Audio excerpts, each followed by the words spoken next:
The Pilgrim's Progress from this world to that which is to come, delivered under similitude of a dream, by John Bunyan. Part 1. The Author's Apology for his Book. When at the first I took my pen in hand, thus for to write, I did not understand that I at all should make a little book in such a mode. Nay, I had undertook to make another, which, when almost done, before I was aware, I this begun. And thus it was, I, writing of the way and race of saints in this our gospel day, fell suddenly into an allegory about their journey and the way to glory. In more than 20 things which I set down, this done, I 20 more had in my crown, and they again began to multiply, like sparks that from the coals of fire do fly. Nay, then, thought I, if that you breed so fast, I'll put you by yourselves, lest you at last should prove ad infinitum, and eat out the book that I already am about. Well, so I did, but yet I did not think to show to all the world my pen and ink in such a mode. I only thought to make, I knew not what, nor did I undertake thereby to please my neighbour. No, not I did it my own self to gratify. Neither did I but vacant season spend in this my scribble, nor did I intend but to divert myself in doing this from worser thoughts which make me do amiss. Thus I set pen to paper with delight, and quickly had my thoughts in black and white, for having now my method by the end, still as I pulled it came, and so I penned it down until it came at last to be, for length and breadth, the bigness which you see. Well, when I had thus put mine ends together, I showed them others, that I might see whether they would condemn them, or them justify. And some said, let them live, some, let them die. Some said, John, print it. Others said, not so. Some said, it might do good. Others said, no. Now was I in a strait, and did not see which was the best thing to be done by me. At last I thought, since ye are thus divided, I print it will, and so the case decided. For, thought I, some I see would have it done, though others in that channel do not run. To prove, then, who advised for the best, thus I thought fit to put it to the test. I further thought, if now I did deny those that would have it thus to gratify, I did not know but hinder them I might of that which would to them be great delight. For those which were not for its coming forth, I said to them, offend you I am loath, yet since your brethren pleased with it be, forbear to judge till you do further see. If that thou wilt not read, let it alone. Some love the meat, some love to pick the bone. Yea, that I might them better palliate, I did too with them thus expostulate. May I not write in such a style as this, in such a method too, and yet not miss my end, thy good? Why may it not be done? Dark clouds bring waters when the bright bring none. Yea, dark or bright, if they their silver drops cause to descend, the earth by yielding crops gives praise to both, and carpeth not at either, but treasures up the fruit they yield together. Yea, so commixes both, that in their fruit none can distinguish this from that. They suit her well when hungry, but if she be full, she spews out both, and makes their blessing null. You see the ways the fisherman doth take to catch the fish. What engines doth he make! Behold how he engageth all his wits, also his snares, lines, angles, hooks, and nets. Yet fish there be that neither hook nor line, nor snare nor net nor engine can make thine. They must be groped for, and be tickled too, or they will not be catched whate'er you do. How does the fowler seek to catch his game by divers means, all which one cannot name? His guns, his nets, his lime twigs, light and bell. He creeps, he goes, he stands.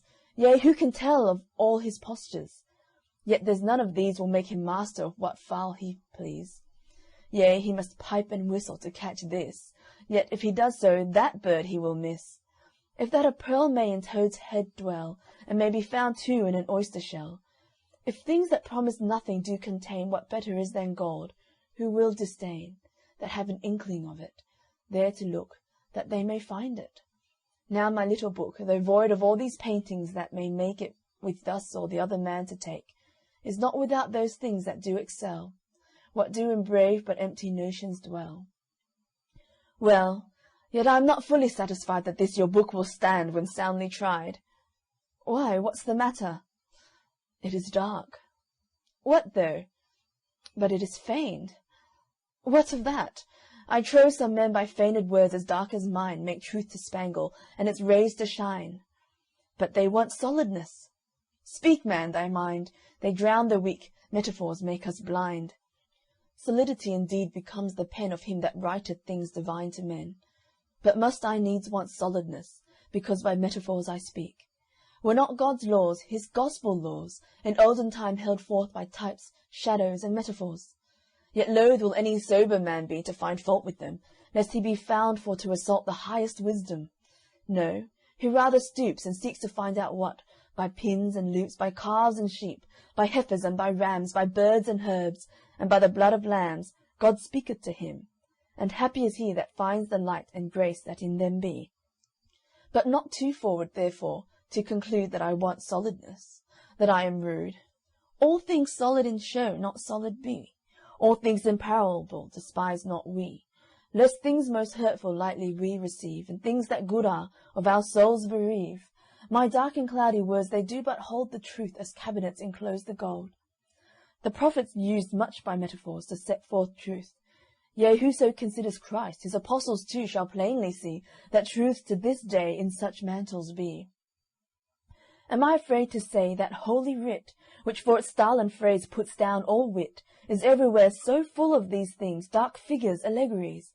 Yet there springs from that same book that lustre and those rays of light that turn our darkest nights to days. Come, let my carper to his life now look, and find there darker lines than in my book he findeth any. Yea, and let him know that in his best things there are worse lines too. May we but stand before impartial men, to his poor one I durst adventure 10, that they will take my meaning in these lines, far better than his lies in silver shrines. Come, truth, although in swaddling clothes, I find informs the judgment, rectifies the mind, pleases the understanding, makes the will submit, the memory to it doth fill with what doth our imagination please. Likewise it tends our troubles to appease. Sound words I know Timothy is to use, and old wives' fables he is to refuse, but yet grave Paul him nowhere doth forbid the use of parables, in which lay hid that gold, those pearls and precious stones that were worth digging for, and that with greatest care. Let me add one word more, O man of God. Art thou offended? Dost thou wish I had put forth my matter in another dress, or that I had in things been more express? 3 things let me propound, then I submit to those that are my betters, as is fit. 1. I find not that I am denied the use of this my method, so I no abuse put on the words, things, readers, or be rude in handling figure or similitude, in application but all that I may seek the advance of truth this or that way. Denied, did I say? Nay, I have leave.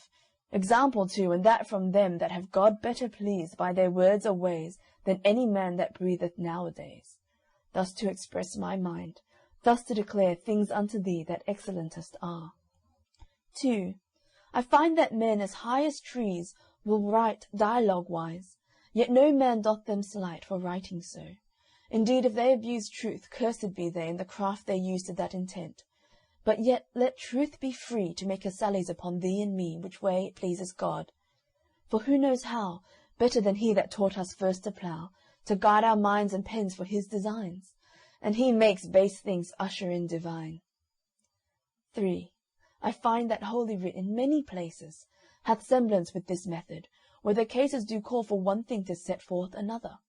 Use it I may then, and yet nothing smother truth's golden beams, nay, by this method may make it cast forth its rays as light as day. And now, before I do put up my pen, I'll show the profit of my book, and then commit both thee and it into that hand that pulls the strong down, and makes weak ones stand. This book it chalketh out before thine eyes the man that seeks the everlasting prize. It shows you whence he comes, whither he goes, what he leaves undone, also what he does. It also shows you how he runs and runs, till he unto the gate of glory comes. It shows too who set out for life amain, as if the lasting crown they would obtain. Here also you may see the reason why they lose their labour, and like fools do die. This book will make a traveller of thee, if by its counsel thou wilt ruled be. It will direct thee to the Holy Land, if thou wilt its directions understand. Yea, it will make the slothful active be, the blind also delightful things to see. Art thou for something rare and profitable, or wouldst thou see a truth within a fable? Art thou forgetful? Wouldst thou remember from New Year's Day to the last of December? Then read my fancies, they will stick like burrs, and maybe, to the helpless, comforters. This book is writ in such a dialect as may the minds of listless men affect. It seems a novelty, and yet contains nothing but sound and honest gospel strains. Wouldst thou divert thyself from melancholy? Wouldst thou be pleasant, yet be far from folly? Wouldst thou read riddles and their explanation, or else be drowned in thy contemplation? Dost thou love picking meat, or wouldst thou see a man in the clouds and hear him speak to thee? Wouldst thou be in a dream and yet not sleep? Or wouldst thou in a moment laugh and weep? Wouldst thou lose thyself and catch no harm, and find thyself again without a charm? Wouldst read thyself and read thou know'st not what, and yet know whether thou art blessed or not by reading the same lines? Oh, then come hither and lay my book, thy head and heart together. End of Part 1, the author's apology for his book.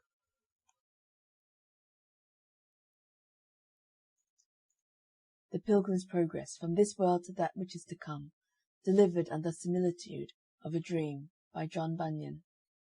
As I walked through the wilderness of this world, I lighted on a certain place where was a den. I laid me down in that place to sleep. And as I slept, I dreamed a dream. I dreamed, and behold, I saw a man clothed with rags, standing in a certain place, with his face from his own house, a book in his hand, and a great burden upon his back. Isaiah 64:6, Luke 14:33, Psalm 38:4. I looked and saw him open the book and read therein, and as he read, he wept and trembled, and not being able longer to contain, he brake out with a lamentable cry, saying, What shall I do? Acts 2:37, 16:30, Habakkuk 1:2 and 3. In this plight, therefore, he went home, and restrained himself as long as he could, that his wife and children should not perceive his distress. But he could not be silent long, because that his trouble increased.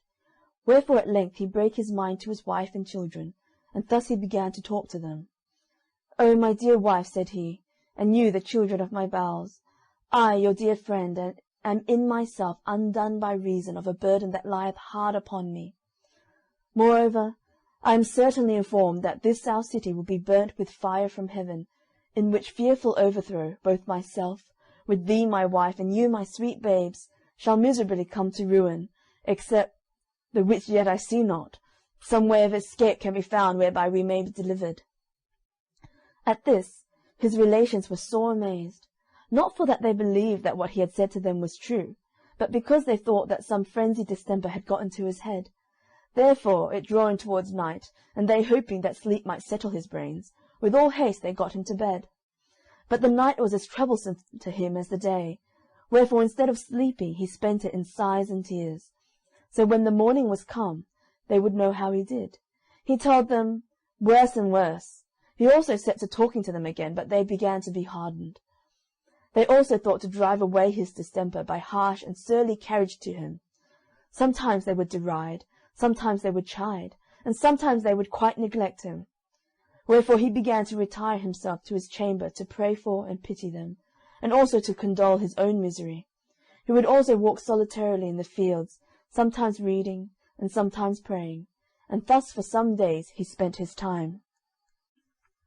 Now I saw, upon a time, when he was walking in the fields, that he was, as he was wont, reading in his book, and greatly distressed in his mind. And as he read, he burst out, as he had done before, crying, What shall I do to be saved? Acts 16:30, 31. I saw also that he looked this way and that way, as if he would run, yet he stood still because, as I perceived, he could not tell which way to go. I looked then, and saw a man named Evangelist coming to him, and he asked, Wherefore dost thou cry? He answered, Sir, I perceive by the book in my hand that I am condemned to die, and after that to come to judgment. Hebrews 9:27.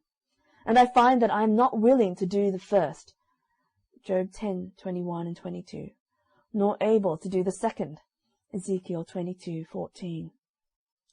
Then said the evangelist, Why not willing to die, since this life is attended with so many evils? The man answered, Because I fear that this burden that is upon my back will sink me lower than the grave, and I shall fall into Tophet. Isaiah 30:33. And, sir, if I be not fit to go to prison, I am not fit to go to judgment, and from thence to execution, and the thoughts of these things make me cry. Then said the evangelist, If this be thy condition, why standest thou still? He answered, Because I know not whither to go. Then he gave him a parchment roll, and there was written within, Fly from the wrath to come. Matthew 3:7. The man therefore read it, and looking upon Evangelist very carefully, said, Whither must I fly? Then said Evangelist, pointing with his finger over a very wide field, Do you see yonder wicket gate? Matthew 7:13 and 14. The man said, No. Then said the other, Do you see yonder shining light? Psalm 119, 105. 2 Peter 1:19. He said, I think I do.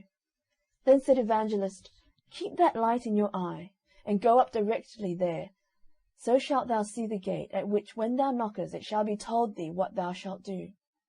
So I saw in my dream that the man began to run.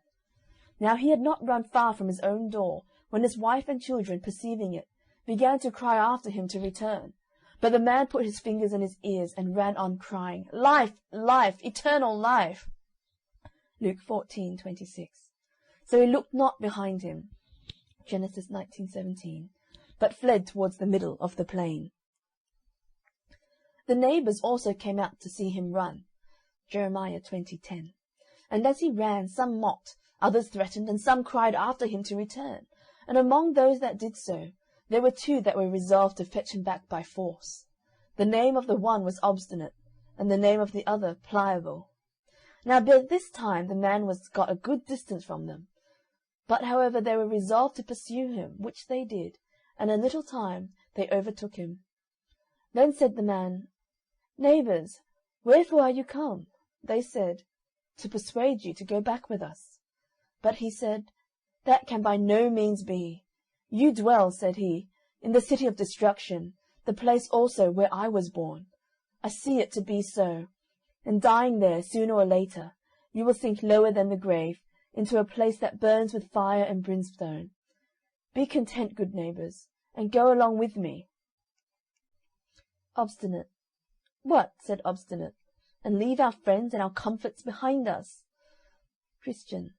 Yes, said Christian, for that was his name, because that all which you forsake is not worthy to be compared with a little of that I am seeking to enjoy. 2 Corinthians 4:18. And if you will go along with me and hold it, you shall fare as I myself, for there where I go is enough and to spare. Luke 15:17. Come away and prove my words. Obstinate.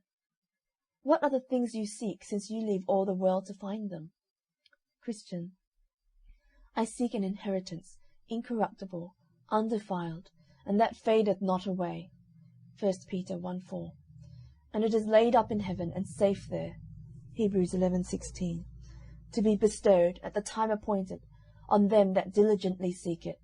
Read it so, if you will, in my book. Obstinate. Tush, said Obstinate, away with your book. Will you go back with us or no? Christian. No, not I, said the other, because I have laid my hand to the plough. Luke 9:62. Obstinate. Come then, neighbour Pliable, let us turn again and go home without him. There is a company of these crazy-headed coxcombs, that when they take a fancy by the end, are wiser in their own eyes than 7 men that can render a reason. Pliable. Then, said Pliable, don't revile. If what the good Christian says is true, the things he looks after are better than ours. My heart inclines to go with my neighbour. Obstinate. What, more fools still? Be ruled by me and go back. Who knows whither such a brain-sick fellow will lead you? Go back and be wise. Christian. Nay, but do thou come with thy neighbour Pliable. There are such things to be had which I spoke of, and many more glories besides.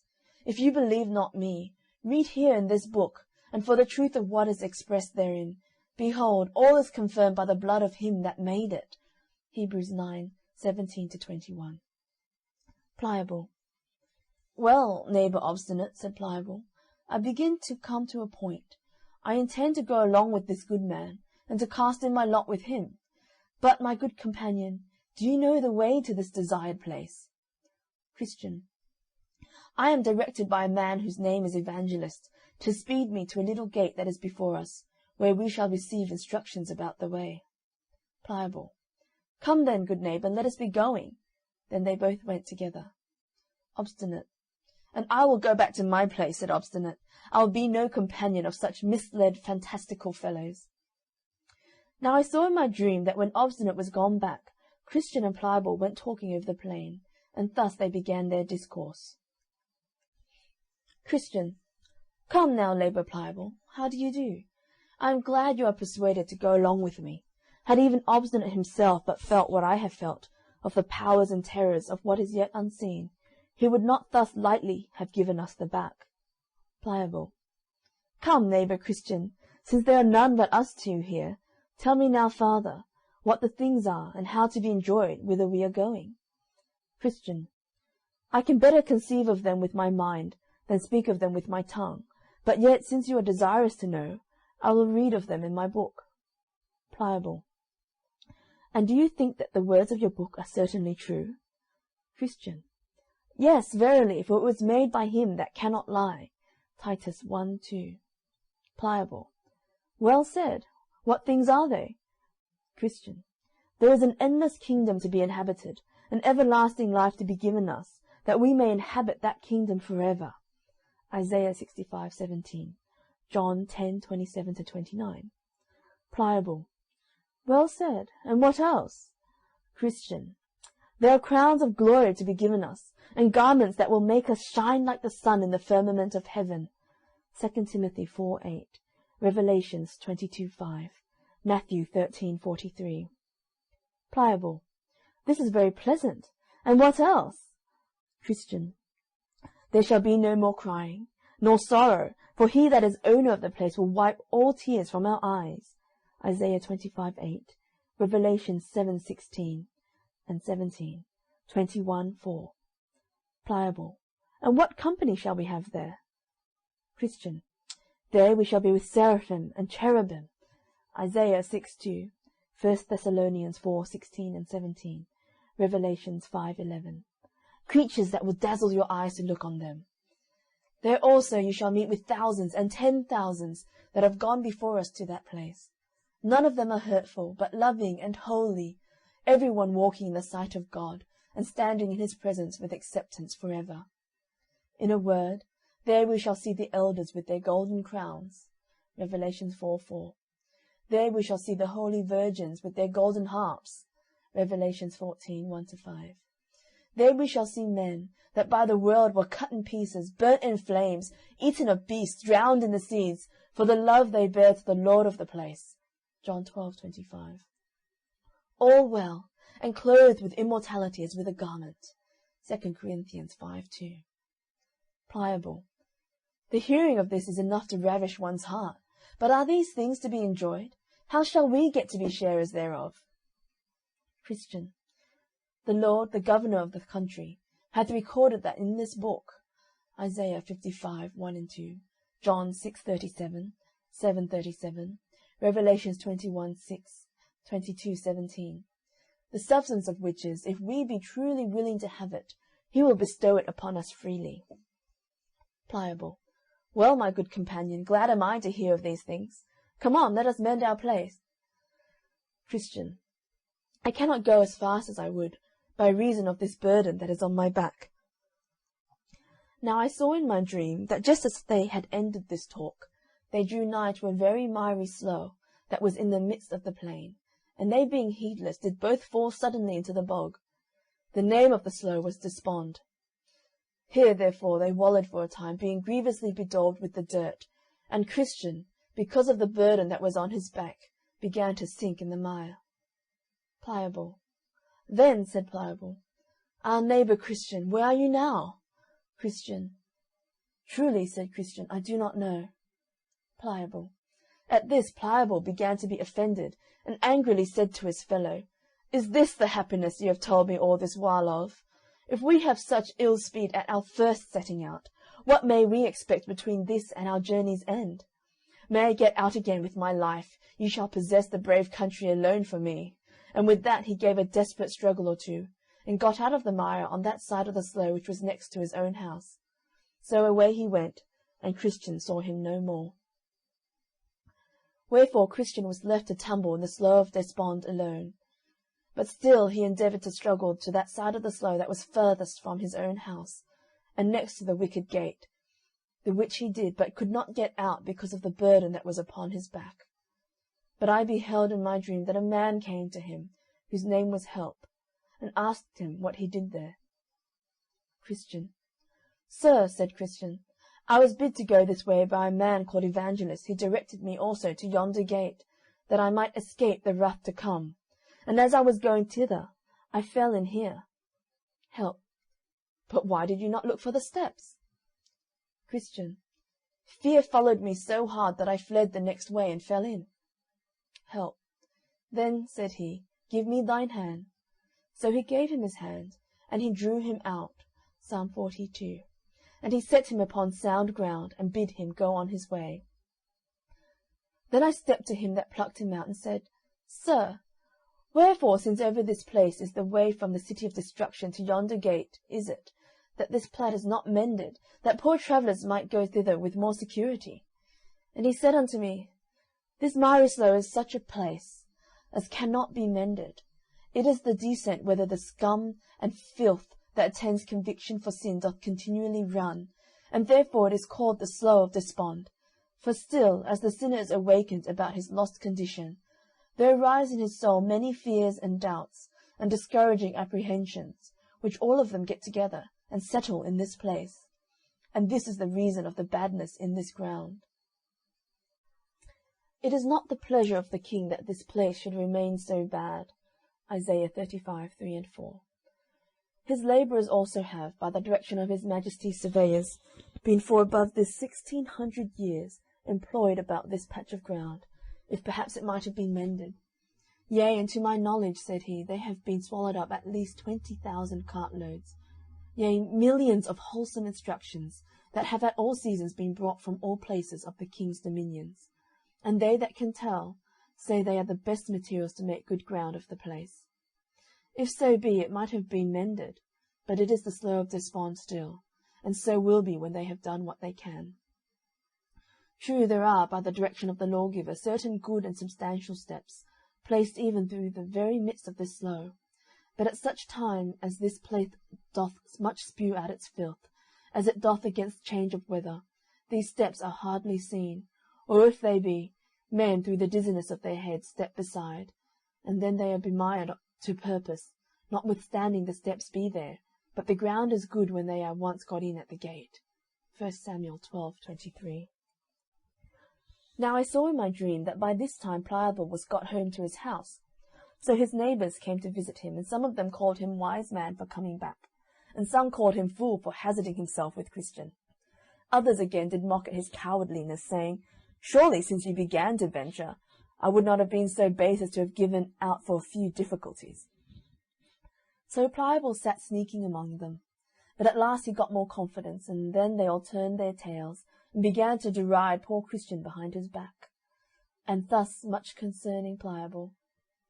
Now as Christian was walking solitarily by himself, he espied one afar off come crossing over the field to meet him, and their hap was to meet just as they were crossing the way of each other. The gentleman's name that met him was Mr. Worldly Wiseman. He dwelt in the town of Carnal Policy, a very great town, and also hard by from whence Christian came. This man then, meeting with Christian, and having some inkling of him, for Christian setting forth from the city of destruction was much noised about, not only in the town where he dwelt, but also it began to be the town talk in some other places. Mr. Worldly Wiseman, therefore, having some guess of him, by beholding his laborious going, by observing his sighs and groans and the like, began thus to enter into some talk with Christian. Mr. Worldly Wiseman. How now, good fellow, whither away after this burdened manner? Christian. A burdened manner indeed, as ever I think poor creature had. And whereas you ask me whither away, I tell you, sir, I am going to yonder wicket gate before me, for there, as I am informed, I shall be put into a way to be rid of my heavy burden. Mr. Worldly Wiseman. Hast thou a wife and children? Christian. Yes, but I am so laden with this burden that I cannot take that pleasure in them as formerly. Methinks I am as if I had none. 1 Corinthians 7:29. Mr. Worldly Wiseman. Wilt thou hearken to me if I give thee counsel? Christian. If it be good, I will, for I stand in need of good counsel. Mr. Worldly Wiseman.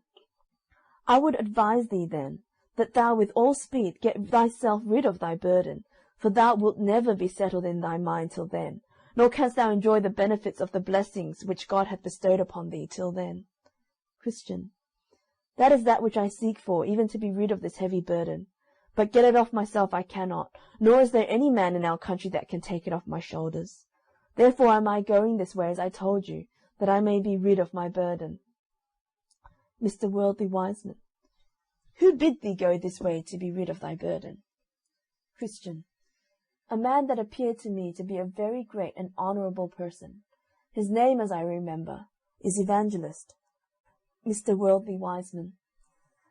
I beshrew him for his counsel. There is not a more dangerous and troublesome way in the world than is that into which he hath directed thee, and that thou shalt find if thou wilt be ruled by his counsel. Thou hast met with something, as I perceive already, for I see the dirt of the slough of desponders upon thee. But that slough is the beginning of the sorrows that do attend those that go on in that way. Hear me, I am older than thou. Thou art like to meet with, in the way which thou goest, wearisomeness, painfulness, hunger, perils, nakedness, sword, lions, dragons, darkness, and in a word, death and what not.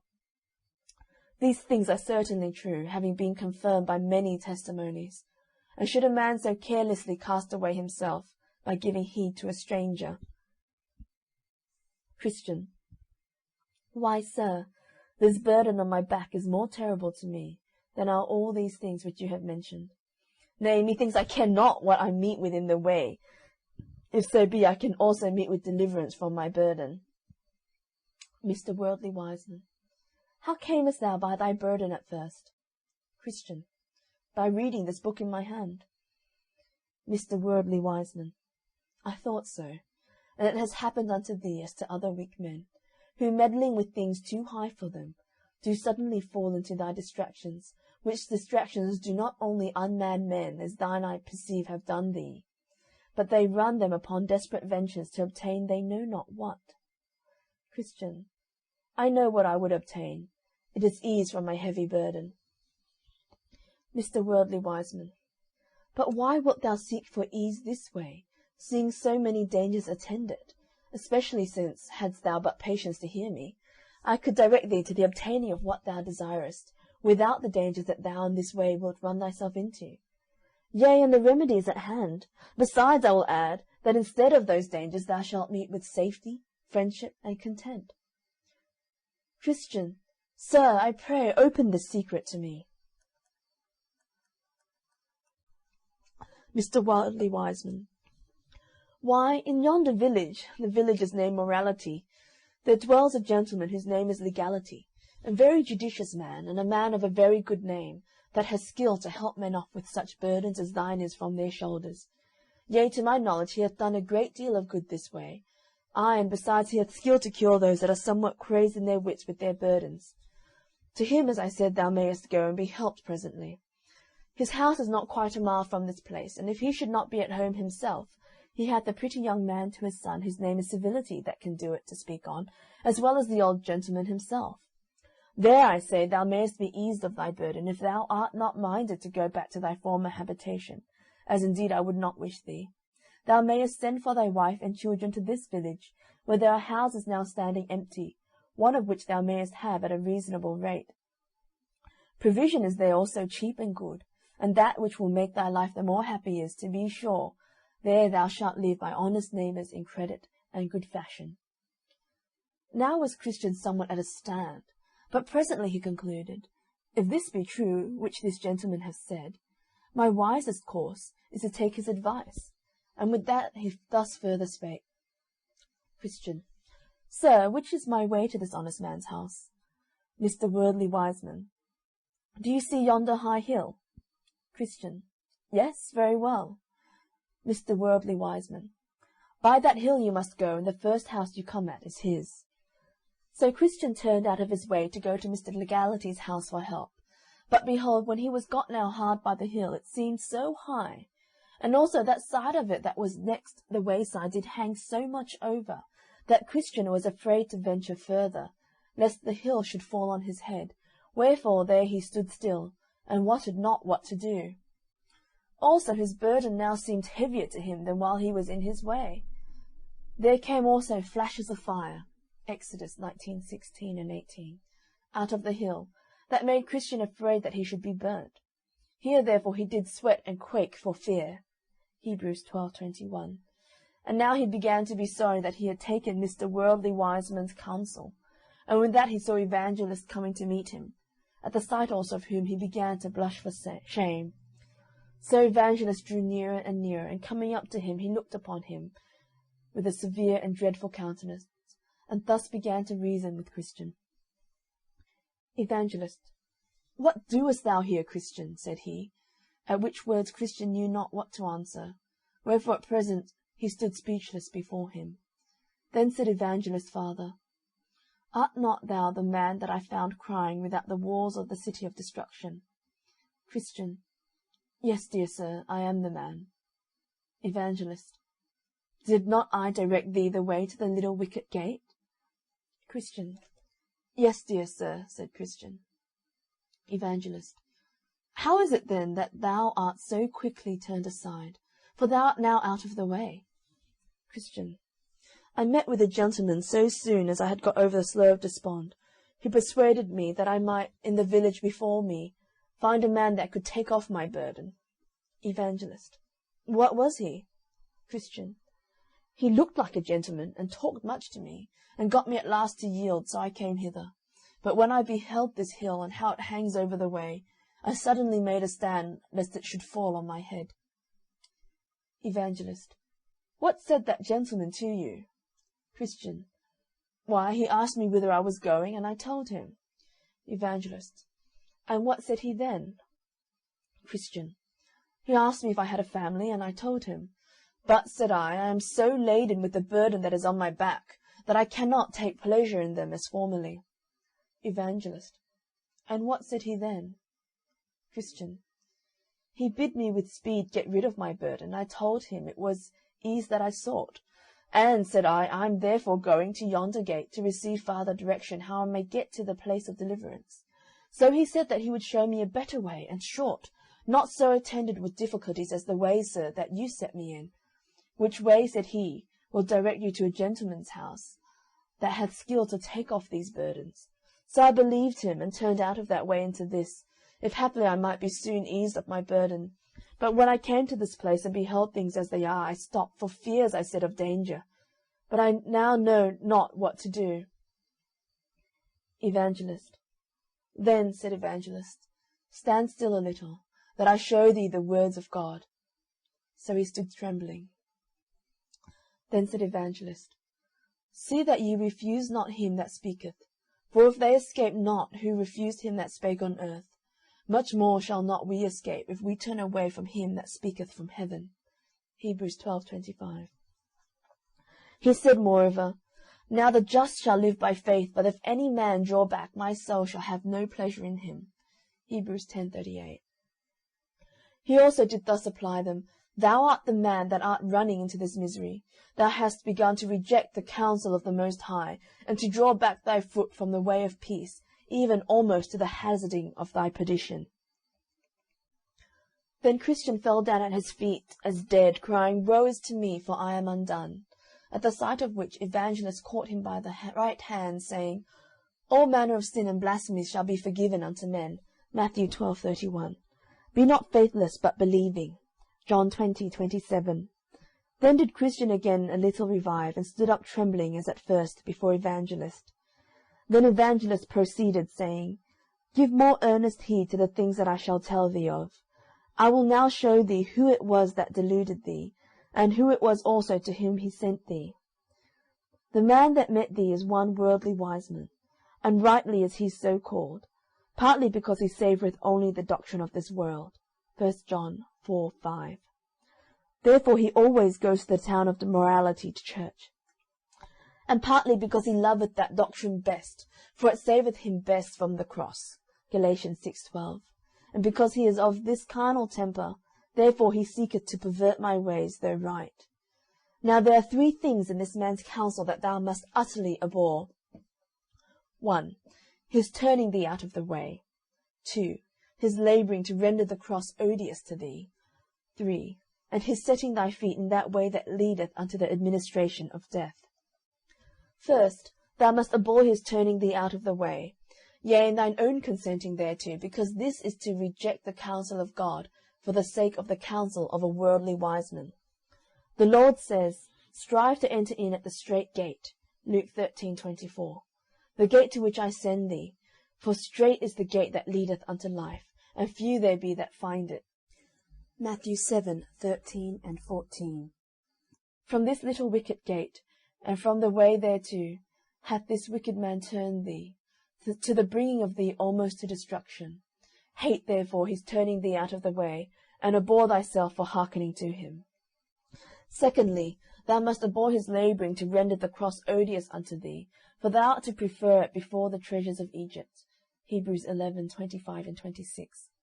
Besides, the King of glory hath told thee, that he that will save his life shall lose it, and he that comes after him, and hates not his father and mother, and wife and children, and brethren and sisters, yea, and his own life also, he cannot be his disciple. Mark 8:38, John 12:25, Matthew 10:39, Luke 14:26. I say therefore, for a man to labour to persuade thee that shall be thy death, without which the truth has said, thou canst not have eternal life, this doctrine thou must abhor. Thirdly, thou must hate his setting of thy feet in the way that leadeth to the administration of death. And for this thou must consider to whom he sent thee, and also how unable that person was to deliver thee from thy burden. He to whom thou wast sent for ease, being by name Legality, is the son of the bondwoman which now is, and is in bondage with her children. Galatians 4:21-27. And is in a mystery this Mount Sinai, which thou hast feared will fall on thy head. Now she with her children are in bondage. How canst thou expect by them to be made free? This legality therefore is not able to set thee free from thy burden. No man was as yet ever rid of his burden by him. No, nor ever is like to be. Ye cannot be justified by the works of the law. But by the deeds of the law no man living can be rid of his burden. Therefore Mr. Worldly Wiseman is an alien, and Mr. Legality is a cheat, and for his son Civility, notwithstanding his simpering looks, he is but a hypocrite and cannot help thee. Believe me, there is nothing in all this noise that thou hast heard of these sottish men, but a design to beguile thee of thy salvation, by turning thee from the way in which I had set thee.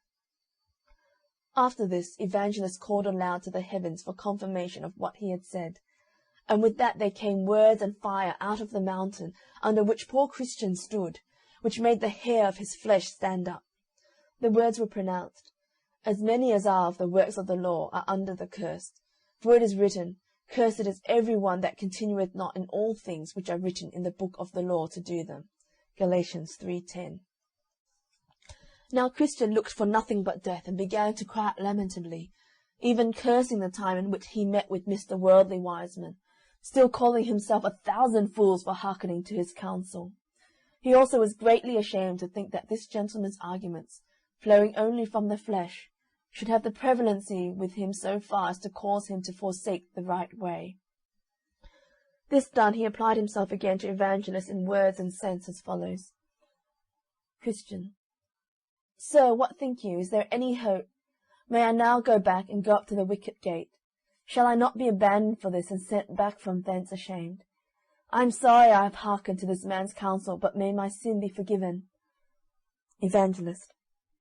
Then said Evangelist to him, Thy sin is very great, for by it thou hast committed 2 evils. Thou hast forsaken the way that is good, to tread in forbidden paths, Yet will the man at the gate receive thee, for he has good will for men. Only, said he, take heed that thou turn not aside again, lest thou perish from the way, when his wrath is kindled but a little. Psalm 2:12. End Part 1, the first stage. The Pilgrim's Progress from this world to that which is to come, delivered under similitude of a dream, by John Bunyan. Part 1, the second stage. Then did Christian address himself to go back, and Evangelist, after he had kissed him, gave him one smile, and bid him God-speed. So he went on with haste, neither spake he to any man by the way, nor if any asked him, would he vouchsafe them an answer. He went like one that was all the while treading on forbidden ground, and could by no means think himself safe, till again he was got into the way which he had left to follow Mr. Worldly Wiseman's counsel. So in the process of time, Christian got up to the gate. Now over the gate there was written, Knock, and it shall be opened unto you. Matthew 7:7.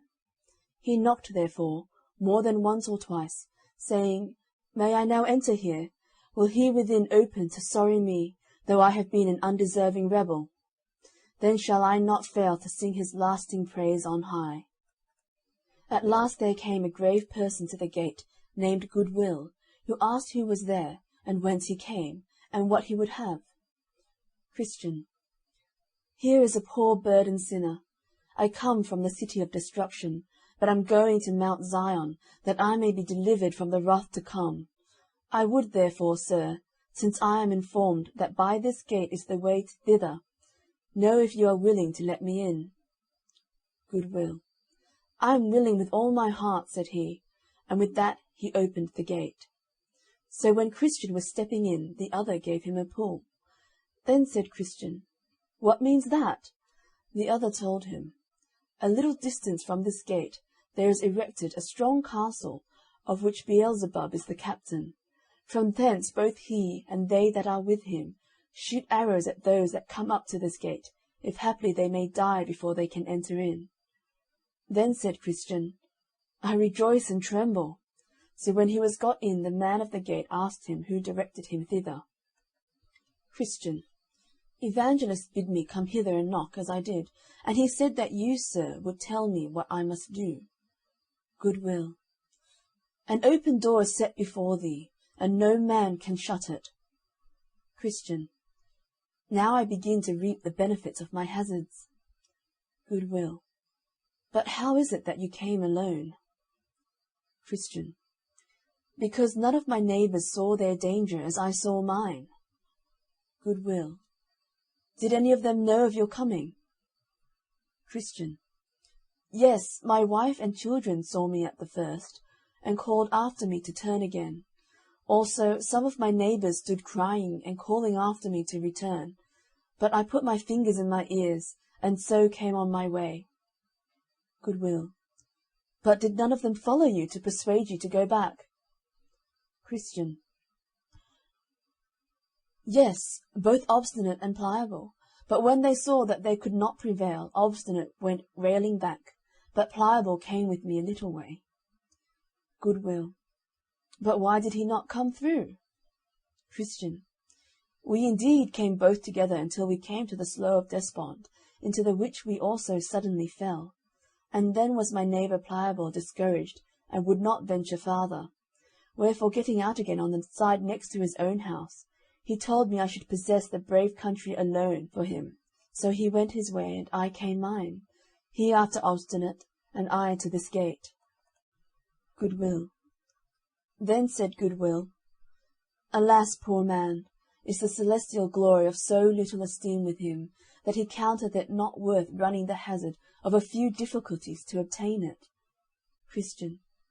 Truly, said Christian, I have said the truth of Pliable, and if I should also say all the truth of myself, it will appear there is no betterment betwixt him and myself. It is true he went back to his own house, but I also turned aside to go in the way of death, being persuaded thereto by the carnal arguments of one Mr. Worldly Wiseman. Goodwill. Oh, did he light upon you? What, he would have had you have seek for ease at the hands of Mr. Legality. They are both of them a very cheat. But did you take his counsel? Christian. Yes, as far as I durst.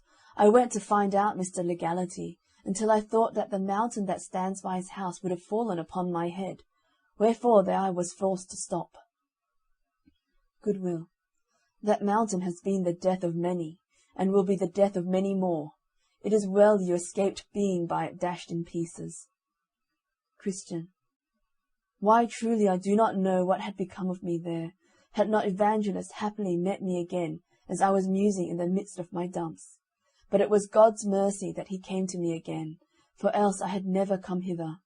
But now I am come, such a one as I am, more fit indeed for death by that mountain, than thus to stand talking with my Lord.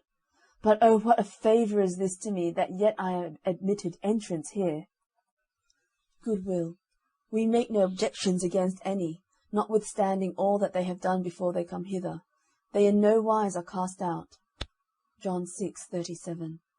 And therefore, good Christian, come a little way with me, and I will teach thee about the way thou must go. Look before thee. Dost thou see this narrow way? That is the way thou must go. It was cast up by the patriarchs, prophets, Christ and his apostles, and it is as straight as a rule can make it. This is the way thou must go. Christian. But, said Christian, are there no turnings, no windings, by which a stranger may lose his way? Goodwill. Yes, there are many ways but down upon this, and they are crooked and wide.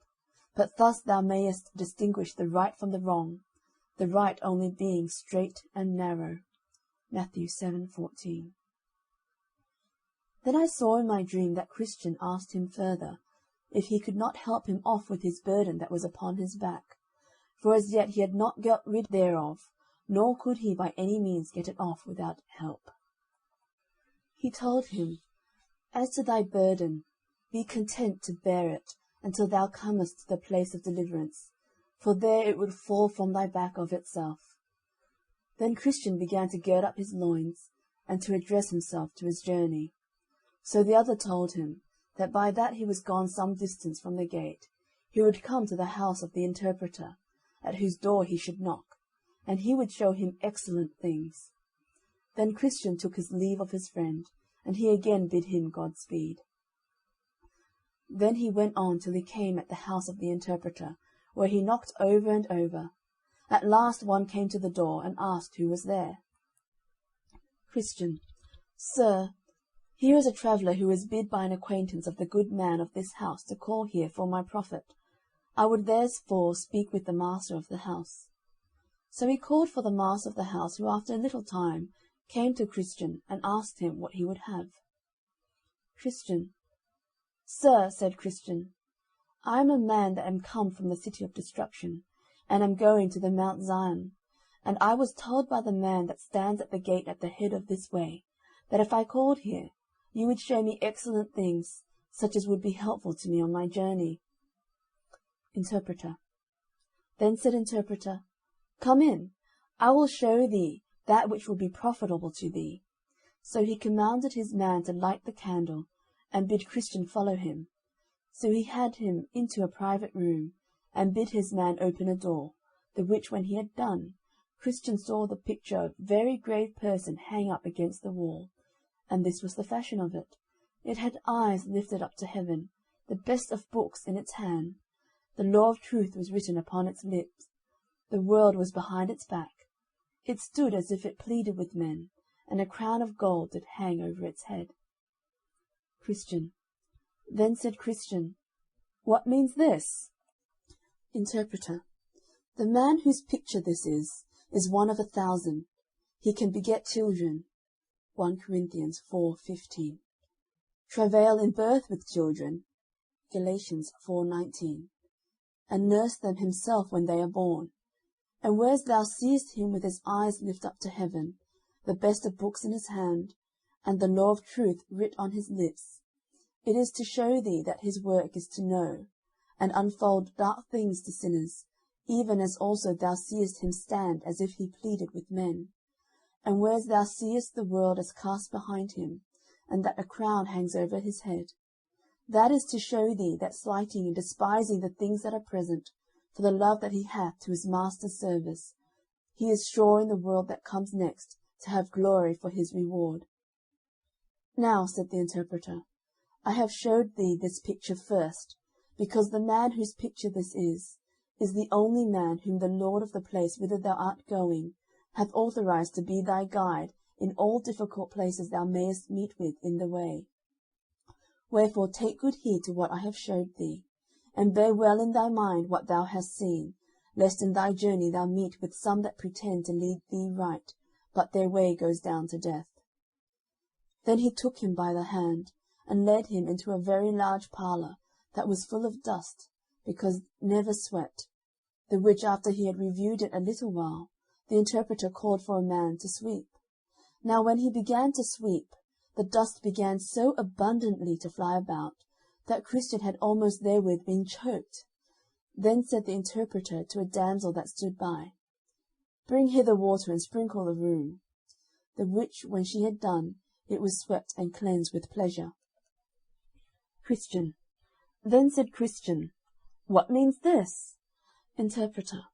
The interpreter answered, This parlour is the heart of a man that was never sanctified by the sweet grace of the gospel. The dust is his original sin, and inward corruptions that have defiled the whole man. He that began to sweep at first is the law, but she that brought water and did sprinkle it is the gospel. Now whereas thou sawest, that so soon as the first began to sweep, the dust did so fly about that the room by him could not be cleansed, but that thou wast almost choked therewith. This is to show thee that the law, instead of cleansing the heart by its working from sin, doth revive, Romans 7:9, put strength into, 1 Corinthians 15:56, and increase it in the soul, Romans 5:20, even as it doth discover and forbid it, for it doth not give power to subdue. Again, as thou sawest the damsel sprinkle the room with water, upon which it was cleansed with pleasure, this is to show thee that when the gospel comes in, the sweet and precious influences thereof to the heart, then, I say, even as thou sawest the damsel lay the dust by sprinkling the floor with water, so is sin vanquished and subdued, and the soul made clean, through the faith of it, and consequently fit for the King of glory to inhabit. John 15:3, Ephesians 5:26, Acts 15:9, Romans 16:25 and 26. I saw moreover in my dream that the interpreter took him by the hand, and led him into a little room, where sat 2 little children, each one in his chair. The name of the eldest was Passion, and the name of the other Patience. Passion seemed to be much discontent, but Patience was very quiet. Then Christian asked, What is the reason of the discontent of Passion? The interpreter answered, The governor of them would have him stay for his best things till the beginning of the next year, but he will have all now, but Patience is willing to wait. Then I saw that one came to Passion, and brought him a bag of treasure, and poured it down at his feet, the which he took up, and rejoiced therein, and withal laughed Patience to scorn. But I beheld but a while, and he had lavished all away, and had nothing left him but rags. Christian. Then said Christian to the interpreter, Expound this matter more fully to me. Interpreter. So he said, These 2 lads are figures, Passion of the men of this world, and Patience of the men of that which is to come. For as here thou seest, Passion will have all now, this year, that is to say, in this world, so are the men of this world. They must have all their good things now. They cannot stay till the next year, that is, until the next world, for their portion of good. That proverb, a bird in the hand is worth 2 in the bush, is of more authority with them than are all the divine testimonies of the good of the world to come. But as thou sawest that he had quickly lavished all away, and had presently left him nothing but rags, so will it be with all such men at the end of this world. Christian. Then said Christian, Now I see that patience has the best wisdom, and that upon many accounts. 1, because he stays for the best things. 2, and also because he will have the glory of his, when the other has nothing but rags. Interpreter. Nay, you may add another, to wit, the glory of the next world will never wear out, but these are suddenly gone. Therefore passion had not so much reason to laugh at patience, because he had his good things first, as patience will have to laugh at passion, because he had his best things last. For first must give place to last, because last must have his time to come. But last gives place to nothing, for there is not another to succeed. He therefore that hath his portion first must needs have a time to spend it, but he that hath his portion last must have it lastingly. Therefore it is said of Dives, In thy lifetime thou receivest thy good things, and likewise Lazarus evil things, but now he is comforted, and thou art tormented. Luke 16:25. Christian. Then I perceive it is not best to covet things that are now, but to wait for things to come. Interpreter. You say truth, for the things that are seen are temporal, but the things that are not seen are eternal. 2 Corinthians 4:18. But though this be so, yet since things present and our fleshly appetite are such near neighbours one to another, and again, because things to come and carnal sense are such strangers to one another, therefore it is that the first of these so suddenly fall into amity, and that distance is so continued between the second. Then I saw in my dream that the interpreter took Christian by the hand, and led him into a place where was a fire burning against the wall, and one standing by it, always casting much water upon it to quench it. Yet did the fire burn higher and hotter. Then said Christian, What means this? The interpreter answered, This fire is the work of grace that is wrought in the heart. He that casts water upon it, to extinguish and put it out, is the devil. But in that thou seest the fire, notwithstanding, burn higher and hotter, thou shalt also see the reason of that. So he had him about to the backside of the wall, where he saw a man with a vessel of oil in his hand, of the which he did also continually cast, but secretly, into the fire. Then said Christian, What means this? The interpreter answered, This is Christ, who continually, with the oil of his grace, maintains the work already begun in the heart, by the means of which, notwithstanding what the devil can do, the souls of his people prove gracious still. 2 Corinthians 12:9. And in that thou sawest that the man stood behind the wall to maintain the fire, this is to teach thee that it is hard for the tempted to see how this work of grace is maintained in the soul. I saw also that the interpreter took him again by the hand, and led him into a pleasant place, where was built a stately palace, beautiful to behold, at the sight of which Christian was greatly delighted. He saw also upon the top thereof certain persons walking, who were clothed all in gold. Then said Christian, May we go in thither?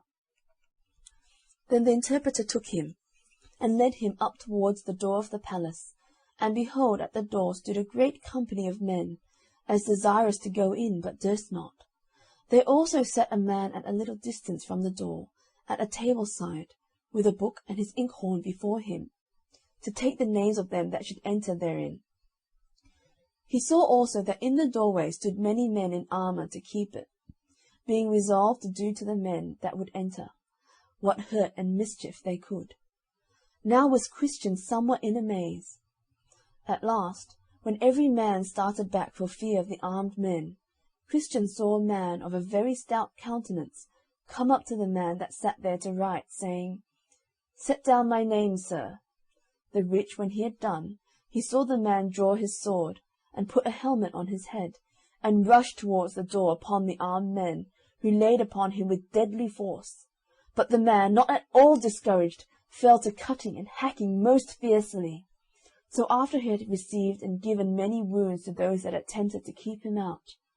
Matthew 11:12, Acts 14:22.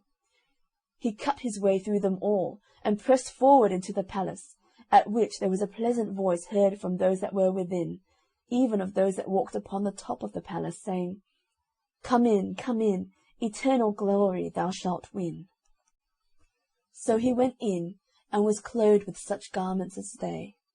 Then Christian smiled, and said, I think verily I know the meaning of this. Now, said Christian, let me go hence. Nay, stay, said the interpreter, till I have showed thee a little more, and after that thou shalt go on thy way. So he took him by the hand again, and led him into a very dark room, where there sat a man in an iron cage. Now the man to look on seemed very sad. He sat with his eyes looking down to the ground, his hands folded together, and he sighed as if he would break his heart. Then said Christian, What means this? At which the interpreter bid him talk with the man. Then said Christian to the man, What art thou? The man answered, I am what I was not once. Christian, What wast thou once? The man said, I was once a fair and flourishing professor, Luke 8:13, both in mine own eyes, and also in the eyes of others. I once was, as I thought, fair for the celestial city, and had then even joy at the thoughts that I should get thither. Christian, Well, but what art thou now? The man, I am now a man of despair, and am shut up in it as in this iron cage. I cannot get out. Oh, now I cannot. Christian, But how camest thou into this condition? The man, I left off to watch and be sober. I laid the reins upon the neck of my lusts. I sinned against the light of the word and the goodness of God. I have grieved the Spirit, and he is gone. I tempted the devil, and he is come to me. I have provoked God to anger, and he has left me. I have so hardened my heart that I cannot repent. Then said Christian to the interpreter, But is there no hope for such a man as this? Ask him, said the interpreter. Christian. Then said Christian, Is there no hope, but you must be kept in the iron cage of despair? The man, No, none at all. Christian. Why, the Son of the Blessed is very pitiful. The man, I have crucified him to myself afresh.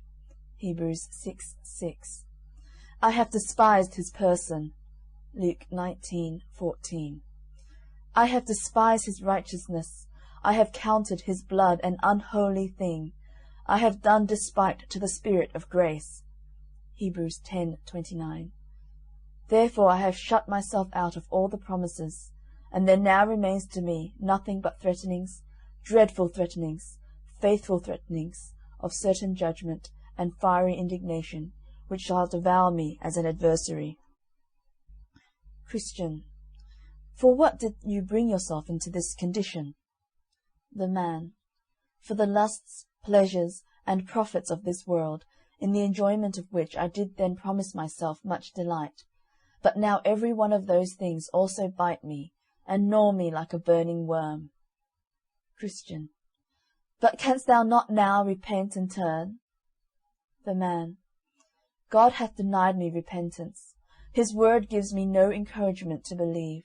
Yea, himself hath shut me up in this iron cage, nor can all the men in the world let me out.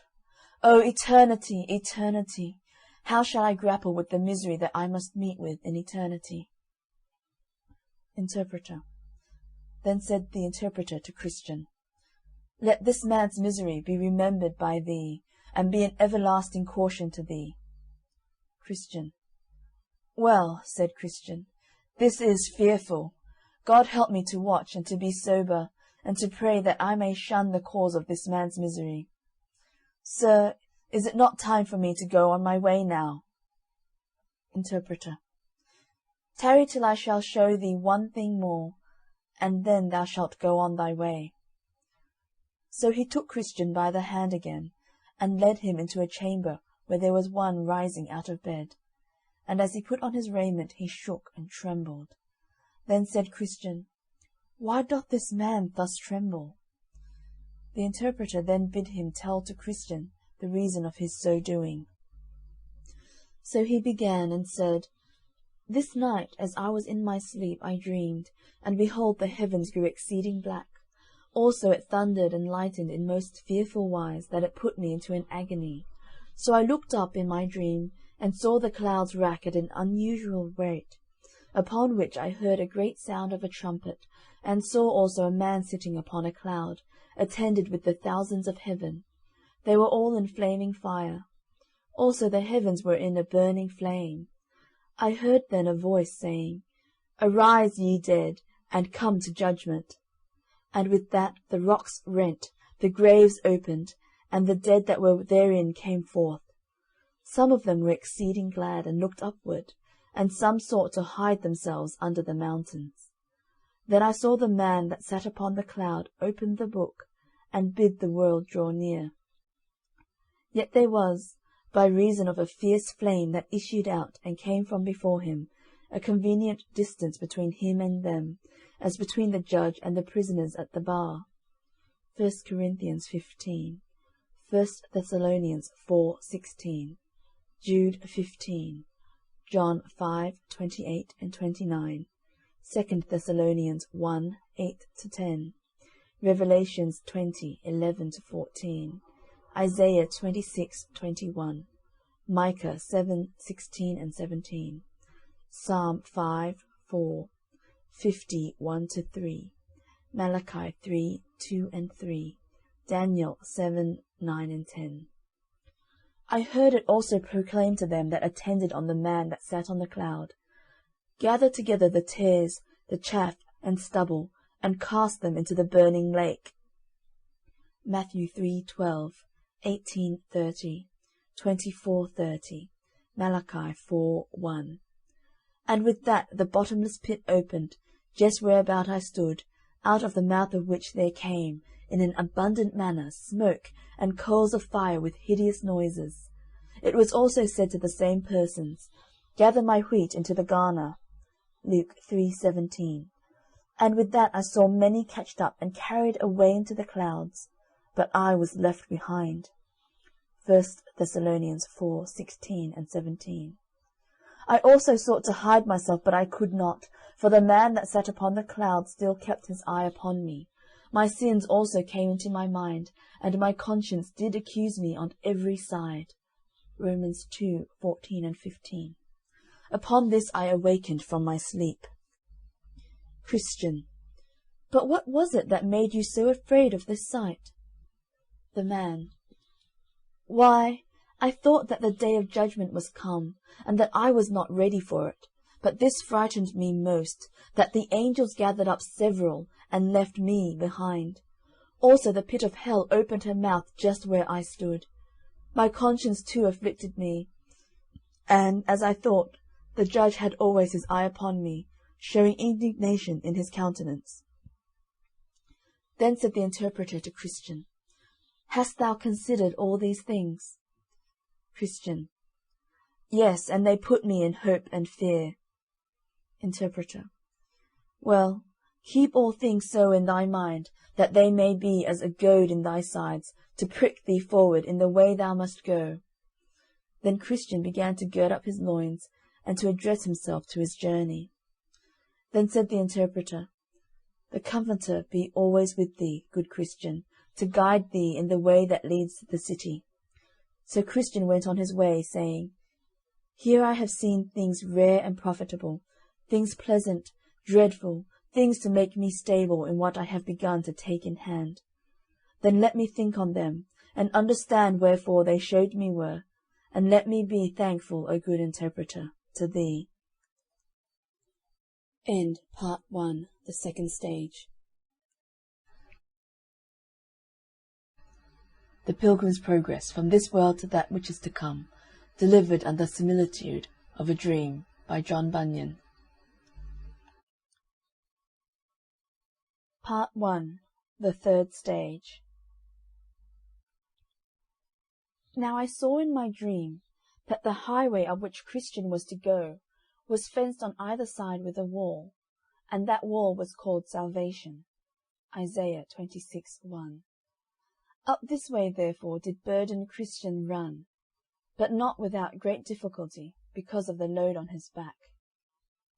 He ran thus till he came at a place somewhat ascending, and upon that place stood a cross, and a little below in the bottom a sepulchre. So I saw in my dream that just as Christian came up with the cross, his burden loosed from off his shoulders and fell from off his back, and began to tumble, and so continued to do till it came to the mouth of the sepulchre, where it fell in, and I saw it no more. Then was Christian glad and lightsome, and said with a merry heart, He hath given me rest by his sorrow, and life by his death. Then he stood still a while to look and wonder, for it was very surprising to him that the sight of the cross should thus ease him of his burden. He looked therefore, and looked again, even till the springs that were in his head sent the waters down his cheeks. Zechariah 12:10. Now as he stood looking and weeping, behold, 3 shining ones came to him, and saluted him with, Peace be to thee.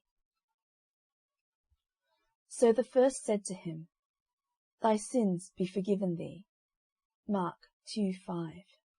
The second stripped him of his rags, and clothed him with change of raiment. Zechariah 3:4. The third also set a mark on his forehead. Ephesians 1:13. And gave him a roll with a seal upon it, which he bid him look on as he ran, and that he should give it in at the celestial gate. So they went their way. Then Christian gave 3 leaps for joy, and went on singing. Thus far did I come laden with my sin, nor could aught ease the grief that I was in, till I came hither. What a place is this! Must here be the beginning of my bliss? Must here the burden fall from off my back? Must here the strings that bound it to me crack? Blessed cross, blessed sepulchre, blessed rather be the man that there was put to shame for me. Then I saw in my dream that he went on thus, even until he came at the bottom, where he saw, a little out of the way, 3 men fast asleep, with fetters upon their heels. The name of the one was Simple, of another Sloth, and of the third Presumption. Christian then seeing them lie in this case, went to them, if peradventure he might awake them, and cried, You are like them that sleep on the top of a mast. Proverbs 23:34. For the Dead Sea is under you, a gulf that hath no bottom. Awake therefore, and come away. Be willing also, and I will help you off with your irons. He also told them, If he that goeth about like a roaring lion, 1 Peter 5:8, comes by, you will certainly become a prey to his teeth. With that they looked upon him, and began to reply in this sort. Simple said, I see no danger. Sloth said, Yet a little more sleep. And Presumption said, Every tub must stand upon its own bottom. And so they lay down to sleep again, and Christian went on his way. Yet he was troubled to think that men in that danger should so little esteem the kindness of him that so freely offered to help them, both by awakening of them, counselling of them, and proffering to help them off with their irons. And as he was troubled thereabout, he espied 2 men come tumbling over the wall on the left hand of the narrow way, and they made up a pace to him. The name of the one was Formalist, and the name of the other Hypocrisy. So, as I said, they drew up unto him, who thus entered with them into discourse. Christian. Gentlemen, whence came you, and whither do you go? Formalist and Hypocrisy. We were born in the land of vainglory, and are going for praise to Mount Zion. Christian. Why came ye not in at the gate which standeth at the beginning of the way? Know ye not that it is written, that he that cometh not in by the door, but climbeth up some other way, the same is a thief and a robber? John 10:1. formalist and hypocrisy. They said that to go to the gate for entrance was by all their countrymen counted too far about, and that therefore their usual way was to make a short-cut of it, and to climb over the wall, as they had done. Christian. But will it not be counted a trespass against the lord of the city whither we are bound, thus to violate his revealed will? Formalist and hypocrisy. They told him that as for that, he needed not to trouble his head thereabout, for what they did they had custom for, and could produce, if need were, testimony that would witness it for more than 1,000 years. Christian. But, said Christian, will you stand a trial at law? Formalist and hypocrisy. They told him that custom, it being of so long standing as above 1,000 years, would doubtless now be admitted as a thing legal by an impartial judge. And besides, said they, if we get into the way, what matter is it which way we get in? If we are in, we are in. Thou art but in the way, who, as we perceive, came in at the gate, and we also are in the way that came tumbling over the wall. Wherein now is thy condition better than ours? Christian. I walk by the rule of my master. You walk by the rude working of your fancies. You are counted thieves already by the Lord of the way. Therefore I doubt you will not be found true men at the end of the way. You come in by yourselves without his direction, and shall go out by yourselves without his mercy. To this they made him but little answer, only they bid him look to himself.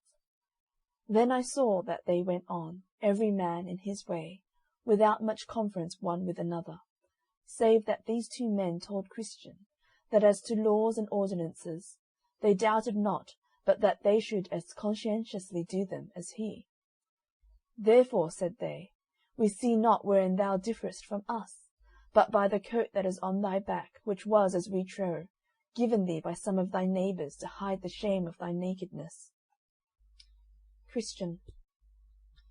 By laws and ordinances you will not be saved, since you came not in by the door.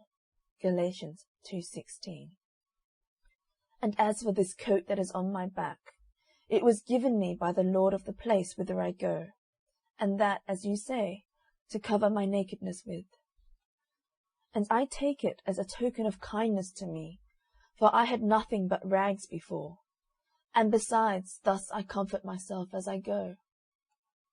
Surely, think I, when I come to the gate of the city, the Lord thereof will know me for good, since I have his coat on my back, a coat that he gave me freely in the day that he stripped me of my rags.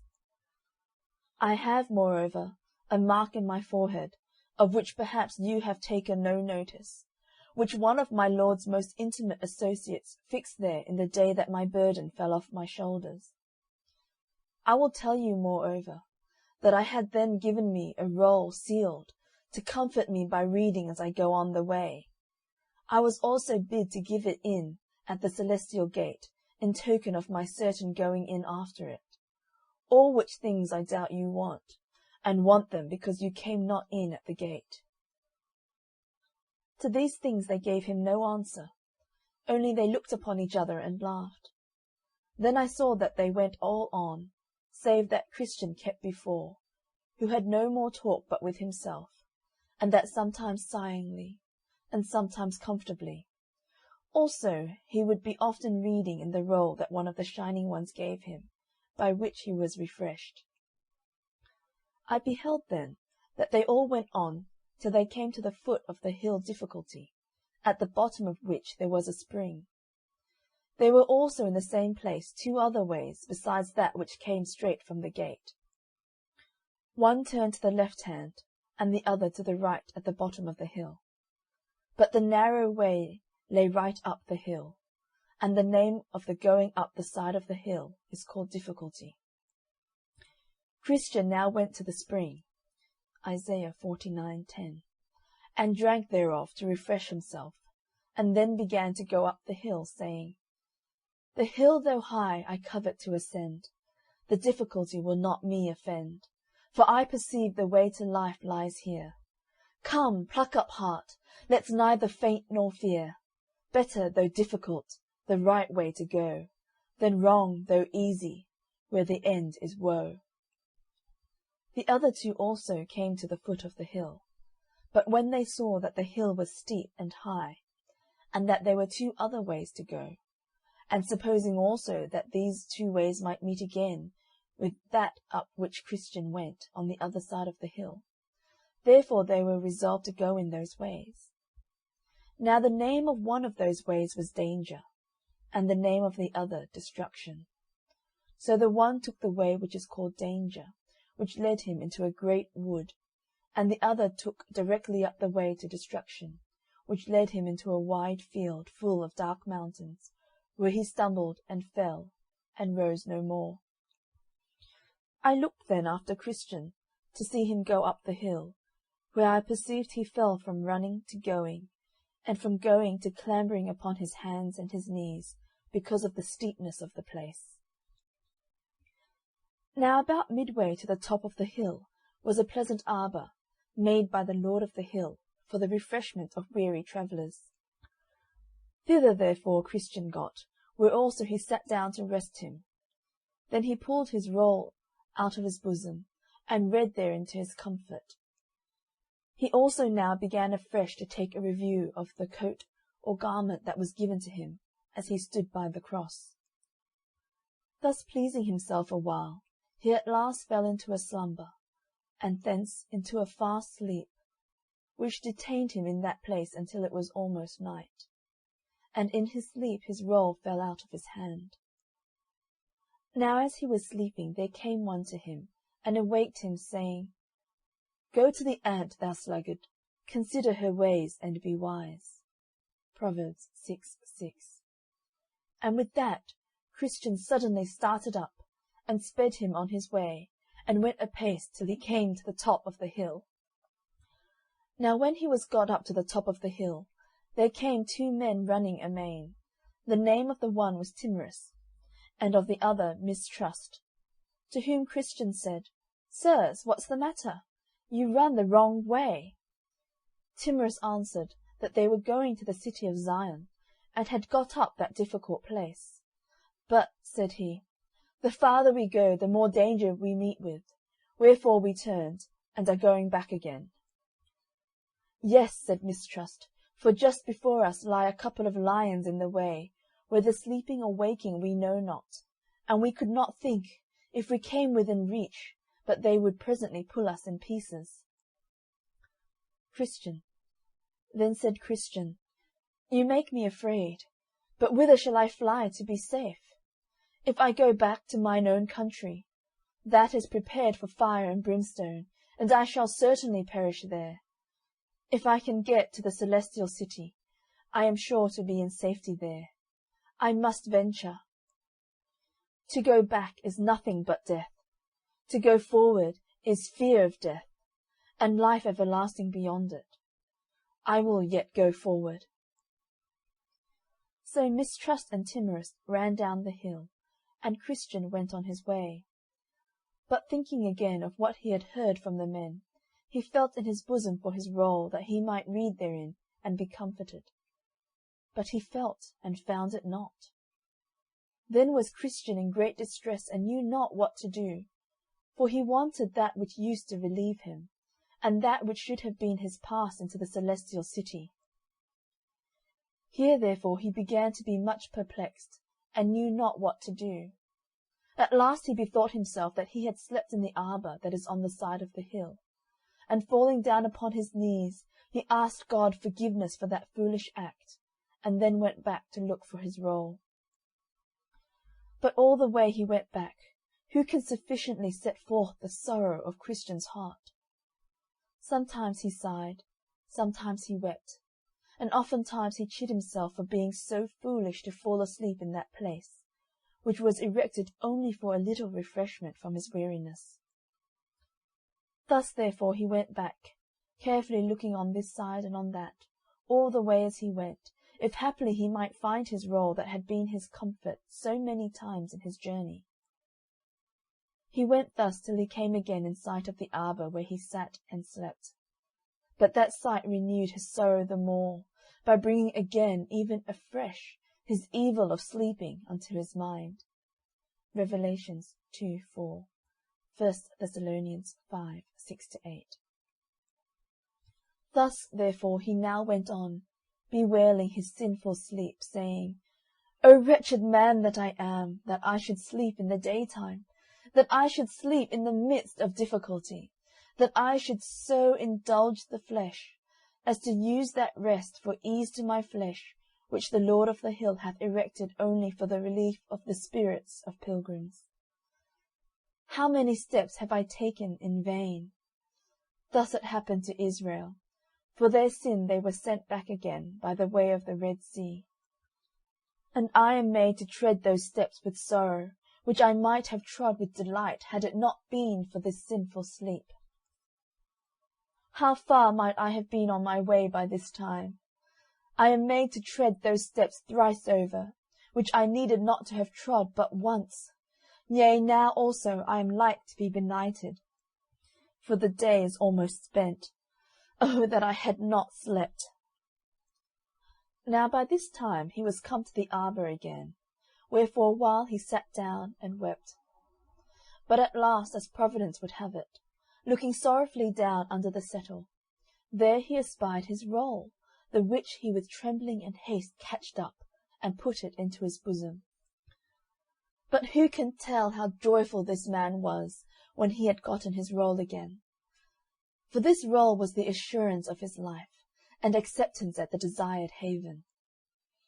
Therefore he laid it up in his bosom, gave thanks to God for directing his eye to the place where it lay, and with joy and tears betook himself again to his journey. But oh, how nimbly did he go up the rest of the hill! Yet before he got up, the sun went down upon Christian, and this made him again recall the vanity of his sleeping to his remembrance. And thus he again began to condole with himself. O thou sinful sleep! How for thy sake am I like to be benighted in my journey? I must walk without the sun, darkness must cover the path of my feet, and I must hear the noise of the doleful creatures, because of my sinful sleep. Now also he remembered the story that Mistrust and Timorous told him of, how they were frighted with the sight of the lions. Then said Christian to himself again, These beasts range in the night for their prey, and if they should meet with me in the dark, how should I shift them? How should I escape being by them torn in pieces? Thus he went on his way, but while he was bewailing his unhappy miscarriage, he lifted up his eyes, and behold, there was a very stately palace before him, the name of which was Beautiful, and it stood by the highway side. So I saw in my dream that he made haste and went forward, that if possible he might get lodging there. Now before he had gone far, he entered into a very narrow passage, which was about a furlong off the porter's lodge, and looking very narrowly before him as he went, he espied 2 lions in the way. Now, thought he, I see the dangers that Mistrust and Timorous were driven back by. The lions were chained, but he saw not the chains. Then he was afraid, and thought also himself to go back after them, for he thought nothing but death was before him. But the porter at the lodge, whose name is Watchful, perceiving that Christian made a halt as if he would go back, cried unto him, saying, Is thy strength so small? Mark 4:40. Fear not the lions, for they are chained, and are placed there for a trial of faith where it is, and for discovery of those that have none. Keep in the midst of the path, and no hurt shall come unto thee. Then I saw that he went on, trembling for fear of the lions, but taking good heed to the directions of the porter. He heard them roar, but they did him no harm. Then he clapped his hands and went on till he came and stood before the gate where the porter was. Then said Christian to the porter, Sir, what house is this, and may I lodge here tonight? The porter answered, This house was built by the Lord of the hill, and he built it for the relief and security of pilgrims. The porter also asked whence he was, and whither he was going. Christian. I am come from the city of destruction, and am going to Mount Zion, but because the sun is now set, I desire, if I may, to lodge here tonight. The porter. What is your name? Christian. My name is now Christian, but my name at the first was graceless. I came of the race of Japheth, whom God will persuade to dwell in the tents of Shem. Genesis 9:27. The porter. But how does it happen that you come so late? The sun is set. Christian. I had been here sooner, but that, wretched man that I am, I slept in the arbour that stands on the hillside. Nay, I had, notwithstanding that, been here much sooner, but that in my sleep I lost my evidence, and came without it to the brow of the hill, and then feeling for it and not finding it, I was forced with sorrow of heart to go back to the place where I slept my sleep, where I found it, and now I am come. The porter. Well, I will call out one of the virgins of this place, who will, if she likes your talk, bring you in to the rest of the family according to the rules of the house. So watchful the porter rang a bell, at the sound of which came out of the door of the house a grave and beautiful damsel, named Discretion, and asked why she was called. The porter answered, This man is on a journey from the city of destruction to Mount Zion, but being weary and benighted, he asked me if he might lodge here tonight. So I told him I would call for thee, who after discourse had with him, mayest do as seemeth thee good, even according to the law of the house. Then she asked him whence he was, and whither he was going, and he told her. She asked him also how he got into the way, and he told her. Then she asked him what he had seen and met with in the way, and he told her. And at last she asked his name. So he said, It is Christian, and I have so much the more a desire to lodge here tonight, because, by what I perceive, this place was built by the Lord of the hill for the relief and security of pilgrims. So she smiled, but the water stood in her eyes, and after a little pause she said, I will call forth 2 or 3 more of the family.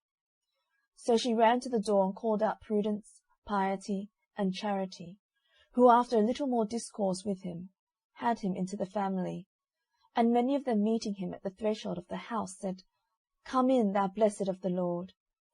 This house was built by the Lord of the hill on purpose to entertain such pilgrims in.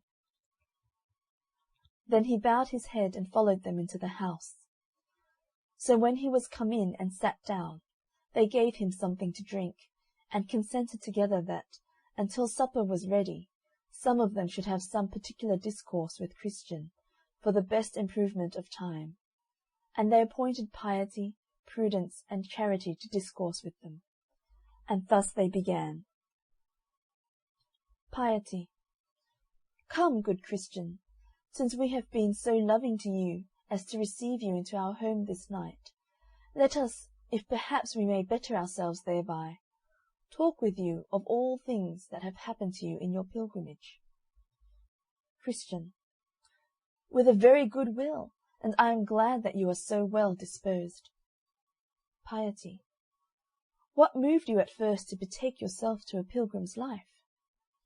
Christian. I was driven out of my native country by a dreadful sound that was in mine ears, to wit, that unavoidable destruction did attend me, if I abode in that place where I was. Piety. But how did it happen that you came out of your country this way? Christian.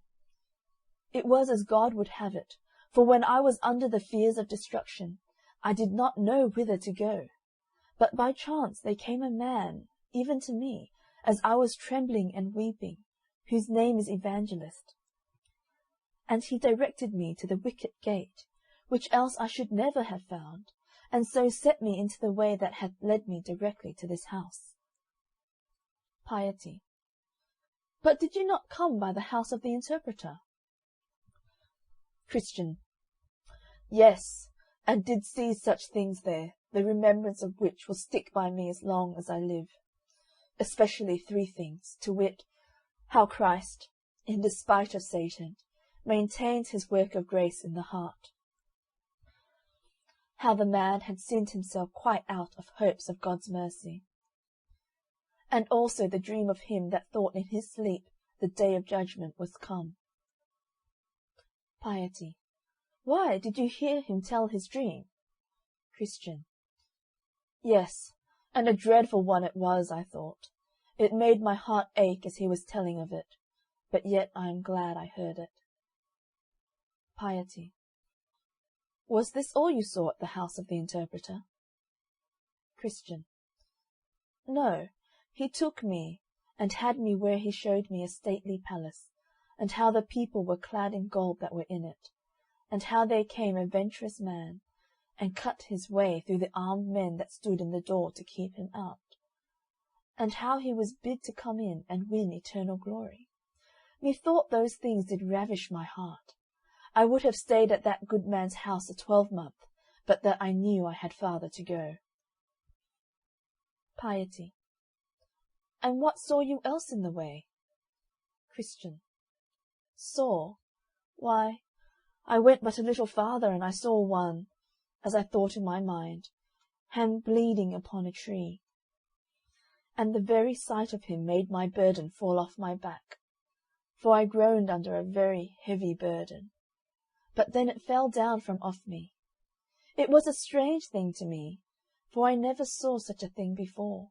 Yea, and while I stood looking up, for then I could not forbear looking, 3 shining ones came to me. One of them testified that my sins were forgiven me. Another stripped me of my rags, and gave me this broidered coat which you see. And the third set the mark which you see in my forehead, and gave me this sealed roll. And with that he plucked it out of his bosom. Piety.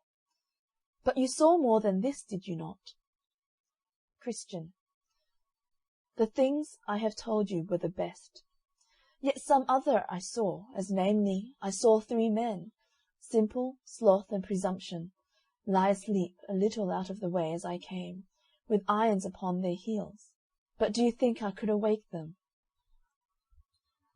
I also saw formality and hypocrisy come tumbling over the wall to go, as they pretended, to Zion. But they were quickly lost, even as I myself did tell them, but they would not believe. But above all, I found it hard work to get up this hill, and as hard to come by the lions' mouths, and truly, if it had not been for the good man, the porter that stands at the gate, I do not know but that, after all, I might have gone back again. But I thank God I am here, and thank you for receiving me. Then Prudence thought good to ask him a few questions, and desired his answer to them. Prudence. Do you not think sometimes of the country from whence you came? Christian. Yea, but with much shame and detestation. Truly, if I had been mindful of that country from whence I came out, I might have had opportunity to have returned. But now I desire a better country, that is, a heavenly one. Hebrews 11:15 and 16. Prudence. Do you not yet bear away with you some of the things that then you were conversant withal? Christian. Yes, but greatly against my will, especially my inward and carnal cogitations, with which all my countrymen, as well as myself, were delighted. But now all those things are my grief, and might I but choose mine own things, I would choose never to think of those things more. But when I would be a-doing that which is best, that which is worst is with me. Romans 7:15 and 21. Prudence. Do you not find sometimes as if those things were vanquished which at other times are your perplexity? Christian. Yes, but that is but seldom. But they are to me golden hours in which such things happen to me. Prudence. Can you remember by what means you find your annoyances at times as if they were vanquished? Christian. Yes, when I think what I saw at the cross, that will do it. And when I look upon my broidered coat, that will do it. And when I look into the roll that I carry in my bosom, that will do it. And when my thoughts wax warm about whither I am going, that will do it. Prudence. And what is it that makes you so desirous to go to Mount Zion? Christian. Why, there I hope to see him alive that did hang dead on the cross, and there I hope to be rid of all those things that to this day are in me an annoyance to me. There they say there is no death. Isaiah 25:8. Revelations 21:4. And there I shall dwell with such company as I like best. For to tell you the truth, I love him, because I was by him eased of my burden, and I am weary of my inward sickness. I would fain be where I shall die no more, and with the company that shall continually cry, Holy, holy, holy. Then said Charity to Christian, Have you a family? Are you a married man? Christian. I have a wife and 4 small children. Charity. And why did you not bring them along with you? Christian. Then Christian wept and said, Oh, how willingly would I have done it, but they were all of them utterly averse to my going on pilgrimage. Charity. But you should have talked to them, and have endeavoured to show them the danger of staying behind. Christian. So I did, and told them also what God had shown to me of the destruction of our city. But I seemed to them as one that mocked, and they believed me not. Genesis 19:14. Charity. And did you pray to God that he would bless your counsel to them? Christian. Yes, and that with much affection, for you must think that my wife and poor children were very dear to me. Charity. But did you tell them of your own sorrow and fear of destruction? For I suppose that destruction was visible enough to you. Christian. Yes, over and over and over. They might also see my fears in my countenance, in my tears, and also in my trembling under the apprehension of the judgment that did hang over our heads. But all was not sufficient to prevail with them to come with me. Charity. But what could they say for themselves why they came not? Christian. Why, my wife was afraid of losing this world, and my children were given to the foolish delights of youth.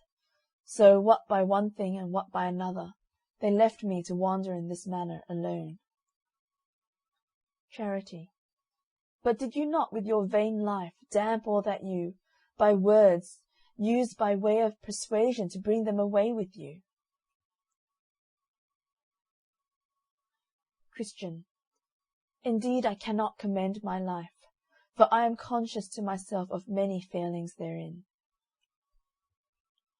I know also that a man by his conversation may soon overthrow what, by argument or persuasion, he doth labour to fasten upon others for their good.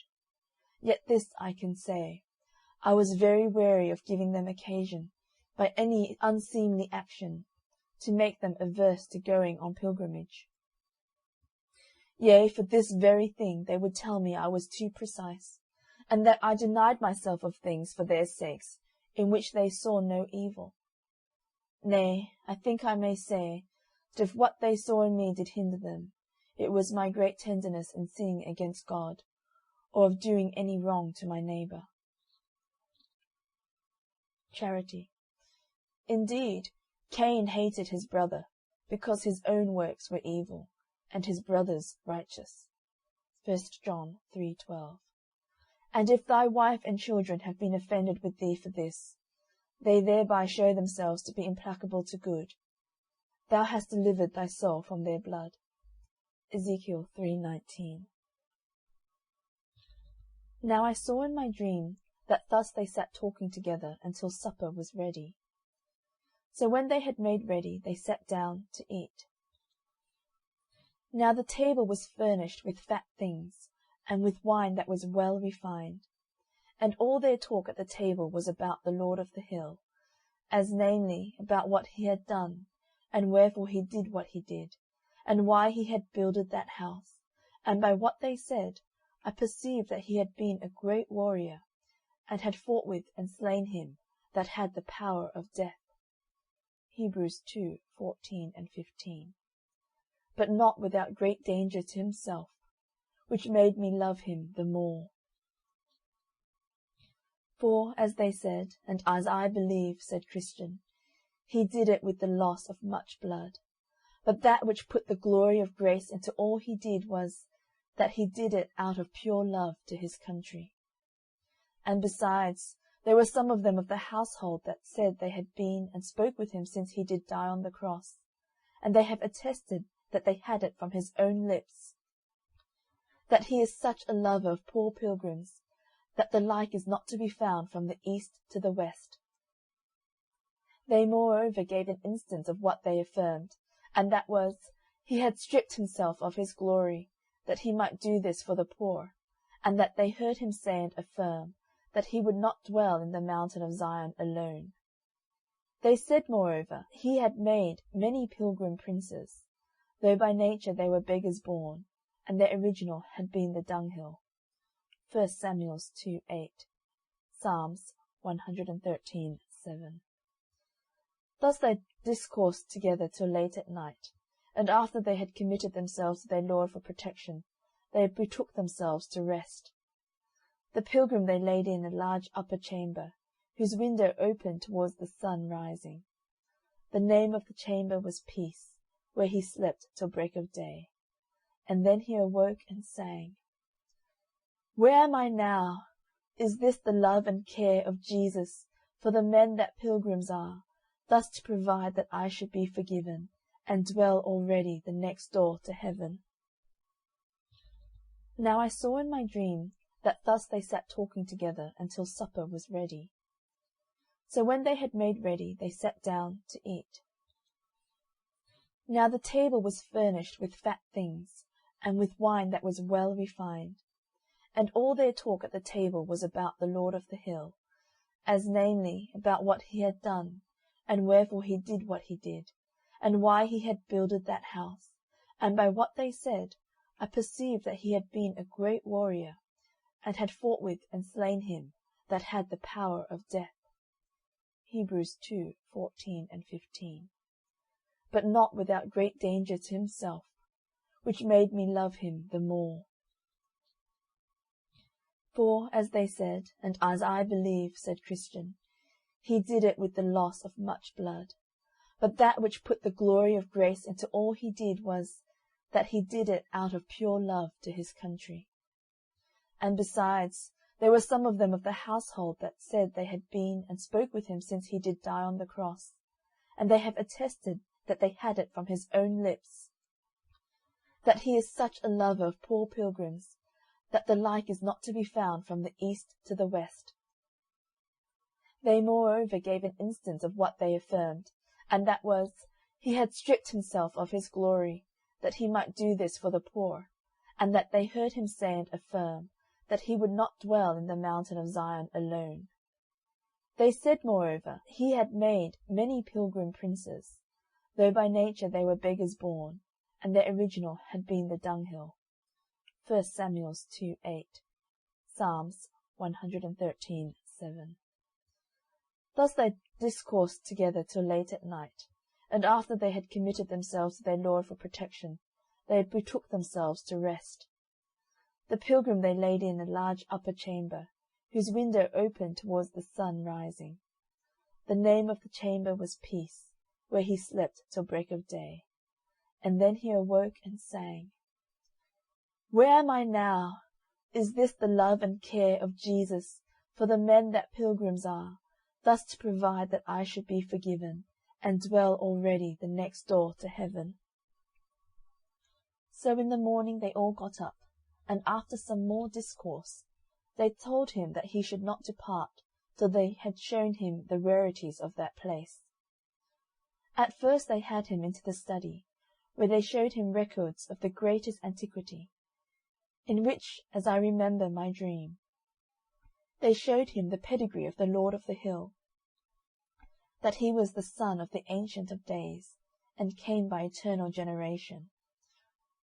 Here also was more fully recorded the acts that he had done, and the names of many hundreds that he had taken into his service, and how he had placed them in such habitations that could neither by length of days nor decays of nature be dissolved.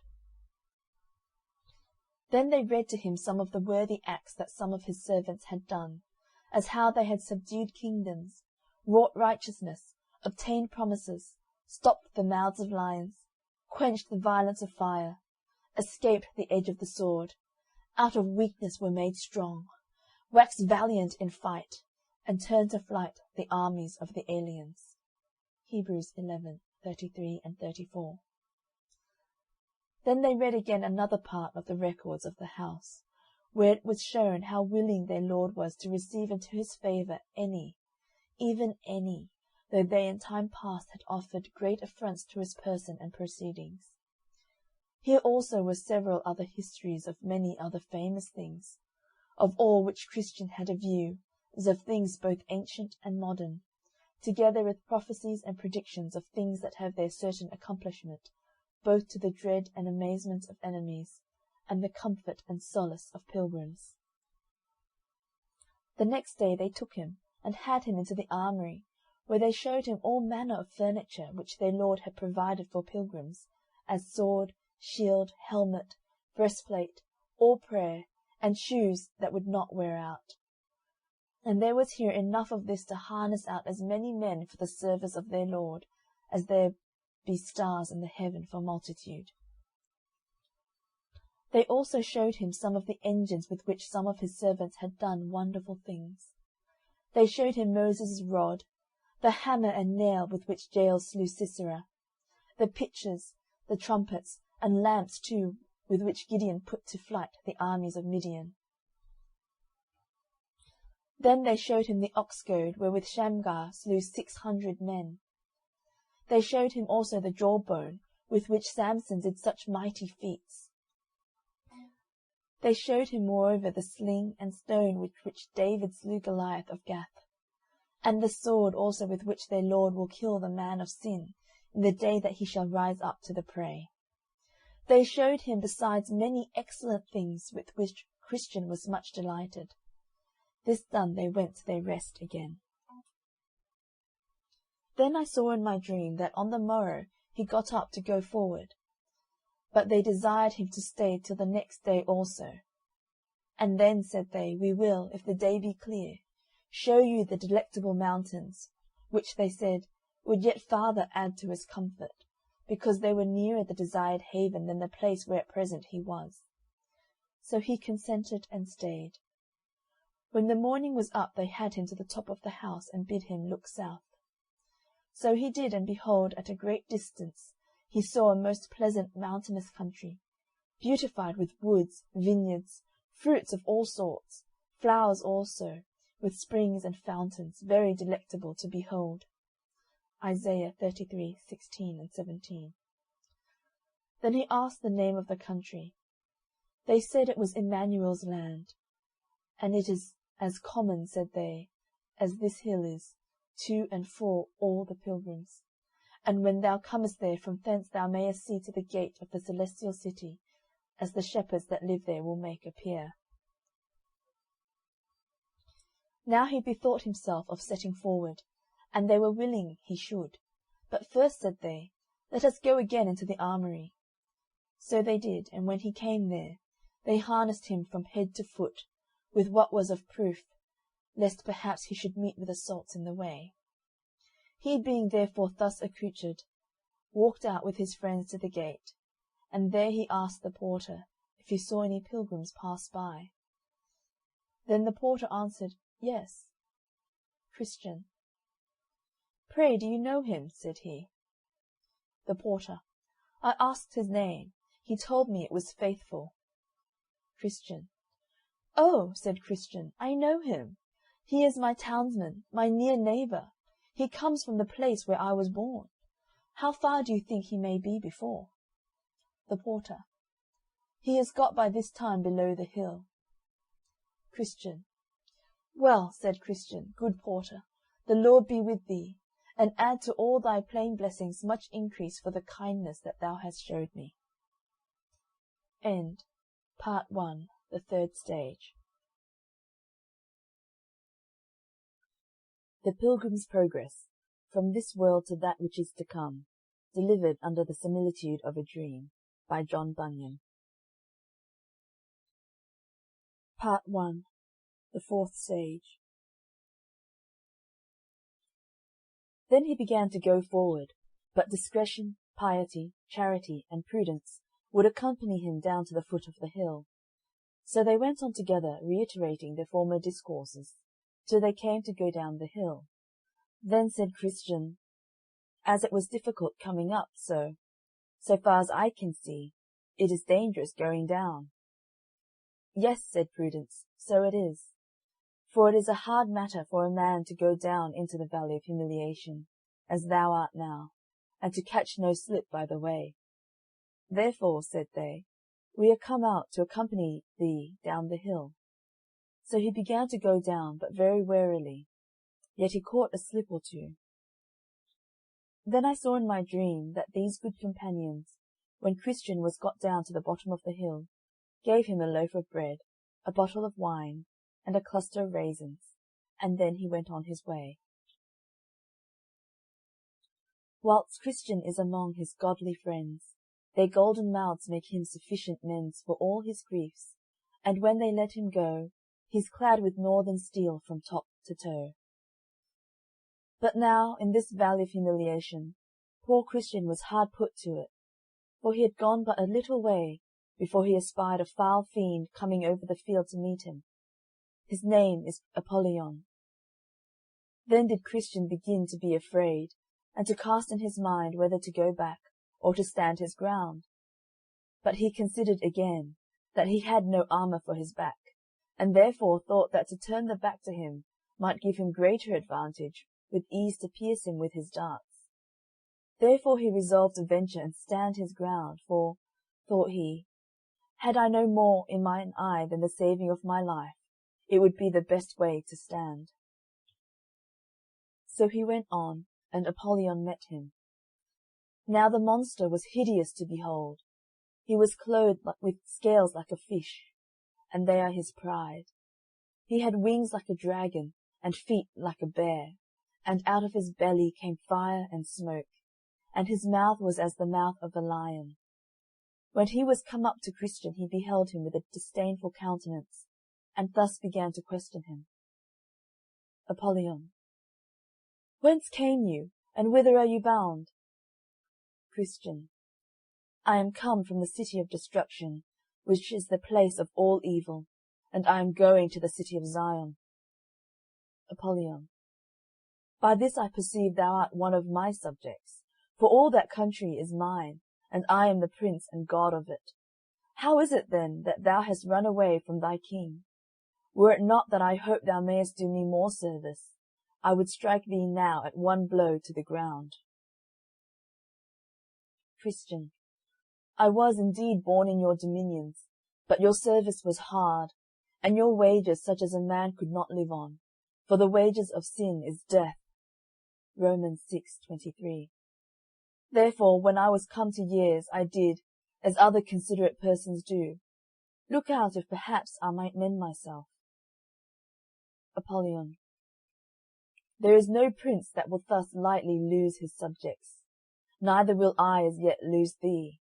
But since thou complainest of thy service and wages, be content to go back, and what our country will afford I do here promise to give thee.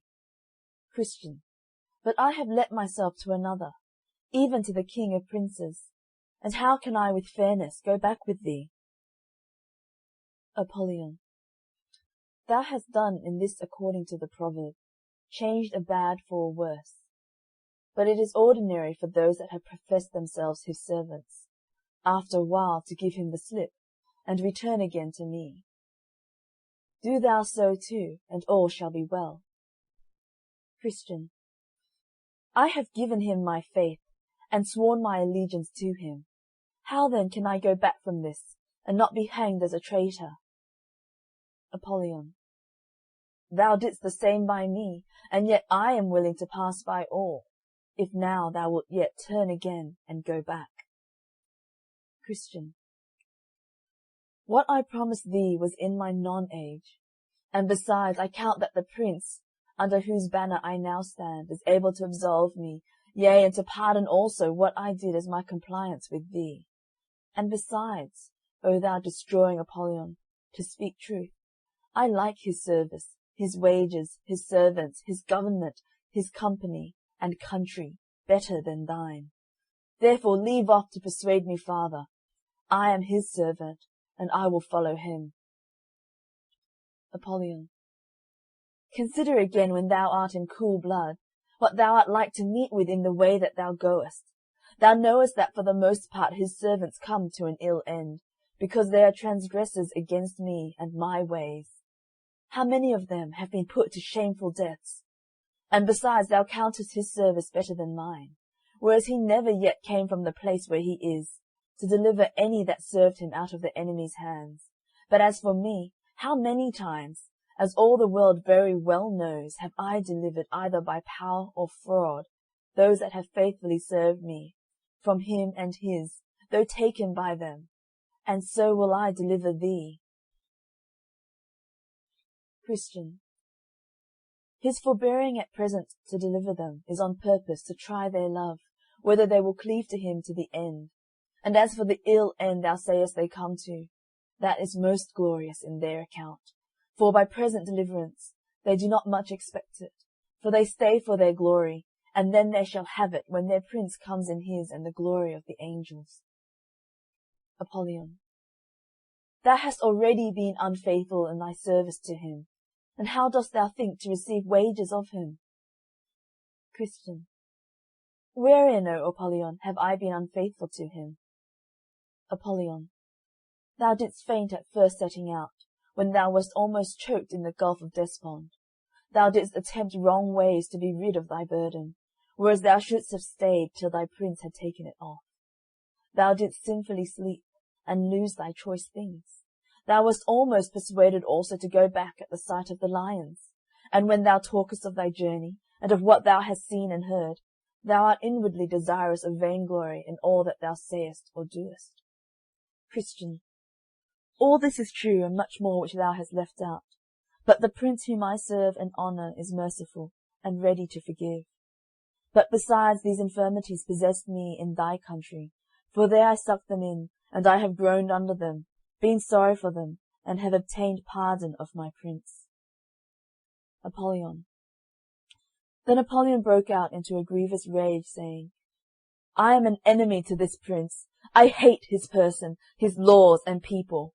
I am come out on purpose to withstand thee. Christian. Apollyon, beware what you do, for I am in the king's highway, the way of holiness. Therefore take heed to yourself. Apollyon. Then Apollyon straggled quite over the whole breadth of the way, and said, I am void of fear in this matter. Prepare thyself to die, for I swear by my infernal den that thou shalt go no farther. Here will I spill thy soul. And with that he threw a flaming dart at his breast. But Christian had a shield in his hand with which he caught it, and so prevented the danger of that. Then did Christian draw, for he saw it was time to bestir him, and Apollyon as fast made at him, throwing darts as thick as hail, by the which notwithstanding all that Christian could do to avoid it, Apollyon wounded him in his head, his hand and foot. This made Christian give a little back. Apollyon therefore followed his work amain, and Christian again took courage and resisted as manfully as he could. This sore combat lasted for above half a day, even till Christian was almost quite spent, for you must know that Christian, by reason of his wounds, must needs grow weaker and weaker. Then Apollyon, espying his opportunity, began to gather up close to Christian, and wrestling with him gave him a dreadful fall. And with that Christian's sword flew out of his hand. Then said Apollyon, I am sure of thee now. And with that he had almost pressed him to death, so that Christian began to despair of life. But, as God would have it, while Apollyon was fetching his last blow, thereby to make a full end of this good man. Christian nimbly reached out his hand for his sword, and caught it, saying, Rejoice not against me, O mine enemy. When I fall, I shall arise. Micah 7:8. And with that gave him a deadly thrust, which made him give back, as one that had received his mortal wound. Christian, perceiving that, made at him again, saying, Nay, in all these things we are more than conquerors through him that loved us. Romans 8:37. And with that Apollyon spread forth his dragon wings, and sped him away, that Christian saw him no more. James 4:7. In this combat no man can imagine, unless he had seen and heard, as I did, what yelling and hideous roaring Apollyon made all the time of the fight. He spake like a dragon, and on the other side what sighs and groans burst from Christian's heart. I never saw him all the while give so much as one pleasant look, till he perceived he had wounded Apollyon with his two-edged sword. Then indeed he did smile and look upward, but it was the dreadfullest sight that ever I saw.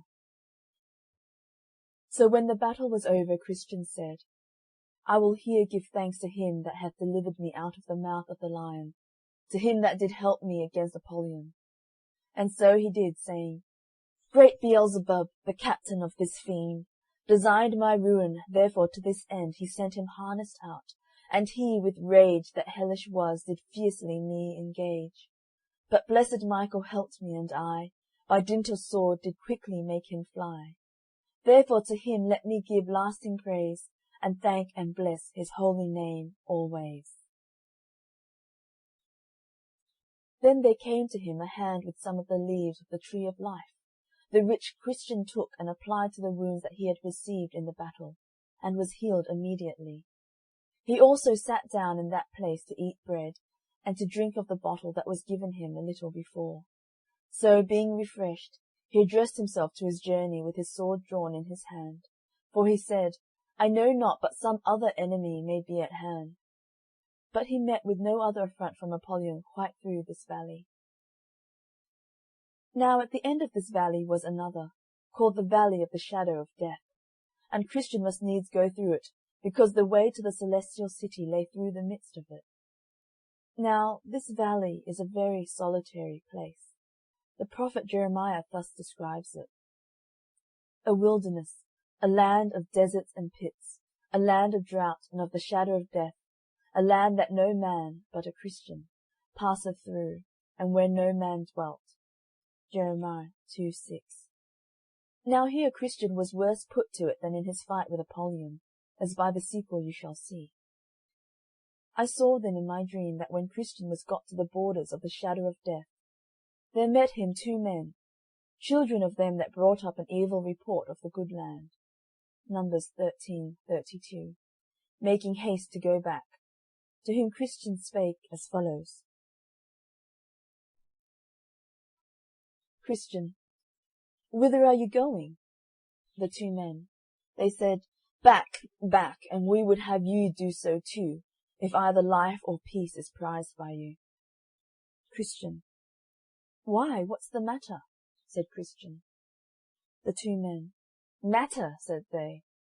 We were going that way as you are going, and went as far as we durst, and indeed we were almost past coming back, for had we gone a little further, we had not been here to bring the news to thee. Christian: But what have you met with? Said Christian. The two men: Why, we were almost in the valley of the shadow of death, but that by good hap we looked before us, and saw the danger before we came to it. Psalm 44:19, 107:19. Christian: But what have you seen? Said Christian. The two men: Seen? Why, the valley itself, which is as dark as pitch. We also saw there the hobgoblins, the satyrs, and dragons of the pit. We heard also in that valley a continual howling and yelling, as of a people under unutterable misery, who there sat bound in affliction and irons, and over that valley hung the discouraging clouds of confusion. Death also doth always spread his wings over it. In a word, it is every whit dreadful, being utterly without order. Job 3:5, 10:22. Christian. Then, said Christian, I perceive not yet by what you have said, but that this is my way to the desired haven. Psalm 44:18 and 19. Jeremiah 2:6. The two men. Be it thy way, we will not choose it for ours. So they parted, and Christian went on his way, but still with his sword drawn in his hand for fear lest he should be assaulted. I saw then in my dream, so far as this valley reached, there was on the right hand a very deep ditch. That ditch is it into which the blind have led the blind in all ages, and have both there miserably perished. Again, behold, on the left hand there was a very dangerous quag, into which, if even a good man falls, he finds no bottom for his foot to stand on. Into that quag King David once did fall, and had no doubt therein been smothered, had not he that is able plucked him out. Psalm 69:14. The pathway was here also exceeding narrow, and therefore good Christian was the more put to it, for when he sought in the dark to shun the ditch on the one hand, he was ready to tip over into the mire on the other. Also when he sought to escape the mire without great carefulness, he would be ready to fall into the ditch. Thus he went on, and I heard him here sigh bitterly.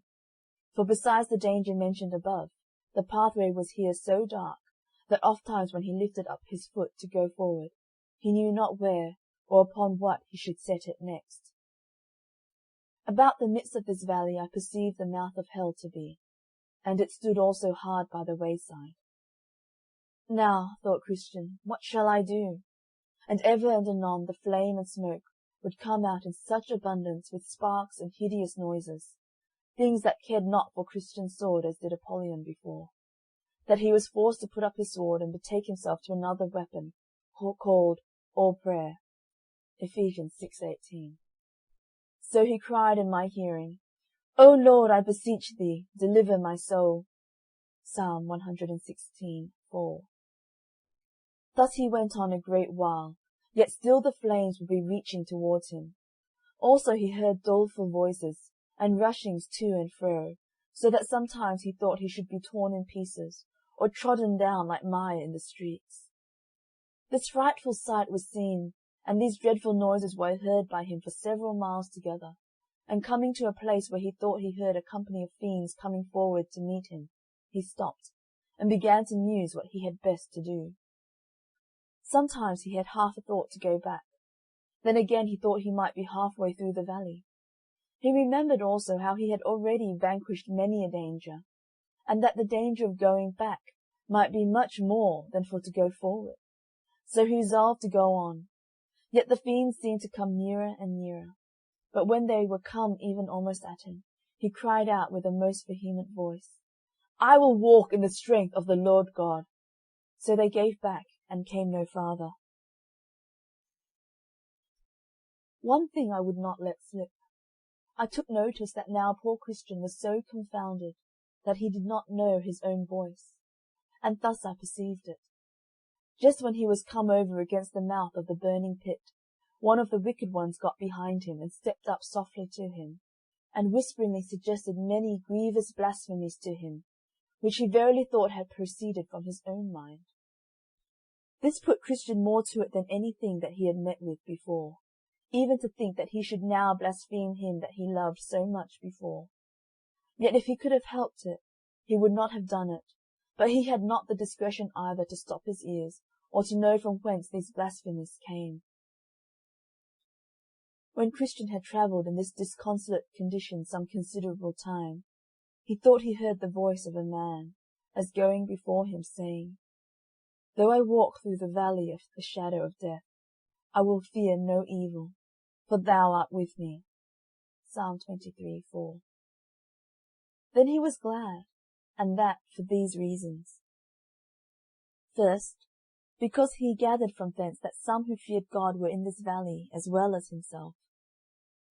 Secondly, for that he perceived God was with them, though in that dark and dismal state. And why not, thought he, with me, though by reason of the impediment that attends this place I cannot perceive it.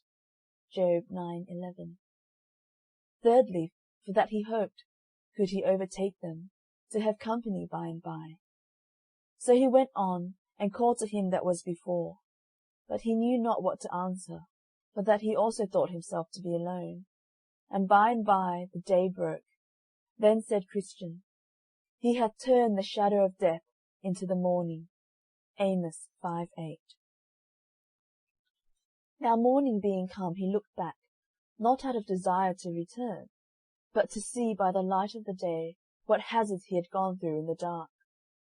So he saw more perfectly the ditch that was on the one hand, and the quag that was on the other, also how narrow the way was which led betwixt them both. Also now he saw the hobgoblins and satyrs and dragons of the pit, but all afar off. For after break of day they came not nigh, yet they were discovered to him according to that which is written, He discovereth deep things out of darkness, and bringeth out to light the shadow of death. Job 12:22. Now was Christian much affected with this deliverance from all the dangers of his solitary way, which dangers though he feared them much before, yet he saw them more clearly now, because the light of the day made them conspicuous to him. And about this time the sun was rising, and this was another mercy to Christian, for you must note that though the first part of the valley of the shadow of death was dangerous, yet this second part which he was yet to go was, if possible, far more dangerous. For from the place where he now stood, even to the end of the valley, the way was all along set so full of snares, traps, gins, and nets here, and so full of pits, pitfalls, deep holes, and shelvings down there, that had it now been dark, as it was when he came the first part of the way, had he had 1,000 souls, they had in reason been cast away. But, as I said, just now the sun was rising. Then said he, His candle shineth on my head, and by his light I go through darkness. Job 29:3. In this light therefore he came to the end of the valley. Now I saw in my dream that at the end of the valley lay blood, bones, ashes, and mangled bodies of men, even of pilgrims that had gone this way formerly. And while I was musing what should be the reason, I espied a little before me a cave, where 2 giants, Pope and Pagan, dwelt in old times, by whose power and tyranny the men whose bones, blood, ashes, etc., lay there, were cruelly put to death. But by this place Christian went without much danger, whereat I somewhat wondered. But I have learnt since that Pagan had been dead many a day, and as for the other, though he be yet alive, he is, by reason of age, and also of the many shrewd brushes that he met with in his younger days, grown so crazy and stiff in his joints, that he can now do little more than sit in his cave's mouth, grinning at pilgrims as they go by, and biting his nails because he cannot come at them. So I saw that Christian went on his way, yet at the sight of the old man that sat at the mouth of the cave, he could not tell what to think, especially because he spoke to him, though he could not go after him, saying, You will never mend, till more of you be burned. But he held his peace, and set a good face on it, and so went by, and catched no hurt. Then sang Christian, O world of wonders, I can say no less, that I should be preserved in that distress that I have met with here. O blessed be that hand that from it hath delivered me. Dangers and darkness, devils, hell and sin did compass me, while I this vale was in. Yea, snares and pits and traps and nets did lie my path about, that worthless silly I might have been catched, entangled, and cast down. But since I live, let Jesus wear the crown. End Part 1, the 4th stage.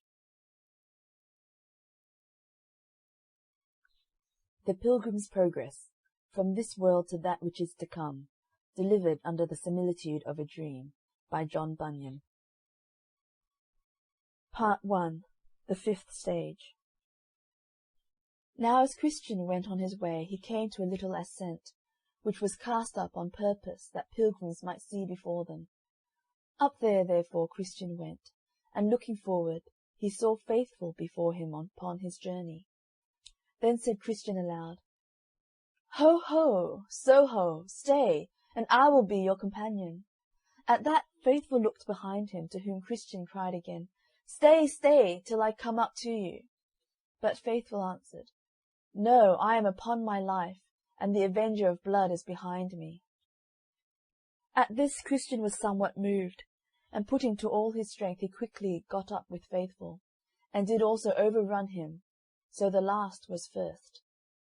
Then did Christian vaingloriously smile, because he had gotten the start of his brother, but not taking good heed to his feet, he suddenly stumbled and fell, and could not rise again until Faithful came up to help him.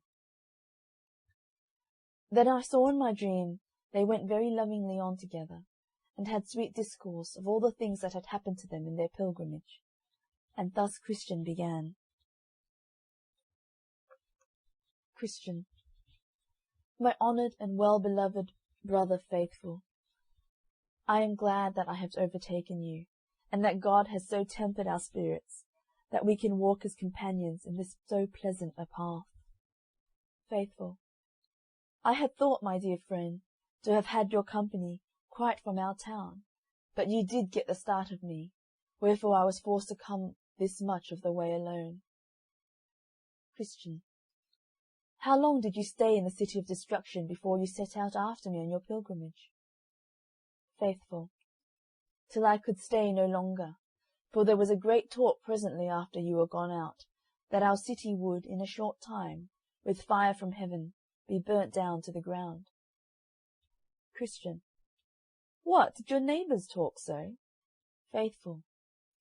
Yes, it was for a while in everybody's mouth. Christian. What, and did no more of them but you come out to escape the danger? Faithful. Though there was, as I said, a great talk thereabout, yet I do not think they did firmly believe it. For in the heat of the discourse I heard some of them deridingly speak of you, and of your desperate journey, for so they called this your pilgrimage. But I did believe, and do still, that the end of our city will be with fire and brimstone from above, and therefore I have made my escape. Christian. Did you hear no talk of neighbour Pliable? Faithful. Yes, Christian, I heard that he followed you till he came to the Slough of Despond, whereas some said he fell in, but he would not be known to have so done. But I am sure he was soundly bedabbled with that kind of dirt. Christian. And what said the neighbours to him? Faithful. He hath since his going back been had greatly in derision, and that among all sorts of people. Some do mock and despise him, and scarce will any set him on work. He is now 7 times worse than if he had never gone out of the city. Christian. But why should they be so set against him, since they also despise the way that he forsook? Faithful. Oh, they say, hang him, he is a turncoat.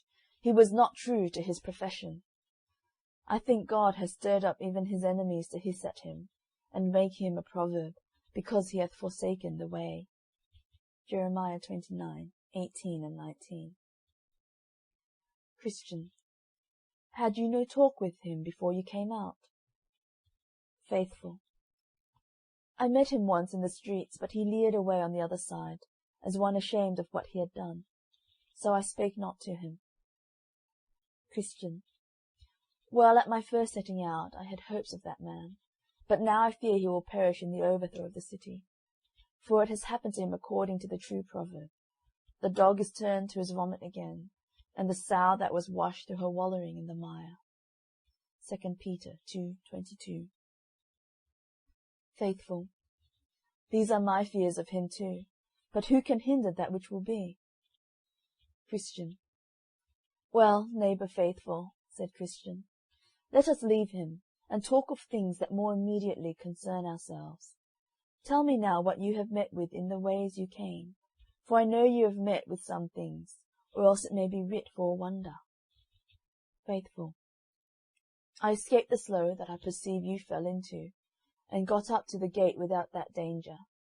Only I met with one whose name was Wanton, that had like to have done me mischief. Christian. It was well you escaped her net. Joseph was hard put to it by her, and he escaped her as you did.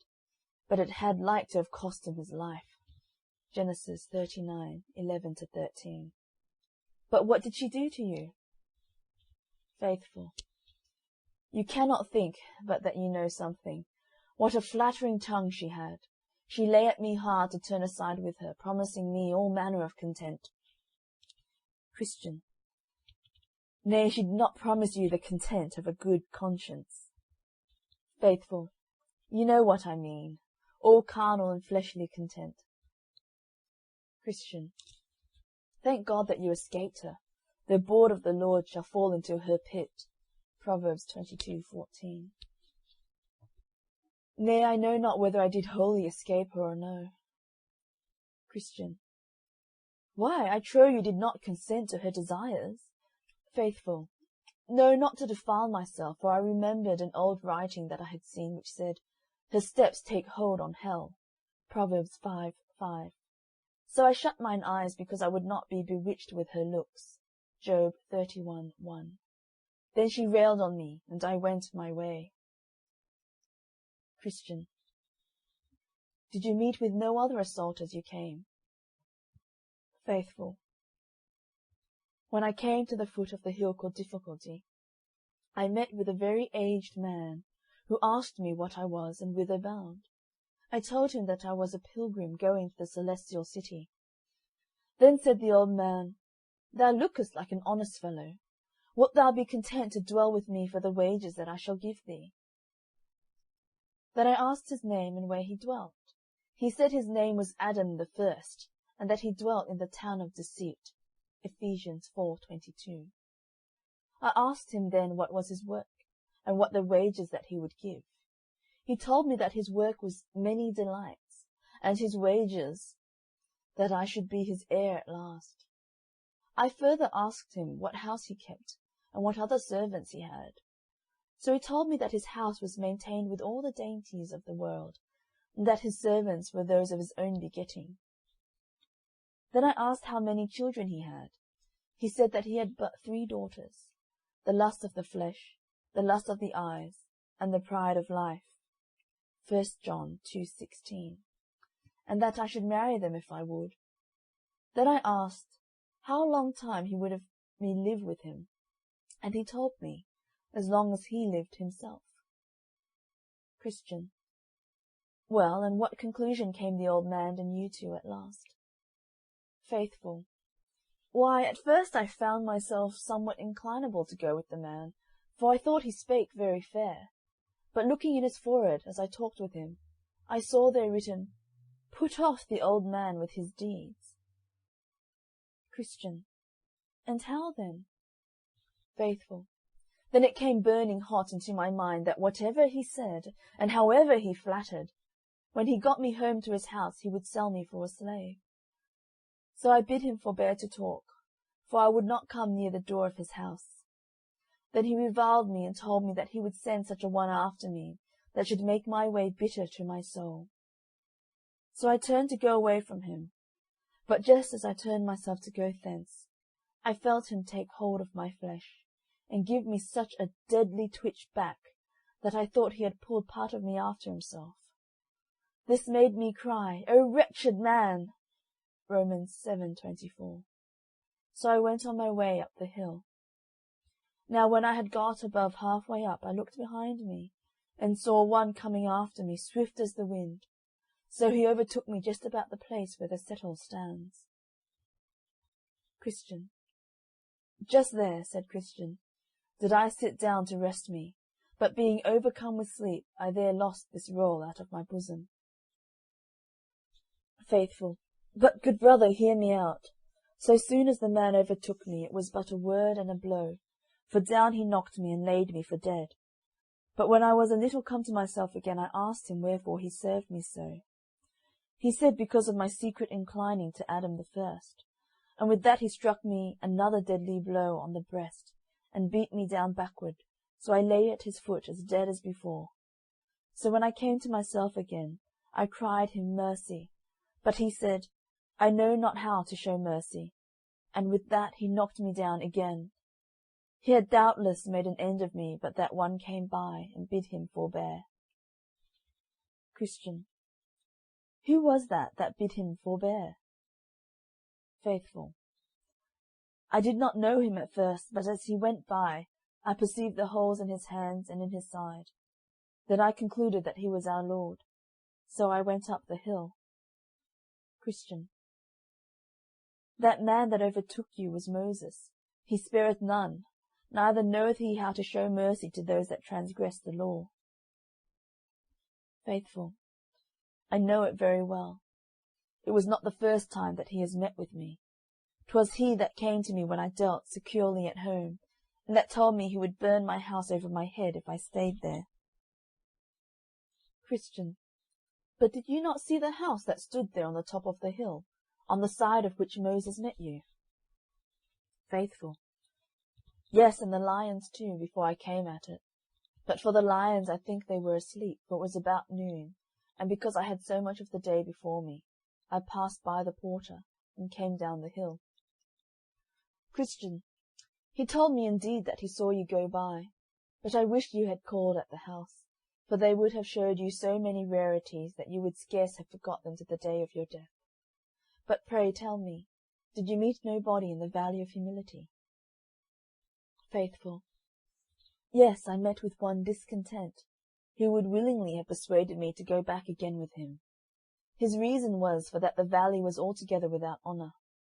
He told me, moreover, that to go there was the way to disoblige all my friends, as pride, arrogancy, self-conceit, worldly glory with others, who he knew, as he said, would be very much offended if I made such a fool of myself as to wade through this valley. Christian. Well, and how did you answer him? Faithful. I told him that, although all these that he named might claim a kindred of me, and that rightly, for indeed they were my relations according to the flesh, yet since I became a pilgrim they have disowned me, and I also have rejected them, and therefore they were to me now no more than if they had never been of my lineage. I told him, moreover, that as to this valley, he had quite misrepresented the thing, for before honour is humility, and a haughty spirit before a fool. Therefore, said I had rather go through this valley to the honour that was so accounted by the wisest, than choose that which he esteemed most worthy of our affections. Christian. Met you with nothing else in that valley? Faithful. Yes, I met with shame, but of all the men that I met with on my pilgrimage he, I think, bears the wrong name. The other would be said, nay, after a little argumentation, and somewhat else, but this bold-faced shame would never have done. Christian. Why? What did he say to you? Faithful. What? Why, he objected against religion itself. He said it was a pitiful, low, sneaking business for a man to mind religion. He said that a tender conscience was an unmanly thing, and that for a man to watch over his words and ways, so as to tie up himself from that hectoring liberty that the brave spirits of the times accustom themselves unto, would make him the ridicule of the times. He objected also that but few of the mighty, rich, or wise were ever of my opinion, nor any of them neither before they were persuaded to be fools, and to be of a voluntary fondness to venture the loss of all for nobody knows what. 1 Corinthians 1:26, 3:18, Philippians 3:7-9, John 7:48. He moreover objected the base and low estate and condition of those that were chiefly the pilgrims of the times in which they lived, also their ignorance and want of understanding in all natural science. Yea, he did hold me to it at that rate also, about a great many more things than here I relate, as that it was a shame to sit whining and mourning under a sermon, and a shame to come sighing and groaning home, that it was a shame to ask my neighbour forgiveness for petty faults, or to make restitution where I have taken from any. He said also that religion made a man grow strange to the great, because of a few vices, which he called by finer names, and made him own and respect the base, because of the same religious fraternity. And is not this, said he, a shame? Christian. And what did you say to him? Faithful. Say?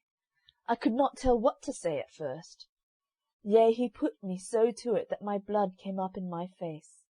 Even this shame fetched it up, and had almost beat me quite off. But at last I began to consider that that which is highly esteemed among men is had in abomination with God. Luke 16:15. And I thought again, this shame tells me what men are, but he tells me nothing what God or the word of God is.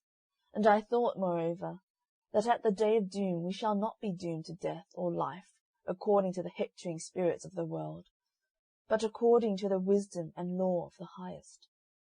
Therefore, thought I, what God says is best is indeed best, though all the men in the world are against it. Seeing then that God prefers his religion, seeing God prefers a tender conscience, seeing they that make themselves fools for the kingdom of heaven are wisest, and that the poor man that loveth Christ is richer than the greatest man in the world that hates him. Shame, depart, thou art an enemy to my salvation. Shall I entertain thee against my sovereign Lord? How then shall I look him in the face at his coming? Mark 8:38. Should I now be ashamed of his ways and servants, how can I expect the blessing? But indeed this shame was a bold villain. I could scarcely shake him out of my company, yea, he would be haunting of me and continually whispering in my ear with some one or other of the infirmities that attend religion. But at last I told him that it was but in vain to attempt farther in this business, for those things that he disdained, in those did I see most glory. And so at last I got past this importunate one, and when I had shaken him off, then I began to sing. The trials that those men do meet withal, that are obedient to the heavenly call, are manifold and suited to the flesh, and come and come, and come again afresh, that now or sometime else we by them may be taken, overcome, and cast away. O let the pilgrims then be vigilant, and quit themselves like men. Christian. I am glad, my brother, that thou didst withstand this villain so bravely. For of all, as thou sayest, I think he has the wrong name, for he is so bold as to follow us in the streets, and to attempt to put us to shame before all men, that is, to make us ashamed of that which is good. But if he was not himself audacious, he would never attempt to do as he does. But let us still resist him, for, notwithstanding all his bravadoes, he promoteth the fool and none else. The wise shall inherit glory, said Solomon, but shame shall be the promotion of fools. Proverbs 3:35. Faithful. I think we must cry to him for help against shame, that would have us to be valiant for truth upon the earth. Christian. You say true, but did you meet nobody else in that valley? Faithful. No, not I, for I had sunshine all the rest of the way through that, and also through the valley of the shadow of death. Christian. 'Twas well for you. I am sure it fared far otherwise with me. I had for a long season, as soon almost as I entered into that valley, a dreadful combat with that foul fiend Apollyon. Yea, I thought verily he would have killed me, especially when he got me down and crushed me under him, as if he would have crushed me to pieces. For as he threw me, my sword fell out of my hand. Nay, he told me he was sure of me, but I cried to God, and he heard me, and delivered me out of all my troubles. Then I entered into the valley of the shadow of death, and had no light for almost half the way through it. I thought I should have been killed there over and over. But at last day brake, and the sun rose, and I went through that which was behind me with far more ease and quiet. Moreover, I saw in my dream that as they went on, Faithful, as he chanced to look on one side, saw a man whose name was Talkative, walking at a distance beside them, for in this place there was room enough for them all to walk. He was a tall man, and something more comely at a distance than at hand. To this man Faithful addressed himself in this manner. Faithful. Friend, whither away? Are you going to the heavenly country? Talkative. I am going to the same place. Faithful. That is well. Then I hope we shall have your good company. Talkative. With a very good will I be your companion. Faithful. Come on then, and let us go together, and let us spend our time in discoursing of things that are profitable. Talkative. To talk of things that are good to me is very acceptable, with you or with any other, and I am glad that I have met with those that incline to so good a work. For, to speak the truth, there are but few who care thus to spend their time as they are in their travels, but choose much rather to be speaking of things to no profit, and this hath been a trouble to me. Faithful. That is indeed a thing to be lamented, for what thing so worthy of the use of the tongue and mouth of men on earth, as are the things of the God of heaven? Talkative. I like you wonderful well, for your saying is full of conviction. And I will add, what thing is so pleasant, and what so profitable, as to talk of the things of God? What thing so pleasant, that is, if a man hath any delights in things that are wonderful? For instance, if a man doth delight to talk of the history or the mystery of things, or if a man doth love to talk of miracles, wonders, or signs, where shall he find things recorded so delightful and so sweetly penned, as in the Holy Scripture? Faithful. That is true, but to be profited by such things in our talk should be our chief design. Talkative. That's it that I said, for to talk of such things is most profitable, for by so doing a man may get knowledge of many things, as of the vanity of earthly things, and the benefit of things above.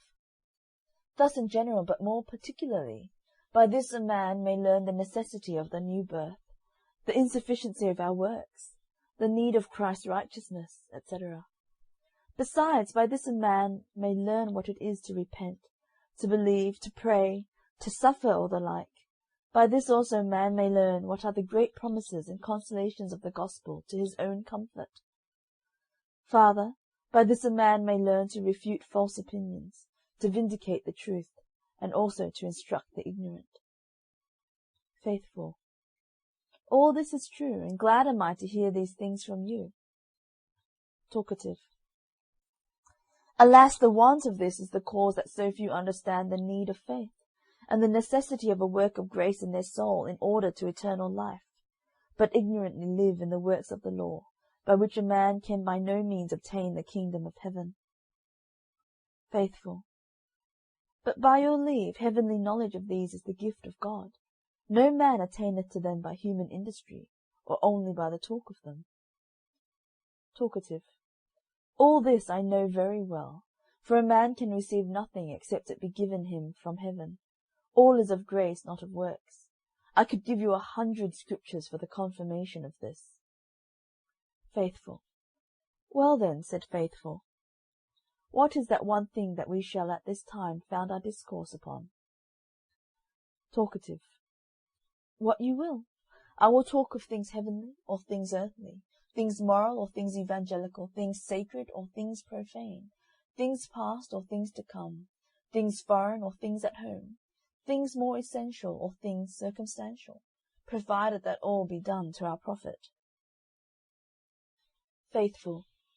Now did Faithful begin to wonder, and stepping to Christian, for he walked all this while by himself, he said to him but softly, What a brave companion have we got! Surely this man will make a very excellent pilgrim. Christian. At this Christian modestly smiled and said, This man with whom you are so taken will beguile with this tongue of his 20 of them that know him not. Faithful. Do you know him then? Christian. Know him? Yes, better than he knows himself. Faithful. Pray, what is he? Christian. His name is Talkative, he dwelleth in our town. I wondered that you should be a stranger to him, only I consider that our town is large. Faithful. Whose son is he, and whereabout doth he dwell? Christian. He is the son of one Saywell. He dwelt in Prating Row, and he is known to all that are acquainted with him by the name of Talkative of Prating Row, and notwithstanding his fine tongue, he is but a sorry fellow. Faithful. Well, he seems to be a very pretty man. Christian. That is, to them that have not a thorough acquaintance with him. For he is best abroad. Near home he is ugly enough. Your saying that he is a pretty man brings to my mind what I have observed in the work of a painter, whose pictures show best at a distance, but very near more unpleasing. Faithful. But I am ready to think you do but jest because you smiled. Christian. God forbid that I should jest, though I smiled, in this matter, or that I should accuse any falsely. I will give you a further discovery of him. This man is for any company, and for any talk. As he talketh now with you, so will he talk when he is on the ale bench. And the more drink he hath in his crown, the more of these things he hath in his mouth. Religion hath no place in his heart, or house, or conversation. All he hath lieth in his tongue, and his religion is to make a noise therewith. Faithful. Say you so? Then am I in this man greatly deceived. Christian. Deceived, you may be sure of it. Remember the proverb, they say and do not.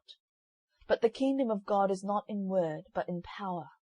Matthew 23:3, 1 Corinthians 4:20. He talketh of prayer, of repentance, of faith, and of the new birth, but he knows but only to talk of them. I have been in his family, and have observed him both at home and abroad, and I know what I say of him is the truth. His house is as empty of religion as the white of an egg is of savour. There is there neither prayer nor sign of repentance for sin. Yea, the brute in his kind serves God far better than he. He is the very stain, reproach, and shame of religion to all that know him. Romans 2:24 and 25. It can hardly have a good word in all that end of the town where he dwells through him. Thus say the common people that know him, a saint abroad and a devil at home. His poor family finds it so. He is such a churl, such a railer at, and so unreasonable with his servants that they neither know how to do for or speak to him. Men that have any dealings with him say it is better to deal with a Turk than with him, for fairer dealings they shall have at their hands. This talkative, if it be possible, will go beyond them, defraud, beguile, and overreach them. Besides, he brings up his sons to follow his steps, and if he finds in any of them a foolish timorousness, for so he calls the first appearance of a tender conscience, he calls them fools and blockheads, and by no means will employ them in much, or speak to their commendation before others. For my part, I am of opinion that he has, by his wicked life, caused many to stumble and fall, and will be, if God prevents not, the ruin of many more. Faithful. Well, my brother, I am bound to believe you, not only because you say you know him, but also because, like a Christian, you make your reports of men.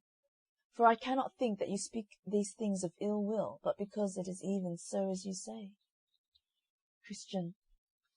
Had I known him no more than you, I might perhaps have thought of him as at the first you did. Yea, had I received this report at their hands only that are enemies to religion, I should have thought it had been a slander, a lot that often falls from bad men's mouths upon good men's names and professions. But all these things, yea, and a great many more as bad, of my knowledge, I can prove him guilty of. Besides, good men are ashamed of him.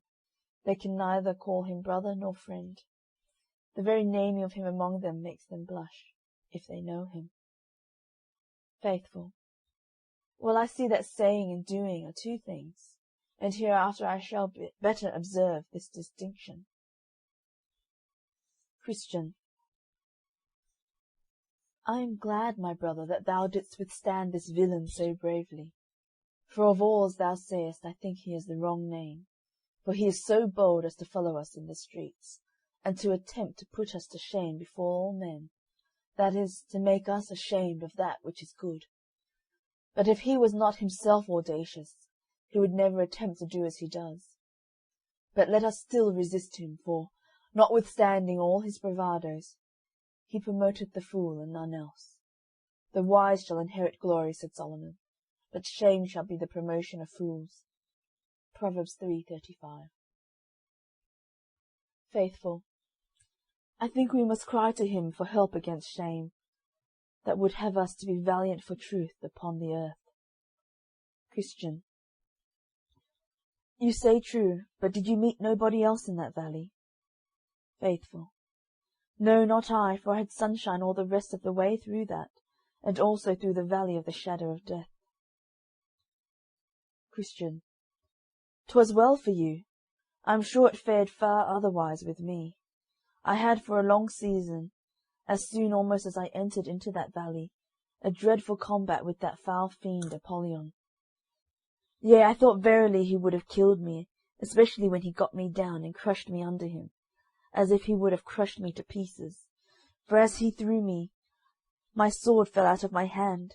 Nay, he told me he was sure of me, but I cried to God, and he heard me, and delivered me out of all my troubles. Then I entered into the valley of the shadow of death, and had no light for almost half the way through it. I thought I should have been killed there over and over. But at last day brake, and the sun rose, and I went through that which was behind me with far more ease and quiet. Moreover, I saw in my dream that as they went on, Faithful, as he chanced to look on one side, saw a man whose name was Talkative, walking at a distance beside them, for in this place there was room enough for them all to walk. He was a tall man, and something more comely at a distance than at hand. To this man Faithful addressed himself in this manner. Faithful. Friend, whither away? Are you going to the heavenly country? Talkative. I am going to the same place. Faithful. That is well. Then I hope we shall have your good company. Talkative. With a very good will I be your companion. Faithful. Come on then, and let us go together, and let us spend our time in discoursing of things that are profitable. Talkative. To talk of things that are good to me is very acceptable, with you or with any other, and I am glad that I have met with those that incline to so good a work. For, to speak the truth, there are but few who care thus to spend their time as they are in their travels, but choose much rather to be speaking of things to no profit, and this hath been a trouble to me. Faithful. That is indeed a thing to be lamented. For what thing so worthy of the use of the tongue and mouth of men on earth, as are the things of the God of heaven? Talkative. I like you wonderful well, for your saying is full of conviction. And I will add, what thing is so pleasant, and what so profitable, as to talk of the things of God? What thing so pleasant, that is, if a man hath any delights in things that are wonderful? For instance, if a man doth delight to talk of the history or the mystery of things, or if a man doth love to talk of miracles, wonders, or signs, where shall he find things recorded so delightful and so sweetly penned as in the Holy Scripture? Faithful. That is true, but to be profited by such things in our talk should be our chief design. Talkative. That's it that I said, for to talk of such things is most profitable. For by so doing a man may get knowledge of many things, as of the vanity of earthly things, and the benefit of things above. Thus in general, but more particularly, by this a man may learn the necessity of the new birth, the insufficiency of our works, the need of Christ's righteousness, etc. Besides, by this a man may learn what it is to repent, to believe, to pray, to suffer, or the like.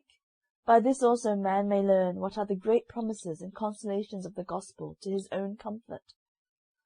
Farther, by this a man may learn to refute false opinions, to vindicate the truth, and also to instruct the ignorant. Faithful. All this is true, and glad am I to hear these things from you. Talkative. Alas, the want of this is the cause that so few understand the need of faith, and the necessity of a work of grace in their soul in order to eternal life, but ignorantly live in the works of the law, by which a man can by no means obtain the kingdom of heaven. Faithful. But by your leave, heavenly knowledge of these is the gift of God. No man attaineth to them by human industry, or only by the talk of them. Talkative. All this I know very well, for a man can receive nothing except it be given him from heaven, All is of grace, not of works. I could give you 100 scriptures for the confirmation of this. Faithful. Well then, said Faithful, what is that one thing that we shall at this time found our discourse upon? Talkative. What you will. I will talk of things heavenly or things earthly, things moral or things evangelical, things sacred or things profane, things past or things to come, things foreign or things at home, things more essential or things circumstantial, provided that all be done to our profit. Faithful. Now did Faithful begin to wonder, and stepping to Christian, for he walked all this while by himself, he said to him but softly, What a brave companion have we got! Surely this man will make a very excellent pilgrim. Christian. At this Christian modestly smiled and said, This man with whom you are so taken will beguile with this tongue of his 20 of them that know him not. Faithful. Do you know him then? Christian. Know him? Yes, better than he knows himself. Faithful. Pray, what is he? Christian. His name is Talkative. He dwelleth in our town. I wondered that you should be a stranger to him, only I consider that our town is large. Faithful. Whose son is he, and whereabout doth he dwell? Christian. He is the son of one Saywell. He dwelt in Prating Row, and he is known to all that are acquainted with him by the name of Talkative of Prating Row, and notwithstanding his fine tongue, he is but a sorry fellow. Faithful. Well, he seems to be a very pretty man. Christian. That is, to them that have not a thorough acquaintance with him, for he is best abroad. Near home he is ugly enough. Your saying that he is a pretty man brings to my mind what I have observed in the work of a painter, whose pictures show best at a distance, but very near more unpleasing. Faithful. But I am ready to think you do but jest because you smiled. Christian. God forbid that I should jest, though I smiled, in this matter, or that I should accuse any falsely. I will give you a further discovery of him. This man is for any company, and for any talk. As he talketh now with you, so will he talk when he is on the ale bench. And the more drink he hath in his crown, the more of these things he hath in his mouth. Religion hath no place in his heart, or house, or conversation. All he hath lieth in his tongue, and his religion is to make a noise therewith. Faithful. Say you so? Then am I in this man greatly deceived. Christian. Deceived, you may be sure of it. Remember the proverb, they say and do not. But the kingdom of God is not in word, but in power.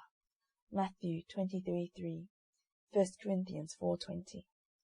He talketh of prayer, of repentance, of faith, and of the new birth, but he knows but only to talk of them. I have been in his family, and have observed him both at home and abroad, and I know what I say of him is the truth. His house is as empty of religion as the white of an egg is of savour. There is there neither prayer nor sign of repentance for sin. Yea, the brute in his kind serves God far better than he. He is the very stain, reproach, and shame of religion to all that know him. Romans 2:24 and 25. It can hardly have a good word in all that end of the town where he dwells through him. Thus say the common people that know him, a saint abroad, and a devil at home. His poor family finds it so. He is such a churl, such a railer at, and so unreasonable with his servants that they neither know how to do for or speak to him.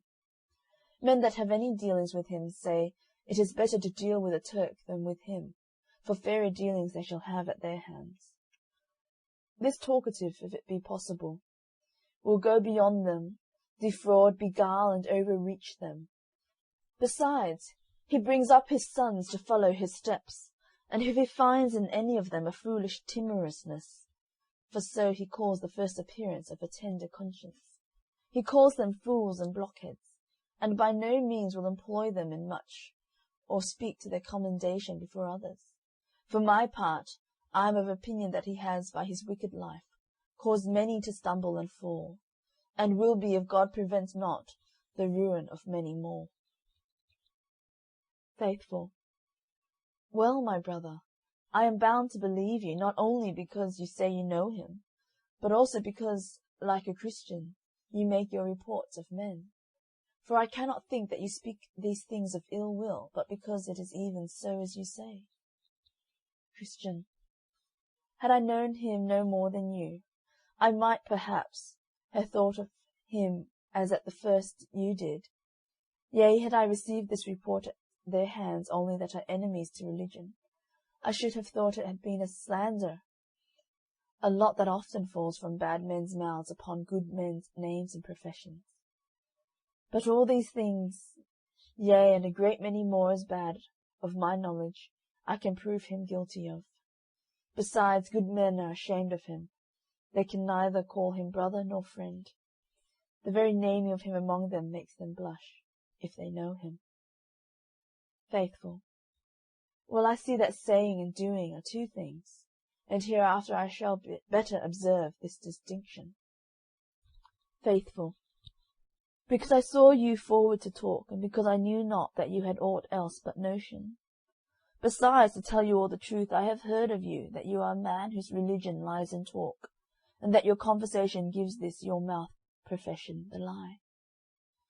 They say you are a spot among Christians, and that religion fareth the worse for your ungodly conversation, that some have already stumbled at your wicked ways, and that more are in danger of being destroyed thereby. Your religion, and an alehouse, and covetousness, and uncleanness, and swearing, and lying, and vain company keeping, etc., will stand together. The proverb is true of you which is said of a harlot, to wit, that she is a shame to all women. So are you a shame to all professors. Talkative. Since you are so ready to take up reports, and to judge so rashly as you do, I cannot but conclude you are some peevish or melancholy man, not fit to be discoursed with, and so adieu. Then up came Christian and said to his brother, I told you how it would happen. Your words and his lusts could not agree. He had rather leave your company than reform his life. But he is gone, as I said. Let him go. The loss is no man's but his own. He has saved us the trouble of going from him, for he continuing, as I suppose he will do, as he is, would have been but a blot in our company. Besides, the apostle says, from such withdraw thyself. Faithful. But I am glad we had this little discourse with him. It may happen that he will think of it again. I have dealt plainly with him, and so am clear of his blood if he perisheth. Christian. You did well to talk so plainly to him as you did. There is but little of this faithful dealing with men nowadays, and that makes religion to stink so in the nostrils of many as it doth. For they are these talkative fools, whose religion is only in word, and who are debauched and vain in their conversation, that, being so much admitted into the fellowship of the godly, do puzzle the world, blemish Christianity, and grieve the sincere. I wish that all men would deal with such as you have done. Then should they either be made more comfortable to religion, or the company of saints would be too hot for them. Then did Faithful say, How talkative at first lifts up his plumes, how bravely doth he speak, how he presumes to drive down all before him. But so soon as Faithful talks of heart work, like the moon that's past the full, into the wane he goes, and so will all but he that heart work know. Thus they went on, talking of what they had seen by the way, and so made that way easy, which would otherwise no doubt have been tedious for them. For now they went through a wilderness. End Part 1, the 5th stage.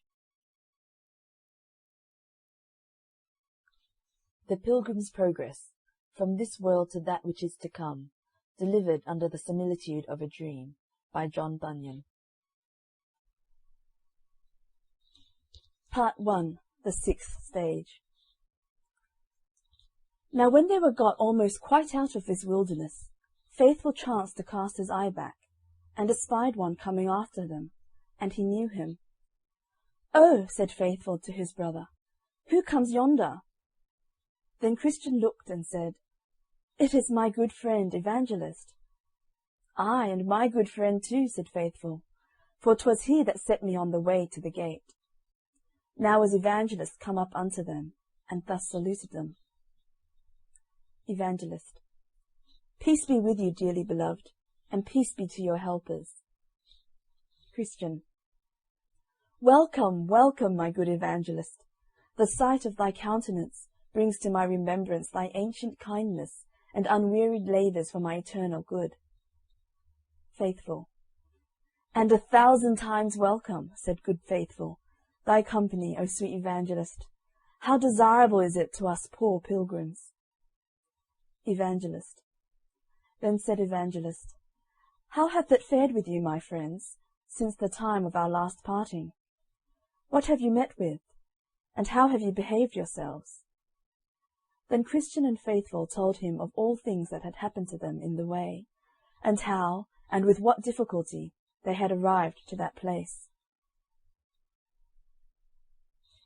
Right glad am I, said Evangelist, not that you have met with trials, but that you have been victors, and for that you have, notwithstanding many weaknesses, continued in the way to this very day. I say, right glad am I of this thing, and that for mine own sake and yours. I have sowed, and you have reaped, and the day is coming when both he that soweth and they that reap shall rejoice together. John 4:36. That is, if you hold out, for in due season ye shall reap, if ye faint not. Galatians 6:9. The crown is before you, and it is an incorruptible one, so run that ye may obtain it. 1 Corinthians 9:24-27. Some there be that set out for this crown, and after they have gone far for it, another comes in and takes it from them. Hold fast therefore that you have. Let no man take your crown. Revelations 3:11. You are not yet out of the gunshot of the devil. You have not resisted unto blood, striving against sin. Let the kingdom be always before you, and believe steadfastly concerning the things that are invisible. Let nothing that is on this side the other world get within you. And above all, look well to your own hearts and to the lusts thereof, for they are deceitful above all things, and desperately wicked. Set your faces like a flint. You have all power in heaven and earth on your side. Christian.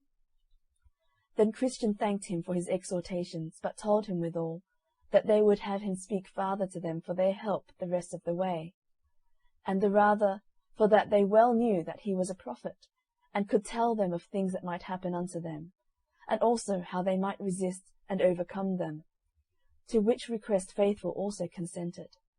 So Evangelist began as followeth. Evangelist. My sons, you have heard in the word of the truth of the gospel, that you must through many tribulations enter into the kingdom of heaven, and again, that in every city bonds and afflictions abide you, and therefore you cannot expect that you should go long on your pilgrimage without them in some sort or other. You have found something of the truth of these testimonies upon you already, and more will immediately follow. For now, as you see, you are almost out of this wilderness, and therefore you will soon come into a town that you will by and by see before you. And in that town you will be hardly beset with enemies, who will strain hard, but they will kill you. And be sure that one or both of you must seal the testimony which you hold with blood. But be you faithful unto death, and the King will give you a crown of life. He that shall die there, although his death will be unnatural, and his pain perhaps great, he will yet have the better of his fellow, not only because he will be arrived at the celestial city soonest, but because he will escape many miseries that the other will meet with in the rest of his journey. But when you are come to the town, and shall find fulfilled what I have here related, then remember your friend, and quit yourselves like men, and commit the keeping of your souls to God in well-doing, as unto a faithful Creator. Then I saw in my dream that when they were got out of the wilderness, they presently saw a town before them, and the name of that town is Vanity, and at the town there is a fair kept, called Vanity Fair. It is kept all the year long. It beareth the name of Vanity Fair, because the town where it is kept is lighter than vanity. Psalm 62:9.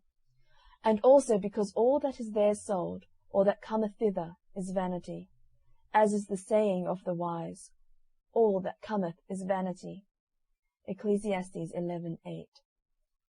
See also 1:2-14, 2:11-17, Isaiah 40:17. This fair is no new erected business, but a thing of ancient standing. I will show you the original of it. Almost 5,000 years ago there were pilgrims walking to the celestial city, as these two honest persons are. And Beelzebub, Apollyon, and Legion, with their companions, perceiving by the path that the pilgrims made, that their way to the city lay through this town of vanity, they contrived here to set up a fair wherein should be sold all sorts of vanity, and that it should last all the year long. Therefore at this fair are all such merchandise sold as houses, lands, trades, places, honours, preferments, titles, countries, kingdoms, lusts, pleasures, and delights of all sorts, as harlots, wives, husbands, children, masters, servants, lives, blood, bodies, souls, silver, gold, pearls, precious stones, and what not. Moreover, at this fair there is at all times to be seen jugglings, cheats, games, plays, fools, apes, knaves, rogues, and that of every kind. Here are to be seen too, and that for nothing, thefts, murders, adulteries, false swearers, and that of a blood-red colour. And as in other fairs of less moment, there are the several rows and streets under their proper names, where such and such wares are vended. So here likewise you have the proper places, rows, streets, namely, countries and kingdoms, where the wares of this fair are soonest to be found. Here is the Briton row, the French row, the Italian row, the Spanish row, the German row, where several sorts of vanities are to be sold. But, as in other fairs, some one commodity is as the chief of all the fair, so the ware of Rome and her merchandise is greatly promoted in this fair. Only our English nation, with some others, have taken a dislike thereat. Now, as I said, the way to the celestial city lies just through this town, where this lusty fair is kept. And he that will go to the city, and yet not go through this town, must needs go out of the world. 1 Corinthians 4:10. The Prince of Princes himself, when here, went through this town to his own country, and that upon a fair day too. Yea, and, as I think, it was Beelzebub, the chief lord of this fair, that invited him to buy of his vanities, yea, would have made him lord of the fair, would he but have done him reverence as he went through the town. Yea, because he was such a person of honour, Beelzebub had him from street to street, and showed him all the kingdoms of the world in a little time, that he might, if possible, allure that blessed one to cheapen and buy some of his vanities. But he had no mind to the merchandise. Matthew 4:8 and 9, Luke 4:5-7. This fair, therefore, is an ancient thing of long standing, and a very great fair. Now, these pilgrims, as I said, must needs go through this fair. Well, so they did. But behold, even as they entered into the fair, all the people in the fair were moved, and the town itself, as it were, in a hubbub about them, and that for several reasons. First, the pilgrims were clothed with such kind of raiment as was diverse from the raiment of any that traded in that fair. The people therefore of the fair made a great gazing upon them. Some said they were fools, 1 Corinthians 4:9 and 10. Some they were bedlams, and some they were outlandish men. Secondly, and as they wondered at their apparel, so they did likewise at their speech, for few could understand what they said. They naturally spoke the language of Canaan, but they that kept the fair were the men of this world, so that from one end of the fair to the other they seemed barbarians, each to the other. 1 Corinthians 2:7 and 8. Thirdly, but that which did not a little amuse the merchandisers was, that these pilgrims set very light by all their wares. They cared not so much as to look upon them, and if they called upon them to buy, they would put their fingers in their ears and cry, Turn away mine eyes from beholding vanity, Psalm 119:37, and look upward, signifying that their trade and traffic was in heaven, Philippians 3:20 and 21. One chanced mockingly, beholding the carriage of the men, to say unto them, What will ye buy? But they, looking gravely upon him, said, We buy the truth, Proverbs 23:23. At that there was an occasion taken to despise the men the more, some mocking, some taunting, some speaking reproachfully, and some calling upon others to smite them. At last things came to an hubbub and great stir in the fair, insomuch that all order was confounded. Now was word presently brought to the great one of the fair, who quickly came down, and deputed some of his most trusty friends to take those men into examination, about whom the fair was almost overturned. So the men were brought to examination, and they that sat upon them asked them whence they came, whither they went, and what they did there in such an unusual garb.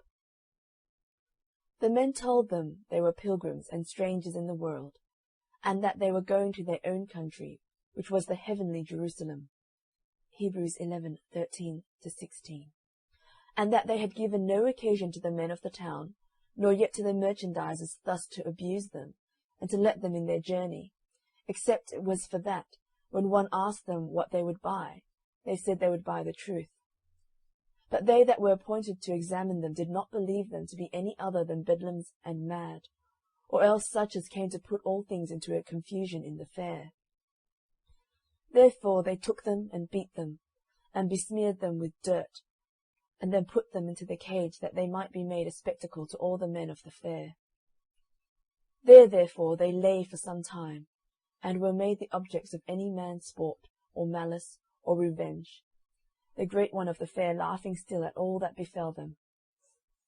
But the men being patient, and not rendering railing for railing, but contrariwise blessing, and giving good words for bad, and kindness for injuries done, some men in the fair, that were more observing and less prejudiced than the rest, began to check and blame the baser sort for the continual abuses done by them to the men.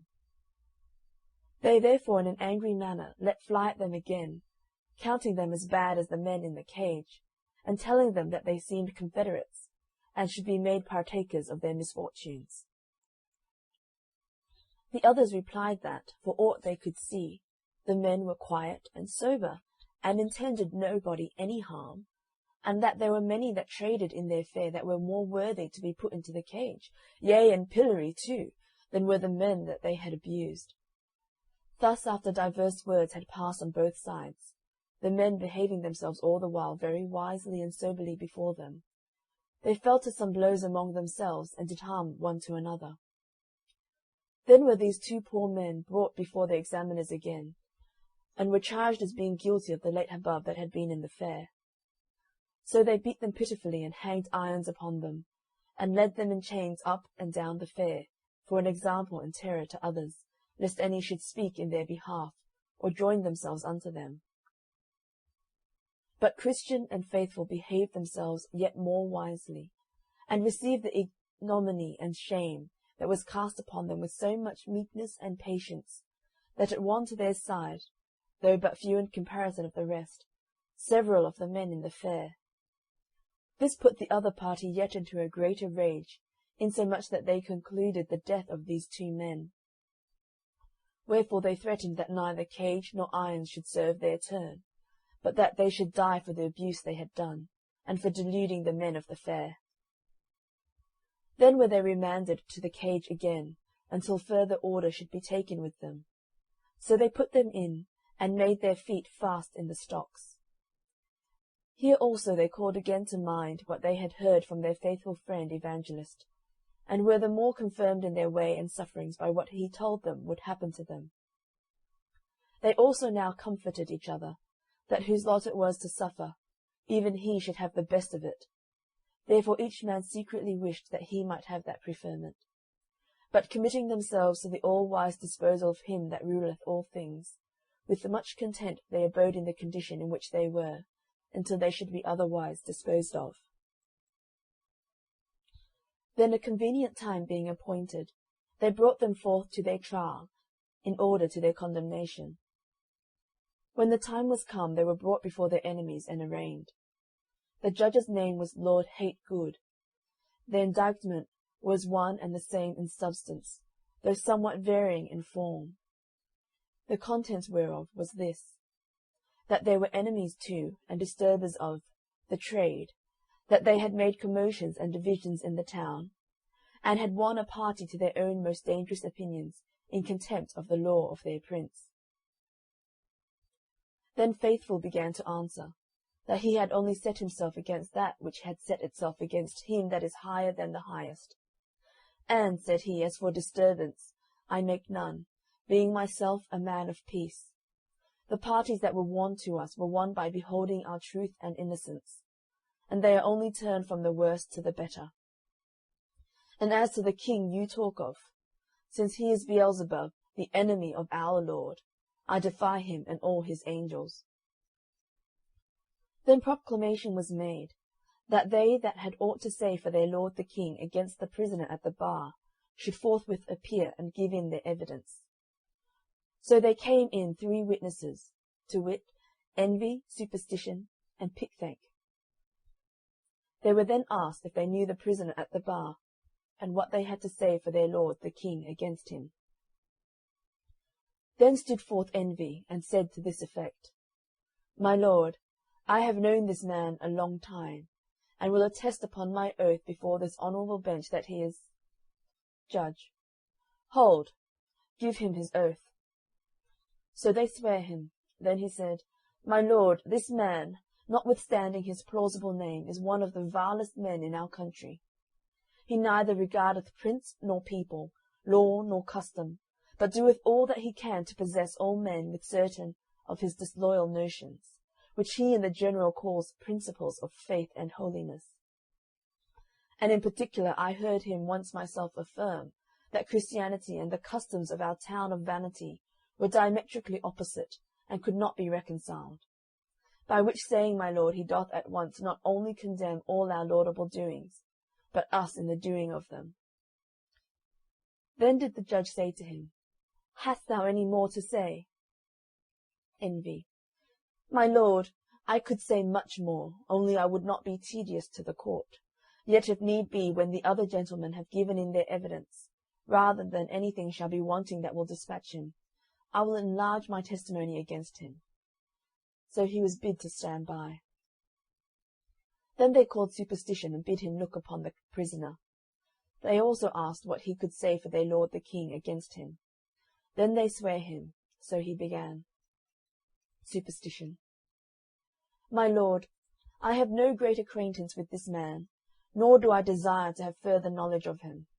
However, this I know, that he is a very pestilent fellow, from some discourse that I had with him the other day in this town. For then, talking with him, I heard him say that our religion was naught, and such by which a man could by no means please God. Which saying of his, my lord, your lordship very well knows what necessarily thence will follow, to wit, that we still do worship in vain, are yet in our sins, and finally shall be damned. And this is that which I have to say. Then was Pickthank sworn, and bid say what he knew in the behalf of their lord the king against the prisoner at the bar. Pickthank. My lord, and you gentlemen all, this fellow I have known of a long time, and have heard him speak things that ought not to be spoken.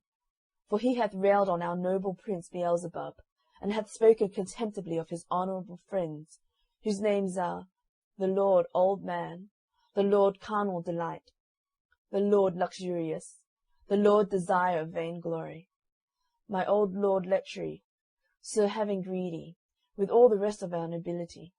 And he hath said moreover that if all men were of his mind, if possible, there is not one of these noblemen should have any longer a being in this town. Besides, he hath not been afraid to rail on you, my lord, who are now appointed to be his judge, calling you an ungodly villain, with many other such like vilifying terms, with which he hath bespattered most of the gentry of our town. When this Pickthank had told his tale, the judge directed his speech to the prisoner at the bar, saying, Thou runagate, heretic, and traitor, hast thou heard what these honest gentlemen have witnessed against thee? Faithful. May I speak a few words in my own defence? Judge. Sirrah, sirrah, thou deservest to live no longer, but to be slain immediately upon the place. Yet, that all men may see our gentleness towards thee, let us hear what thou runagate, hast to say.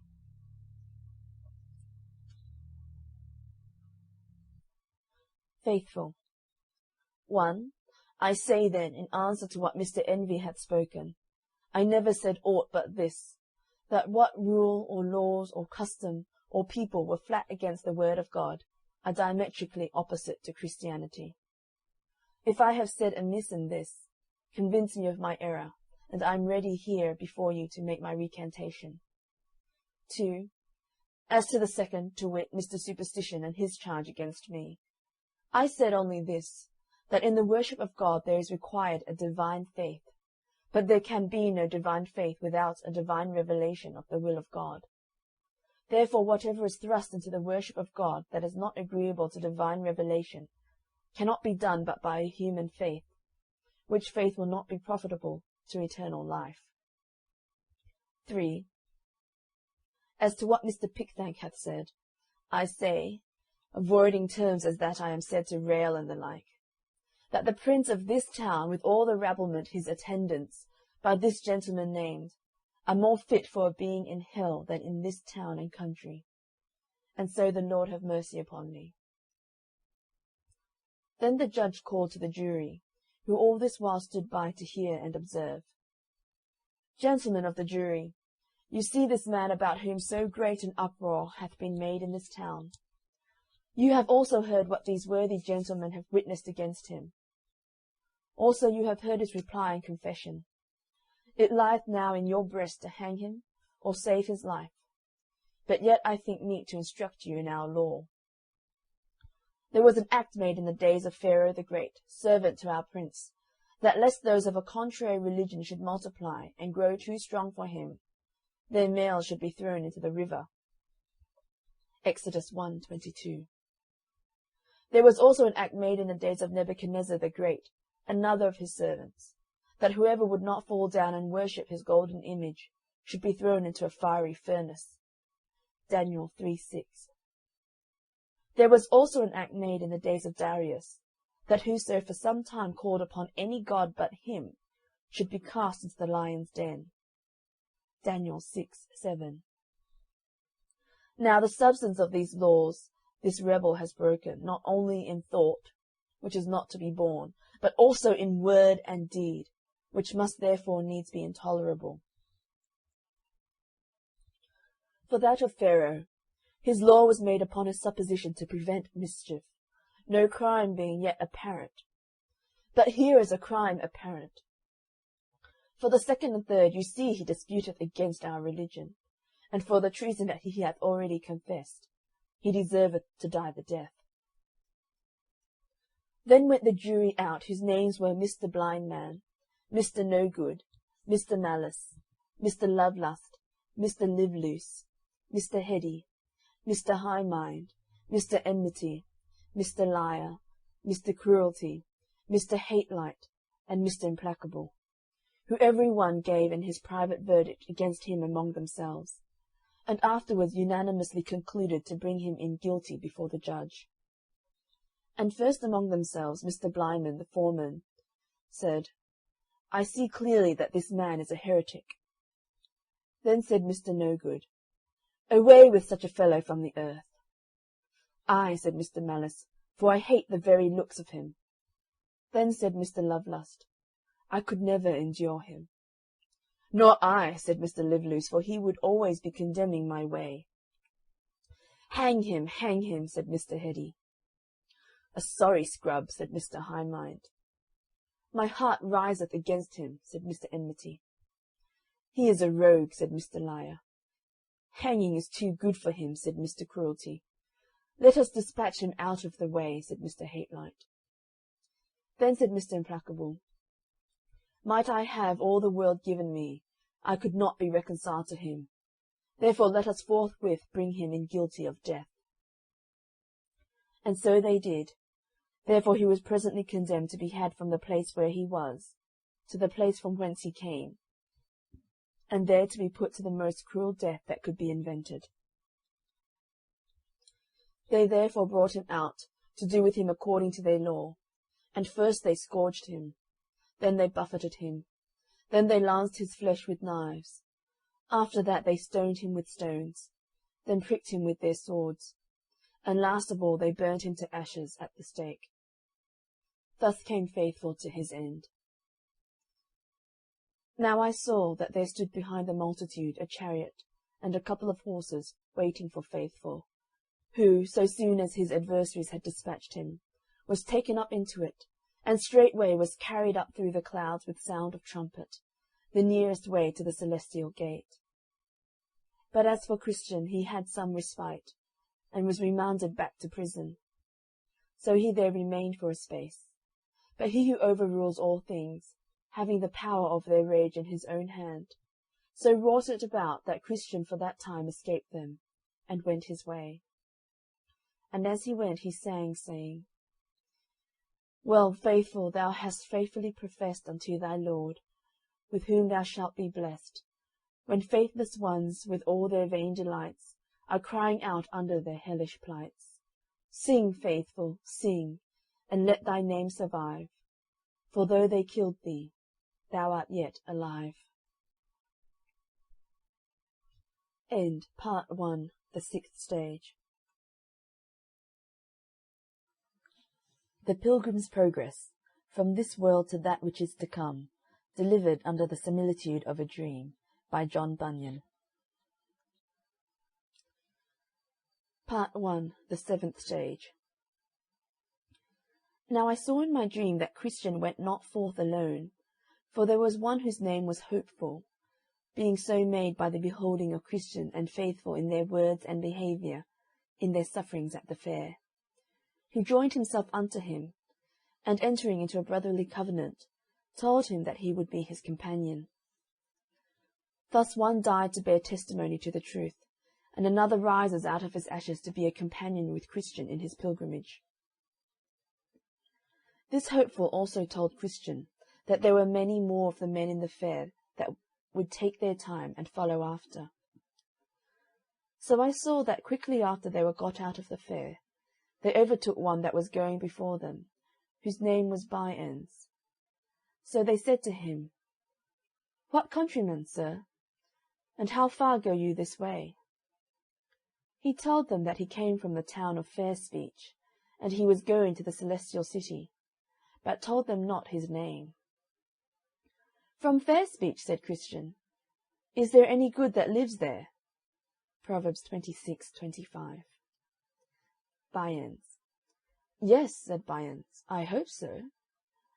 Christian. Pray, sir, what may I call you? Said Christian. By-ends. I am a stranger to you, and you to me. If you be going this way, I shall be glad of your company. If not, I must be content. Christian. This town of Fair Speech, said Christian, I have heard of, and, as I remember, they say it's a wealthy place. By-ends. Yes, I will assure you that it is, and I have many rich kindred there. Christian. Pray, who are your kindred there, if a man may be so bold? By-ends. Almost the whole town, and in particular my Lord Turnabout, my Lord Time-server, my Lord Fair-speech, from whose ancestors that town first took its name. Also Mr. Smoothman, Mr. Facing both ways, Mr. Anything, and the parson of our parish, Mr. Two-tongues, who was my mother's own brother by father's side. And, to tell you the truth, I am become a gentleman of good quality. Yet my great-grandfather was but a waterman, looking one way and rowing another, and I got most of my estate by the same occupation. Christian. Are you a married man? Byans. Yes, and my wife is a very virtuous woman, the daughter of a virtuous woman. She was my Lord Faning's daughter. Therefore she came of a very honourable family, and is arrived to such a pitch of breeding that she knows how to carry it to all, even to prince and peasant. 'Tis true we somewhat differ in religion from those of the stricter sort, yet but in 2 small points. First, we never strive against wind and tide. Secondly, we are always most zealous when religion goes in his silver slippers. We love much to walk with him in the street if the sun shines and the people applaud him. Then Christian stepped a little aside to his fellow hopeful, saying, It runs in my mind that this is one Byans of fair speech, and if it be he, we have as very a knave in our company as dwelleth in all these parts. Then said Hopeful, Ask him, methinks he should not be ashamed of his name. So Christian came up with him again and said, Sir, you talk as if you knew something more than all the world doth, and if I take not my mark amiss, I deem I have half a guess of you. Is not your name Mr. Byans of fair speech? Byans. This is not my name, but indeed it is a nickname that is given me by some that cannot abide me, and I must be content to bear it as a reproach, as other good men have borne theirs before me. Christian. But did you never give an occasion to men to call you by this name? Byans. Never, never. The worst that ever I did to give them occasion to give me this name was, that I had always the luck to jump in my judgment with the present way of the times, whatever it was, and my chance was to get thereby. But if things are thus cast upon me, let me count them a blessing, but let not the malicious load me therefore with reproach. Christian. I thought indeed that you were the man that I heard of, and to tell you what I think, I fear this name belongs to you more properly than you are willing we should think it doth. Byans. Well, if you will thus imagine, I cannot help it. You shall find me a fair company keeper, if you will still admit me your associate. Christian. If you will go with us, you must go against wind and tide, the which I perceive against your opinion. You must also own religion in his rags as well as when in his silver slippers, and stand by him too when bound in irons, as well as when he walketh the streets with applause. Byans. You must not impose, nor lord it over my faith. Leave me to my liberty, and let me go with you. Christian. Not a step farther unless you will do in what I propound, as we. Then said Byans, I shall never desert my old principles, since they are harmless and profitable. If I may not go with you, I must do as I did before you overtook me, even go by myself until some overtake me that will be glad of my company. Now I saw in my dream that Christian and Hopeful forsook him, and kept their distance before him. But one of them, looking back, saw 3 men following Mr. Byans, and behold, as they came up with him, he made them a very low congee, and they also gave him a compliment. The men's names were Mr. Hold the World, Mr. Moneylove, and Mr. Save All, men that Mr. Byans had formerly been acquainted with, for in their minority they were schoolfellows, and taught by one Mr. Grightman, a schoolmaster in Loughgane, which is a market town in the county of Coverting, in the north. The schoolmaster taught them the art of getting, either by violence, cozenage, flattering, lying, or by putting on a guise of religion. And these 4 gentlemen had attained much of the art of their master, so that they could each of them have kept such a school themselves. Well, when they had, as I said, thus saluted each other, Mr. Moneylove said to Mr. Byans, Who are they upon the road before us? For Christian and Hopeful were yet within view. Byans. They are a couple of far countrymen, that after their mode are going on pilgrimage. Mr. Moneylove. Alas, why did they not stay, that we might have had their good company? For they and we, and you, sir, I hope, are all going on pilgrimage. By-ends. We are so indeed, but the men before us are so rigid, and love so much their own notions, and do also so lightly assume the opinions of others, that let a man be ever so godly, yet if he jumps not with them in all things, they thrust him quite out of their company. Mr. Savell. That is bad, but we read of some that are righteous overmuch, and such men's rigidness prevails with them to judge and condemn all but themselves. But I pray, what and how many were the things wherein you differed? By-ends. Why, they, after their headstrong manner, conclude that it is their duty to rush on their journey all weathers, and I am for waiting for wind and tide. They are for hazarding all for God at a clap, and I am for taking all advantages to secure my life and estate.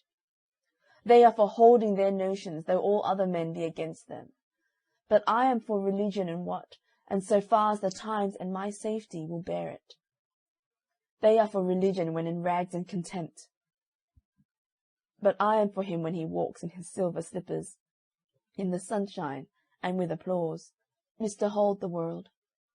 Ay, and hold you there still, good Mr. By-ends, for my part, I can count him but a fool, that having the liberty to keep what he has, shall be so unwise as to lose it. Let us be wise as serpents. It is best to make hay while the sun shines. You see how the bee lieth still in winter, and bestirs her only when she can have profit with pleasure.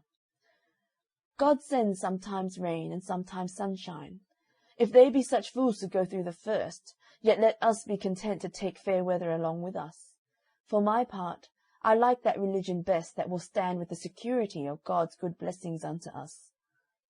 For who can imagine that is ruled by his reason, since God has bestowed upon us the good things of this life, but that he would have us keep them for his sake? Abraham and Solomon grew rich in religion, and Job says that a good man shall lay up gold as dust. But he must not be such as the men before us, if they be as you have described them.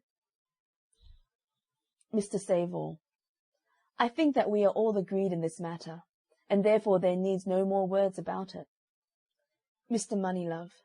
No, there needs no more words about this matter indeed, for he that believes neither scripture nor reason, and you see we have both on our side, neither knows his own liberty, nor seeks his own safety.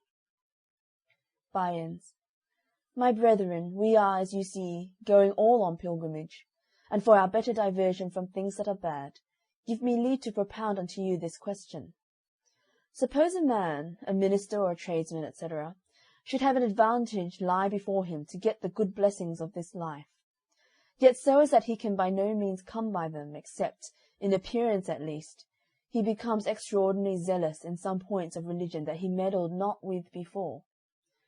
May he not use this means to attain his end, and yet be a right honest man? Mr. Moneylove. I see the bottom of your question, and with these gentlemen's good leave I will endeavour to shape you an answer. And first, to speak to your question as it concerneth a minister himself. Suppose a minister, a worthy man, possessed but of a very small benefice, and has in his eye a greater, more fat and plump by far. He has also now an opportunity of getting it, yet so as by being more studious, by preaching more frequently and zealously, and because the temper of the people requires it, by altering of some of his principles. For my part, I see no reason why a man may not do this, provided he has a call, ay, and more a great deal besides, and yet be an honest man. For why? 1. His desire of a greater benefice is lawful. This cannot be contradicted, since it is set before him by providence. So then he may get it if he can, making no question for conscience' sake. 2. Besides, his desire after that benefice makes him more studious, a more zealous preacher, etc., and so makes him a better man, yea, makes him better improve his parts, which is according to the mind of God. 3. Now, as for his complying with the temper of his people by deserting to serve them some of his principles, this argueth, 1, that he is of a self-denying temper, 2, of a sweet and winning deportment, and 3, so more fit for the ministerial function. 4, I conclude then that a minister that changes a small for a great should not for so doing be judged as covetous, but rather, since he is improved in his parts and industry thereby, be counted as one that pursues his call and the opportunity put into his hand to do good. And now to the second part of the question, which concerns the tradesman you mentioned. Suppose such an one to have but a poor employ in the world, but by becoming religious he may mend his market, perhaps get a rich wife, or more and far better customers to his shop. For my part, I see no reason but this may be lawfully done. For why? 1, to become religious is a virtue, by what means soever a man becomes so. 2, nor is it unlawful to get a rich wife or more custom to my shop. 3, besides, the man that gets these by becoming religious gets that which is good of them that are good, by becoming good himself. So then here is a good wife, and good customers, and good gain, and all these by becoming religious, which is good. Therefore, to become religious to get all these is a good and profitable design. This answer, thus made by Mr. Moneylove to Mr. Bunyan's question, was highly applauded by them all, wherefore they concluded upon the whole that it was most wholesome and advantageous. And because, as they thought, no man was able to contradict it, and because Christian and Hopeful were yet within call, they jointly agreed to assault them with the question as soon as they overtook them, and the rather because they had opposed Mr. Bunyan's before.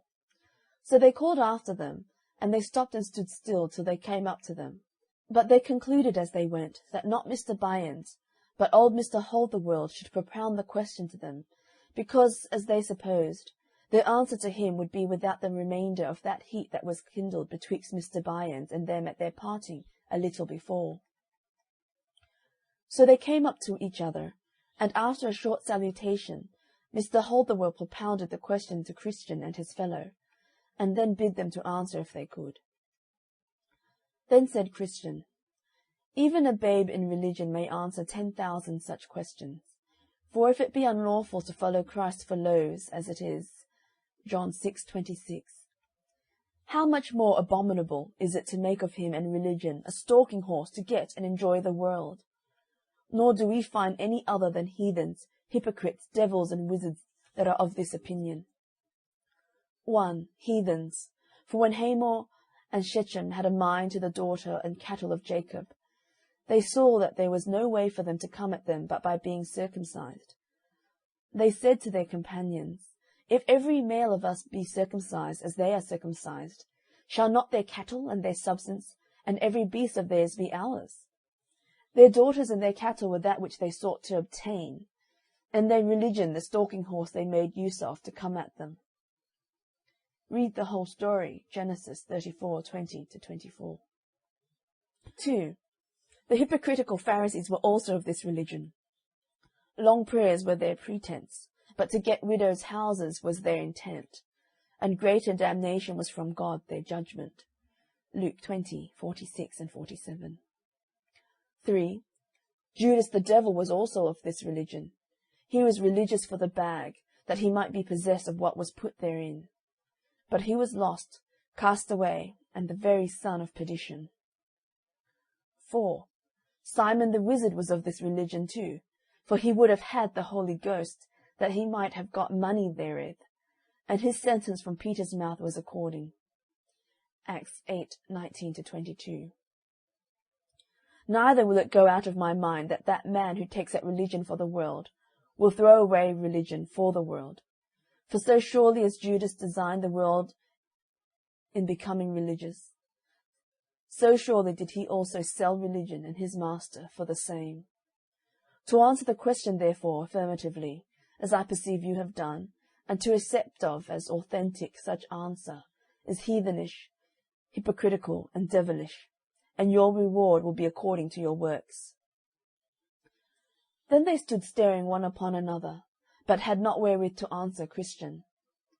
Hopeful also approved of the soundness of Christian's answer, so there was a great silence among them. Mr. Byans and his company also staggered and kept behind, that Christian and Hopeful might outgo them. Then said Christian to his fellow, "If these men cannot stand before the sentence of men, what will they do with the sentence of God? And if they are mute when dealt with by vessels of clay, what will they do when they shall be rebuked by the flames of a devouring fire?" Then Christian and Hopeful outwent them again, and went till they came at a delicate plain called Ease, where they went with much content. But that plain was but narrow, so they were quickly got over it. Now at the farther side of that plain was a little hill called Lucre, and in that hill a silver mine, which some of them that had formerly gone that way, because of the rarity of it, had turned aside to see. But going too near the brim of the pit, the ground, being deceitful under them, broke, and they were slain. Some also had been maimed there, and could not, to their dying day, be their own men again. Then I saw in my dream that a little off the road, over against the silver mine, stood Demas, gentleman-like, to call passengers to come and see, who said to Christian and his fellow, "Ho, turn aside hither, and I will show you a thing." Christian, "What thing so deserving as to turn us out of the way to see it?" Demas, "Here is a silver mine, and some digging in it for treasure. If you will come, with a little pains you may richly provide for yourselves." Hopeful. Then said Hopeful, "Let us go see." Christian. "Not I," said Christian. "I have heard of this place before now, and how many there have been slain. And besides, that treasure is a snare to those that seek it, for it hindereth them in their pilgrimage." Then Christian called to Demas, saying, "Is not the place dangerous? Hath it not hindered many in their pilgrimage?" Hosea 9:6. Demas, "Not very dangerous, except to those that are careless." But withal he blushed as he spake. Christian. Then said Christian to Hopeful, "Let us not stir a step, but still keep on our way." Hopeful. "I will warrant you, when Byans comes up, if he hath the same invitation as we, he will turn in thither to see." Christian. "No doubt thereof, for his principles lead him that way, and 100 to 1 but he dies there." Demas. Then Demas called again, saying, "But will you not come over and see?" Christian. Then Christian roundly answered, saying, "Demas, thou art an enemy to the right ways of the Lord of this way, and hast been already condemned for thine own turning aside by one of his Majesty's judges." 2 Timothy 4:10. "And why seekest thou to bring us into the like condemnation? Besides, if we at all turn aside, our lord the king will certainly hear thereof, and will there put us to shame, where we would stand with boldness before him."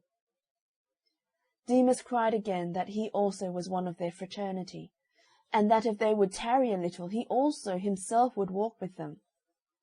Christian.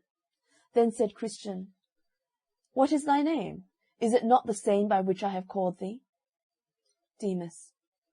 "Yes, my name is Demas. I am the son of Abraham." Christian. "I know you. Gehazi was your great-grandfather, and Judas your father, and you have trod in their steps. It is but a devilish prank that thou usest. Thy father was hanged for a traitor, and thou deservest no better reward." 2 Kings 5:20-27. Matthew 26:14 and 15. 27:3-5. "Assure thyself that when we come to the king, we will tell him of this thy behaviour." Thus they went their way. By this time Byans and his companions were come again within sight, and they at the first beck went over to Demas. Now whether they fell into the pit by looking over the brink thereof, or whether they went down to dig, or whether they were smothered in the bottom by the damps that commonly arise, of these things I am not certain. But this I observed, that they were never seen again in the way. Then sang Christian, "Byans and Silver Demas both agree, One calls, the other runs, that he may be a sharer in his lucre. So these two take up in this world, and no farther go. Now I saw that just on the other side of this plain, the pilgrims came to a place where stood an old monument, hard by the highway side, at the sight of which they were both concerned, because of the strangeness of the form thereof. For it seemed to them as if it had been a woman transformed into the shape of a pillar. Here therefore they stood looking and looking upon it, but could not for a time tell what they should make thereof. At last Hopeful espied, written upon the head thereof, a writing in an unusual hand, but he being no scholar called to Christian, for he was learned, to see if he could pick out the meaning. So he came, and after a little laying of letters together, he found the same to be this: Remember Lot's wife. So he read it to his fellow, after which they both concluded that that was the pillar of salt into which Lot's wife was turned, for her looking back with a covetous heart when she was going from Sodom for safety. Genesis 19:26. Which sudden and amazing sight gave them occasion for this discourse. Christian. Ah, my brother, this is a seasonable sight. It came opportunely to us after the invitation which Demas gave us to come over to view the hill Lucre. And had we gone over as he desired us, and as thou wast inclined to do, my brother, we had, for aught I know, been made like this woman, a spectacle for those that shall come after to behold. Hopeful. I am sorry that I was so foolish, and am made to wonder that I am not now as Lot's wife, for wherein was the difference betwixt her sin and mine? She only looked back, and I had a desire to go see. Let grace be adored, and let me be ashamed that ever such a thing should be in mine heart. Christian. Let us take notice of what we see here, for our help from time to come. This woman escaped one judgment, for she fell not by the destruction of Sodom. Yet she was destroyed by another, as we see. She is turned into a pillar of salt. Hopeful. True, and she may be to us both caution and example. Caution that we should shun her sin, or a sign of what judgment will overtake, such as shall not be prevented by this caution. So Korah, Dathan, and Abiram, with the 250 men that perished in their sin, did also become a sign or example to others to beware. Numbers 16:31 and 32. 26:9 and 10. But above all I muse at one thing, to wit, how Demas and his fellows can stand so confidently yonder to look for that treasure, which this woman but for looking behind her after. For we read not that she stepped 1 foot out of the way, was turned into a pillar of salt, especially since the judgment which overtook her did make her an example within sight of where they are. For they cannot choose but see her, did they but lift up their eyes. Christian. It is a thing to be wondered at, and it argueth that their hearts are grown desperate in the case, and I cannot tell who to compare them to so fitly, as to them that pick pockets in the presence of the judge, or that will cut purses under the gallows. It is said of the men of Sodom that they were sinners exceedingly, because they were sinners before the Lord, that is, in his eyesight, and notwithstanding the kindnesses that he had shown them. For the land of Sodom was now like the Garden of Eden as heretofore. Genesis 13:10-13. This therefore provoked him the more to jealousy, and made their plague as hot as the fire of the Lord out of heaven could make it. And it is most rationally to be concluded that even such as these are, that shall sin in the sight, yea, and that too in despite of such examples that are set continually before them, to caution them to the contrary, must be partakers of severest judgments. Hopeful. Doubtless thou hast said the truth, but what a mercy is it that neither thou, but especially I, am not made myself this example. This ministereth occasion to us to thank God, to fear before him, and always to remember Lot's wife. I saw then that they went on their way to a pleasant river, which David the king called the river of God, but John, the river of the water of life. Psalm 65:9, Revelations 22:1, Ezekiel 47:1-9. Now their way lay just upon the bank of this river. Here therefore Christian and his companion walked with great delight. They drank also of the water of the river, which was pleasant and enlivening to their weary spirits. Besides, on the banks of this river, on either side, were green trees with all manner of fruit, and the leaves they ate to prevent surfeits, and other diseases that are incident to those that heat their blood by travel.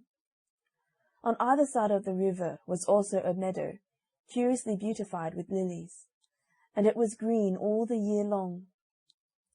In this meadow they lay down and slept, for here they might lie down safely.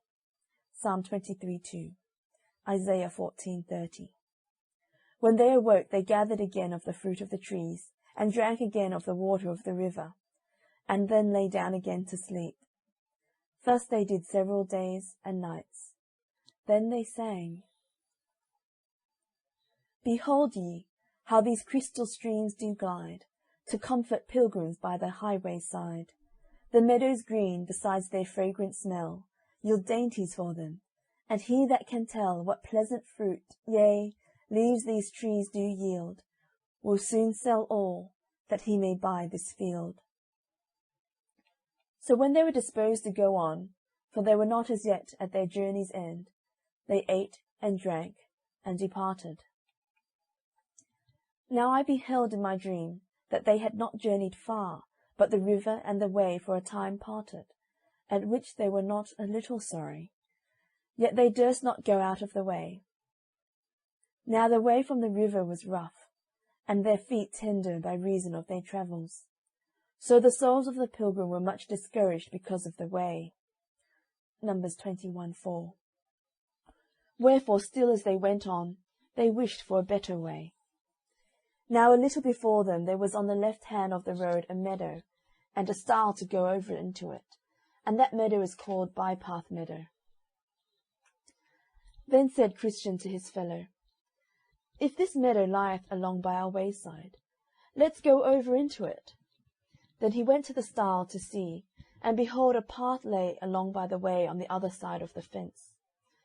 It is according to my wish, said Christian. Here is the easiest going.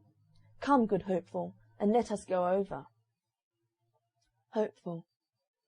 But how if this path should lead us out of the way? Christian. That is not likely, said the other. Look, doth it not go along by the wayside? So Hopeful, being persuaded by his fellow, went after him over the stile. When they were gone over and were got into the path, they found it very easy for their feet, and withal they, looking before them, espied a man walking as they did, and his name was Vain Confidence. So they called after him, and asked him whither that way led. He said, To the Celestial Gate. Look, said Christian, did not I tell you so?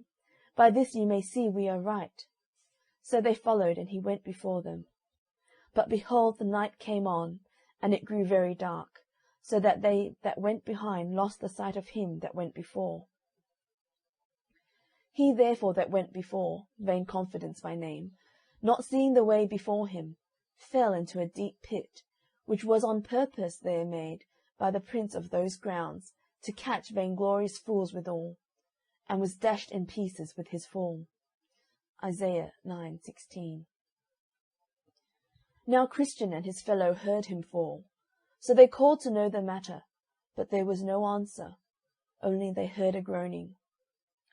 Then said Hopeful, Where are we now? Then was his fellow silent, as mistrusting that he had led him out of the way. And now it began to rain, and thunder, and lighten in a most dreadful manner, and the water rose amain.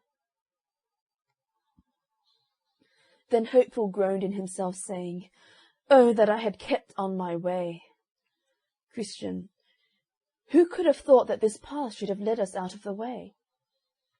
Hopeful. I was afraid on't at the very first, and therefore gave you that gentle caution. I would have spoke plainer, but that you are older than I. Christian. Good brother, be not offended. I am sorry I have brought thee out of the way, and that I have put thee into such imminent danger. Pray, my brother, forgive me. I did not do it of an evil intent. Hopeful. Be comforted, my brother, for I forgive thee, and believe too that this shall be for our good. Christian. I am glad I have with me a merciful brother, but we must not stand here. Let us try to go back again. Hopeful. But, good brother, let me go before. Christian. No, if you please, let me go first, that if there be any danger, I may be first therein, because by my means we are both gone out of the way. Hopeful. No, said Hopeful, you shall not go first, for your mind, being troubled, may lead you out of the way again. Then for their encouragement they heard the voice of one saying, Let thine heart be toward the highway, even the way that thou wentest, turn again. Jeremiah 31:21. But by this time the waters were greatly risen, by reason of the which the way of going back was very dangerous. Then I thought that it is easier going out of the way when we are in, than going in when we are out. Yet they adventured to go back, but it was so dark and the flood was so high, that in their going back they had like to have been drowned 9 or 10 times.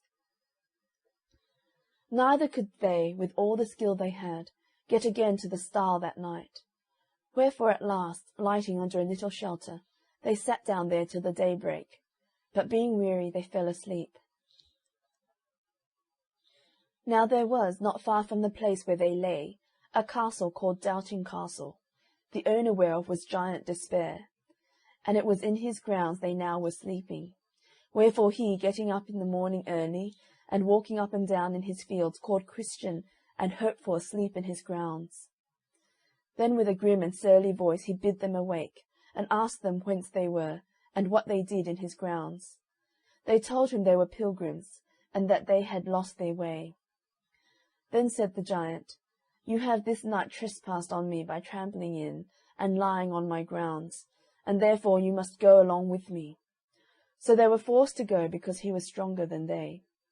They also had but little to say, for they knew themselves in a fault. The giant therefore drove them before him, and put them into his castle, into a very dark dungeon, nasty and stinking to the spirits of these 2 men. Here then they lay from Wednesday morning till Saturday night, without one bit of bread, or drop of drink, or light, or any to ask how they did. They were, therefore, here in evil case, and were far from friends and acquaintance. Psalm 88:18. Now in this place Christian had double sorrow, because it was through his unadvised counsel that they were brought into this distress. Now Giant Despair had a wife, and her name was Diffidence. So when he was gone to bed, he told his wife what he had done, to wit, that he had taken a couple of prisoners, and cast them into his dungeon for trespassing on his grounds. Then he asked her also what he had best do further to them. So she asked him what they were, whence they came, and whither they were bound, and he told her. Then she counselled him that when he arose in the morning, he should beat them without mercy. So when he arose, he getteth him a grievous crab-tree cudgel, and goes down into the dungeon to them, and there first falls to rating of them as if they were dogs, although they gave him never a word of distaste. Then he falls upon them and beats them fearfully, in such sort that they were not able to help themselves, or to turn them upon the floor. This done, he withdraws and leaves them there to condole their misery, and to mourn under their distress. So all that day they spent the time in nothing but sighs and bitter lamentations. The next night she, talking with her husband further about them, and understanding that they were yet alive, did advise him to counsel them to make away with themselves. So when morning was come, he goes to them in a surly manner, as before, and perceiving them to be very sore with the stripes that he had given them the day before, he told them that since they were never like to come out of that place, their only way would be forthwith to make an end of themselves, either with knife, halter, or poison. For why, said he, should you choose to live, seeing it is attended with so much bitterness? But they desired him to let them go. With that he looked ugly upon them, and rushing to them, had doubtless made an end of them himself, but that he fell into one of his fits, for he sometimes in sunshiny weather fell into fits, and lost for a time the use of his hands, wherefore he withdrew and left them as before to consider what to do.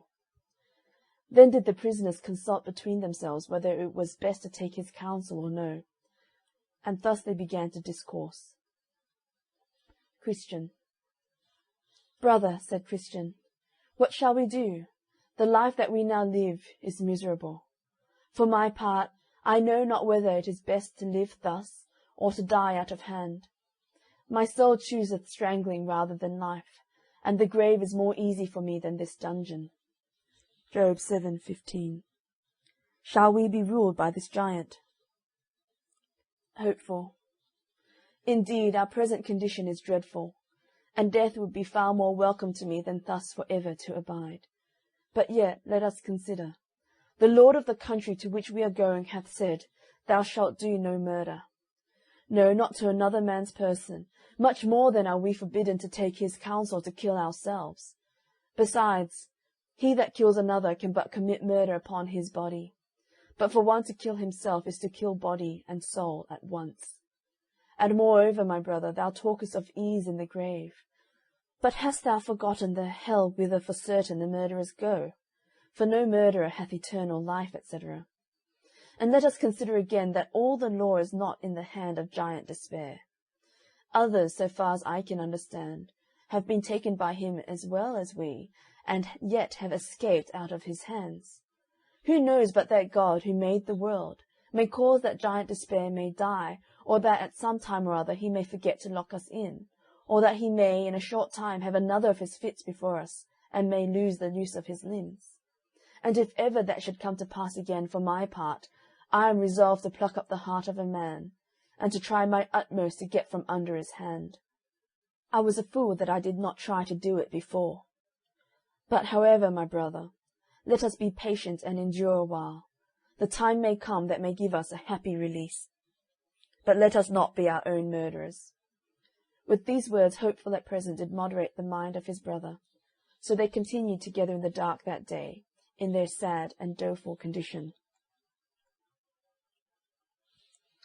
Well, towards evening the giant goes down into the dungeon again, to see if his prisoners had taken his counsel. But when he came there he found them alive, and truly alive was all. For now, what for want of bread and water, and by reason of the wounds they had received when he beat them, they could do little but breathe. But I say he found them alive, at which he fell into a grievous rage, and told them that seeing they had disobeyed his counsel, it should be worse with them than if they had never been born. At this they trembled greatly, and I think that Christian fell into a swoon. But coming a little to himself again, they renewed their discourse about the giant's counsel, and whether yet they had best take it or no. Now Christian again seemed for doing it, but Hopeful made his second reply as followeth. Hopeful. My brother, said he, rememberest thou not how valiant thou hast been heretofore? Apollyon could not crush thee, nor could all that thou didst hear, or see, or feel in the valley of the shadow of death. What hardship, terror, and amazement hast thou already gone through, and art thou now nothing but fears? Thou seest that I am in the dungeon with thee, a far weaker man by nature than thou art. Also this giant hath wounded me as well as thee, and hath also cut off the bread and water from my mouth, and with thee I mourn without the light. But let us exercise a little more patience. Remember how thou playedst the man at Vanity Fair, and was neither afraid of the chain, nor cage, nor yet of bloody death. Wherefore let us, at least to avoid the shame that it becomes not a Christian to be found in, bear up with patience as well as we can. Now night being come again, and the giant and his wife being in bed, she asked him concerning the prisoners, and if they had taken his counsel, to which he replied, They are sturdy rogues. They choose rather to bear all hardships than to make away with themselves. Then said she, Take them into the castle yard tomorrow, and show them the bones and skulls of those that thou hast already dispatched, and make them believe, ere a week comes to an end, thou wilt tear them in pieces, as thou hast done their fellows before them. So when the morning was come, the giant goes to them again, and takes them into the castle yard, and shows them as his wife had bidden him. These, said he, were pilgrims, as you are, once, and they trespassed on my grounds, as you have done. And when I thought fit, I tore them in pieces. And so within 10 days I will do you, get you down to your den again.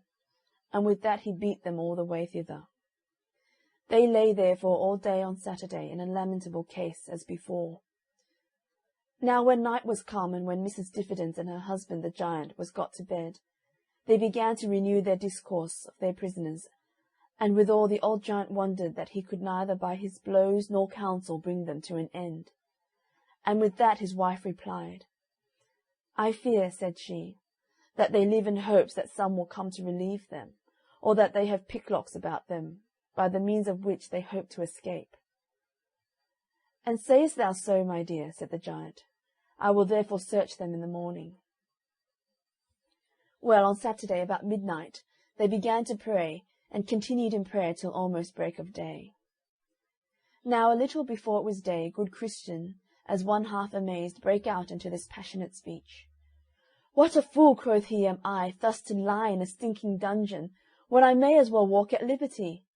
I have a key in my bosom called Promise, that will, I am persuaded, open any lock in Doubting Castle. Then said Hopeful, That is good news, good brother. Pluck it out of thy bosom, and try. Then Christian pulled it out of his bosom, and began to try at the dungeon door, whose bolt, as he turned the key, gave back, and the door flew open with ease, and Christian and Hopeful both came out. Then he went to the outward door that leads into the castle yard, and with his key opened that door also.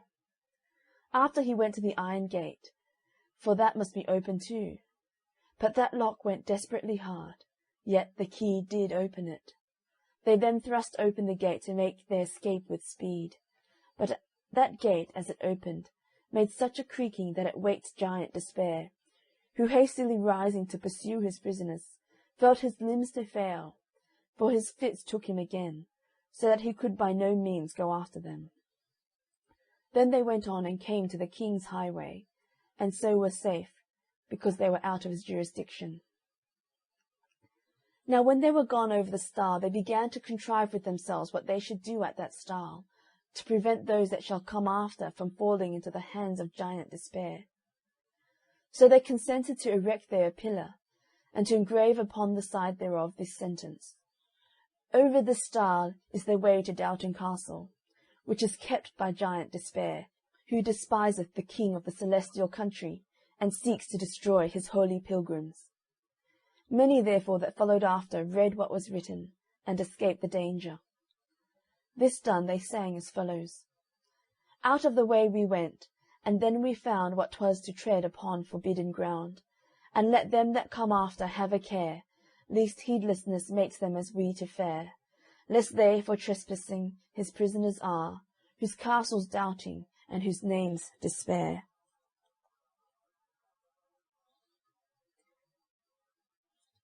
End Part 1, the 7th stage.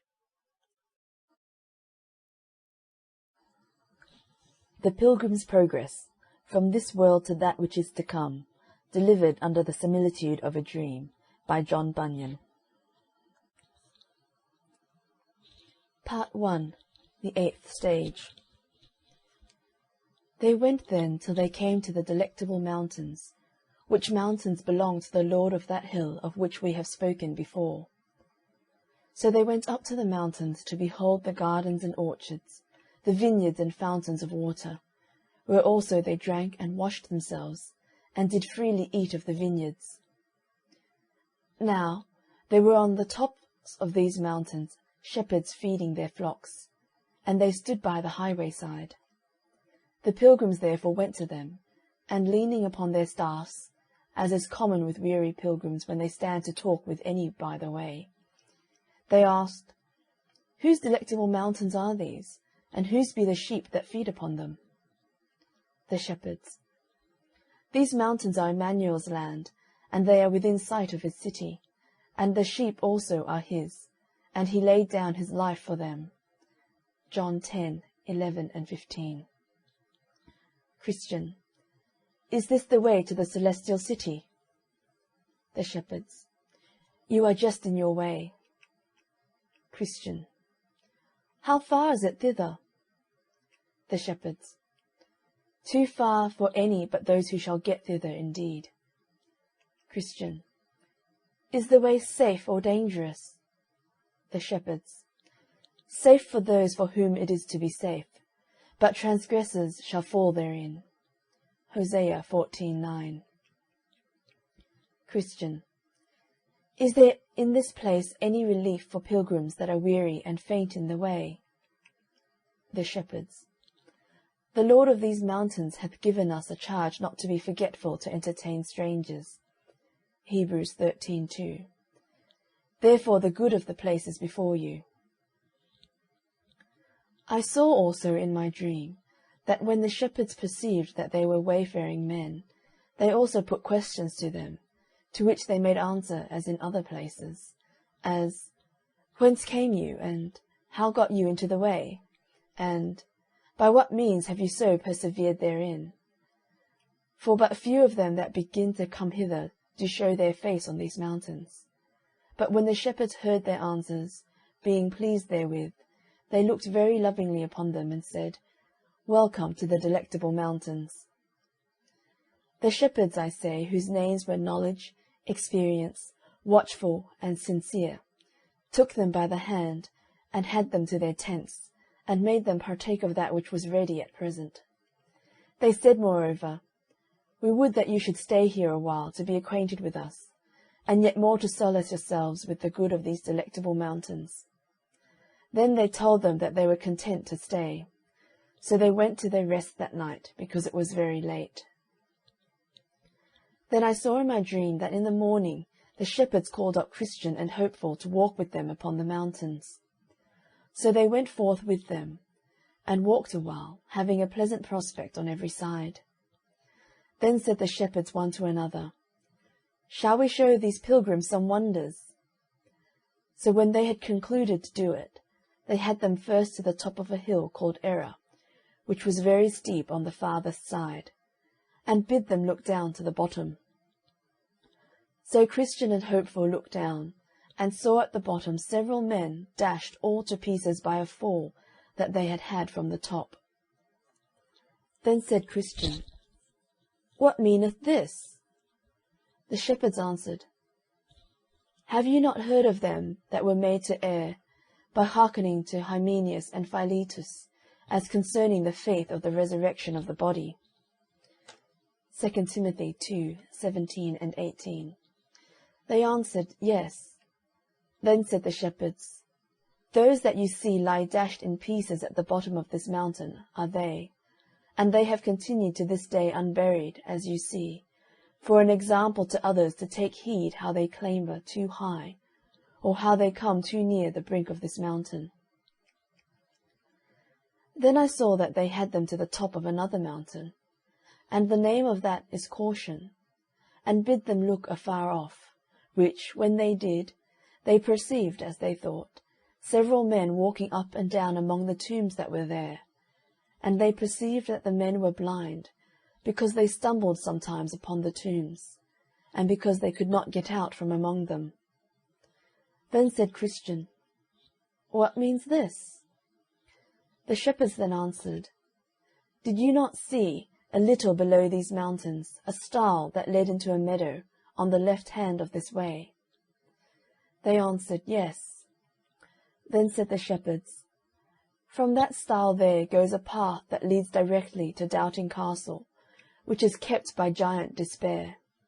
And these men, pointed to them among the tombs, came once on pilgrimage, as you do now, even until they came to that same stile. And because the right way was rough in that place, they chose to go out of it into the meadow, and there were taken by giant Despair, and cast into Doubting Castle, where after they had a while been kept in the dungeon, he at last did put out their eyes, and led them among those tombs, where he has left them to wander to this very day, that the saying of the wise man might be fulfilled, He that wandereth out of the way of understanding shall remain in the congregation of the dead. Proverbs 21:16.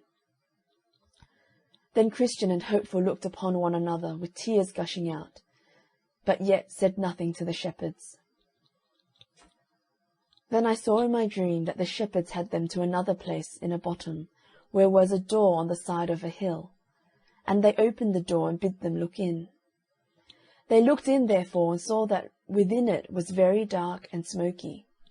They also thought that they heard there a rumbling noise as of fire, and a cry of some tormented, and that they smelt the scent of brimstone.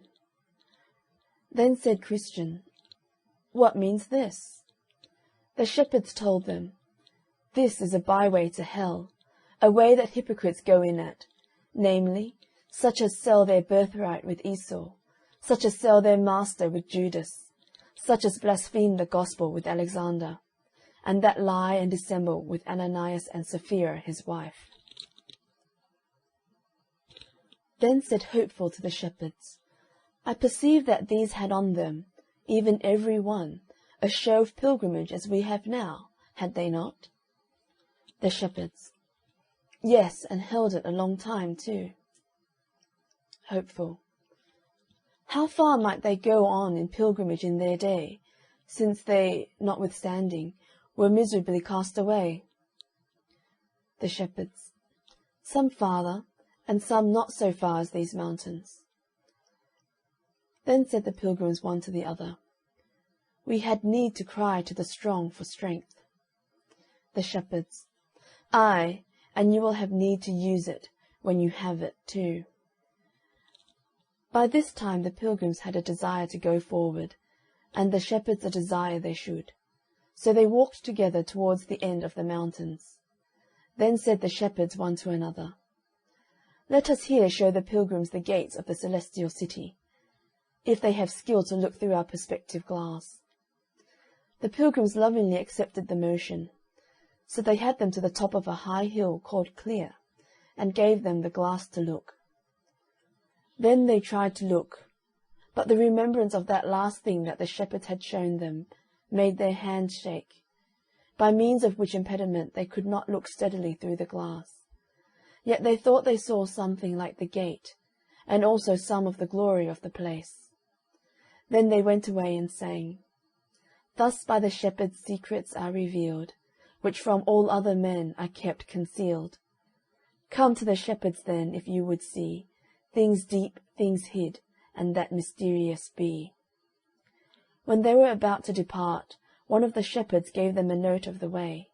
Another of them bid them beware of the flatterer. The third bid them take heed that they slept not upon enchanted ground. And the fourth bid them Godspeed. So I awoke from my dream. End Part 1, the 8th stage. The Pilgrim's Progress, from this world to that which is to come, delivered under the similitude of a dream, by John Bunyan. Part 1, the 9th stage. And I slept and dreamed again, and saw the same two pilgrims going down the mountains along the highway towards the city. Now a little below these mountains on the left hand lieth the country of Conceit, from which country there comes into the way in which the pilgrims walked a little crooked lane. Here therefore they met with a very brisk lad that came out of that country. His name was Ignorance. So Christian asked him from what parts he came, and whither he was going. Ignorance. Sir, I was born in the country that lieth off there, a little on the left hand, and I am going to the celestial city. Christian. But how do you think to get in at the gate? For you may find some difficulty there. Ignorance. As other good people do, said he. Christian. But what have you to show at that gate, that the gate should be open to you? Ignorance. I know my Lord's will, and have been a good liver. I pay every man his own. I pray, fast, pay tithes and give alms, and have left my country for whither I am going.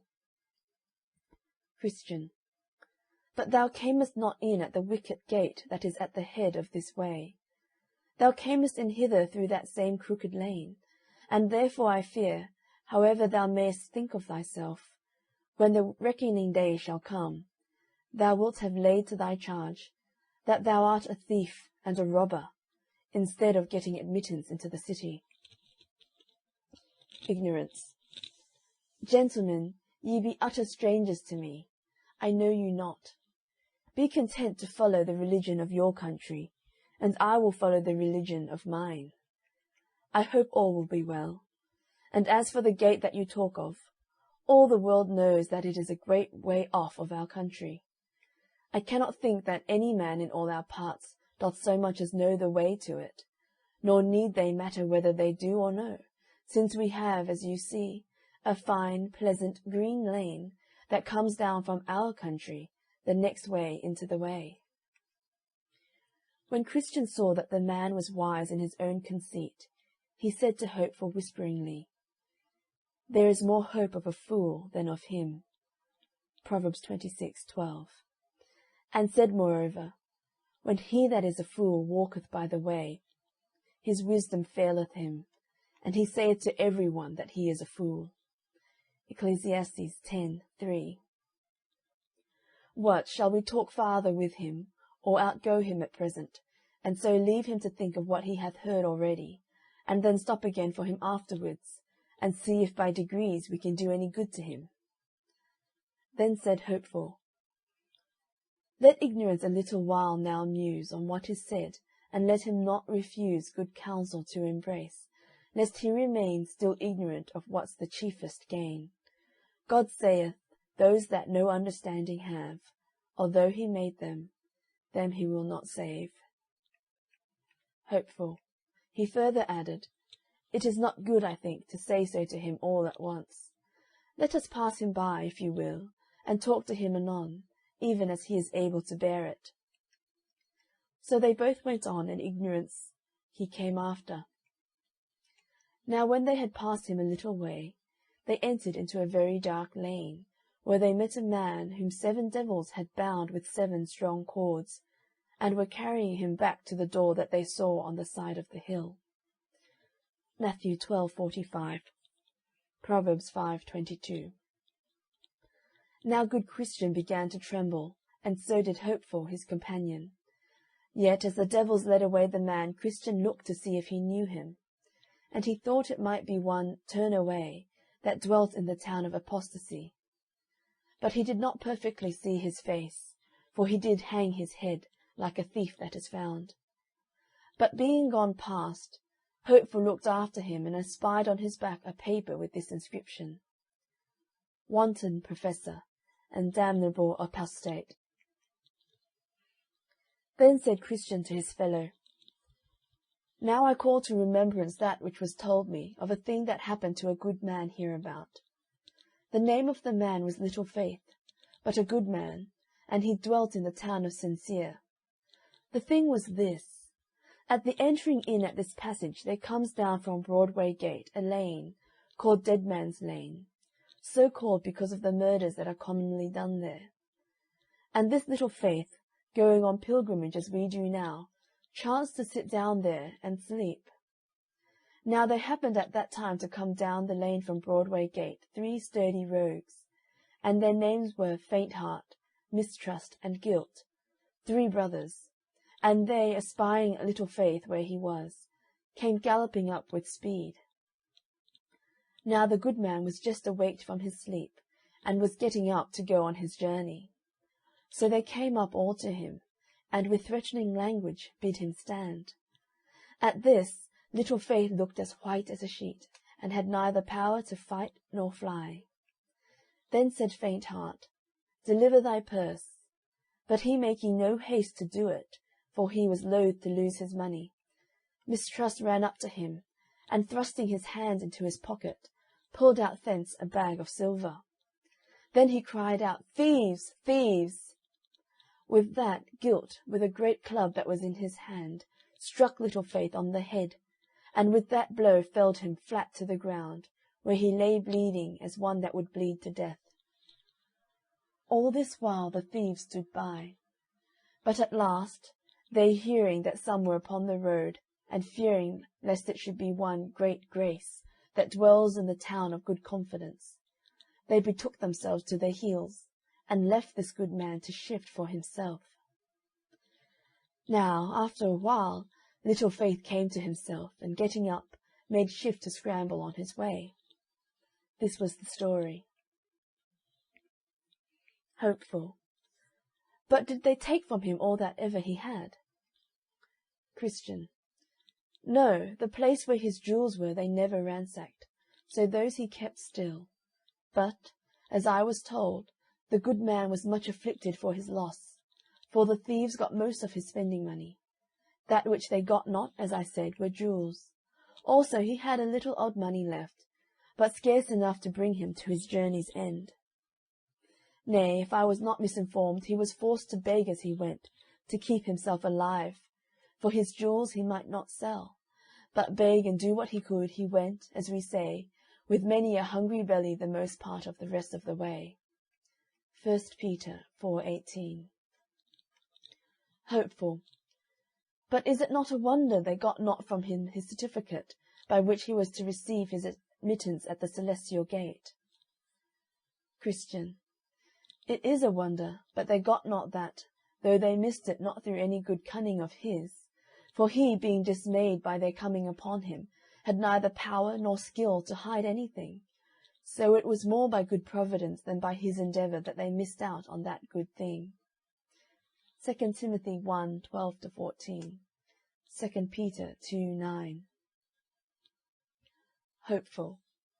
But it must needs be a comfort to him they got not this jewel from him. Christian. It might have been a great comfort to him, had he used it as he should. But they that told me the story said that he made but little use of it all the rest of the way, and that because of the dismay that he had in their taking away his money. Indeed, he forgot it a great part of the rest of his journey, and besides, when at any time it came into his mind, and he began to be comforted therewith, then would fresh thoughts of his loss come again upon him, and these thoughts would swallow up all. Hopeful. Alas, poor man, this could not but be a great grief to him. Christian. Grief? Ay, a grief indeed. Would it not have been so to any of us had we been used as he, to be robbed and wounded too, and that in a strange place as he was? It is a wonder he did not die with grief, poor heart. I was told that he scattered almost all the rest of the way with nothing but doleful and bitter complaints, telling also to all that overtook him, or that he overtook in the way as he went, where he was robbed and how, who they were that did it, and what he had lost, how he was wounded, and that he hardly escaped with life. Hopeful. But it is a wonder that his necessity did not put him upon selling or pawning some of his jewels, that he might have wherewith to relieve himself in his journey. Christian. Thou talkest like one upon whose head is the shell to this very day. For what should he pawn them, or to whom should he sell them? In all that country where he was robbed, his jewels were not accounted of, nor did he want that relief which could from thence be administered to him. Besides, had his jewels been missing at the gate of the celestial city, he had, and that he knew well enough, been excluded from an inheritance there, and that would have been worse to him than the appearance and villainy of 10,000 thieves. Hopeful. Why art thou so tart, my brother? Esau sold his birthright, and that for a mess of pottage. Hebrews 12:16. And that birthright was his greatest jewel, and if he, why might not little Faith do so too? Christian. Esau did sell his birthright indeed, and so do many besides, and by so doing exclude themselves from the chief blessing, as also that caitiff did. But you must put a difference betwixt Esau and little Faith, and also betwixt their estates. Esau's birthright was typical, But little Faith's jewels were not so. Esau's belly was his God, but little Faith's belly was not so. Esau's want lay in his fleshly appetite. Little Faith's did not so. Besides, Esau could see no further than to the fulfilling of his lusts. For I am at the point to die, said he, and what good will this birthright do me? Genesis 25:32. But little Faith, though it was his lot to have but a little faith, was by his little faith kept from such extravagances, and made to see and prize his jewels more than to sell them, as Esau did his birthright. You read not anywhere that Esau had faith. No, not so much as a little. Therefore no marvel where the flesh only bears sway, as it will in that man where no faith is to resist, if he sells his birthright and his soul and all, and that to the devil of hell. For it is with such as it is with the ass, who in her occasion cannot be turned away. Jeremiah 2:24. When their minds are set upon their lusts, they will have them, whatever the cost. But little Faith was of another temper. His mind was on things divine. His livelihood was upon things that were spiritual and from above. Therefore, to what end should he that is of such a temper sell his jewels, had there been any that would have bought them, to fill his mind with empty things? Will a man give a penny to fill his belly with hay? Or can you persuade the turtle-dove to live upon carrion like the crow? Though faithless ones can, for carnal lusts, pawn or mortgage, or sell what they have, and themselves outright to boot, yet they that have faith, saving faith, though but a little of it, cannot do so. Here, therefore, my brother, is thy mistake. Hopeful. I acknowledge it, but yet your severe reflection had almost made me angry. Christian. Why, I did but compare thee to some of the birds that are of the brisker sort, who will run to and fro in untrodden paths, with the shell upon their heads. But pass by that, and consider the matter under debate, and all shall be well betwixt thee and me. Hopeful. But, Christian, these three fellows, I am persuaded in my heart, are but a company of cowards. Would they have run else, think you, as they did, at the noise of one that was coming on the road? Why did not little Faith pluck up a greater heart? He might, methinks, have stood one brush with them, and have yielded when there had been no remedy. Christian. That they are cowards many have said, but few have found it so in the time of trial. As for a great heart, little Faith had none, and I perceive by thee, my brother, hadst thou been the man concerned, thou art but for a brush, and then to yield. And verily, since this is the height of thy stomach, now they are at a distance from us. Should they appear to thee as they did to him, they might put thee to second thoughts. But consider again that they are but journeymen thieves. They serve under the king of the bottomless pit, who, if need be, will come to their aid himself, and his voice is as the roaring of a lion. 1 Peter 5:8. I myself have been engaged as this little Faith was, and I found it a terrible thing. These three villains set upon me, and I beginning like a Christian to resist. They gave but a call, and in came their master. I would, as the saying is, have given my life for a penny, but that, as God would have it, I was clothed with armour of proof. Ay, and yet, though I was so harnessed, I found it hard work to quit myself like a man. No man can tell what in that combat attends us, but he that hath been in the battle himself. Hopeful. Well, but they ran, you see, when they did but suppose that one great grace was in the way. Christian. True, they have often fled, both they and their master, when great grace hath but appeared, and no marvel, for he is the king's champion. But I trow you will put some difference between little Faith and the king's champion. All the king's subjects are not his champions, nor can they, when tried, do such feats of war as he. Is it meet to think that a little child should handle Goliath as David did, or that there should be the strength of an ox in a wren? Some are strong, some are weak, some have great faith, some have little. This man was one of the weak, and therefore he went to the wall. Hopeful. I would it had been great grace for their sakes. Christian. If it had been he might have had his hands full, for I must tell you, that though great grace is excellent good at his weapons, and has, and can, so long as he keeps them at sword's point, do well enough with them, yet if they get within him, even faint heart, mistrust, or the other, it shall go hard, but they will throw up his heels. And when a man is down, you know, what can he do? Whoso looks well upon great grace's face will see those scars and cuts there that shall easily give demonstration of what I say. Yea, once I heard that he should say, and that when he was in the combat, we despaired even of life. How did these sturdy rogues and their fellows make David groan, mourn, and roar?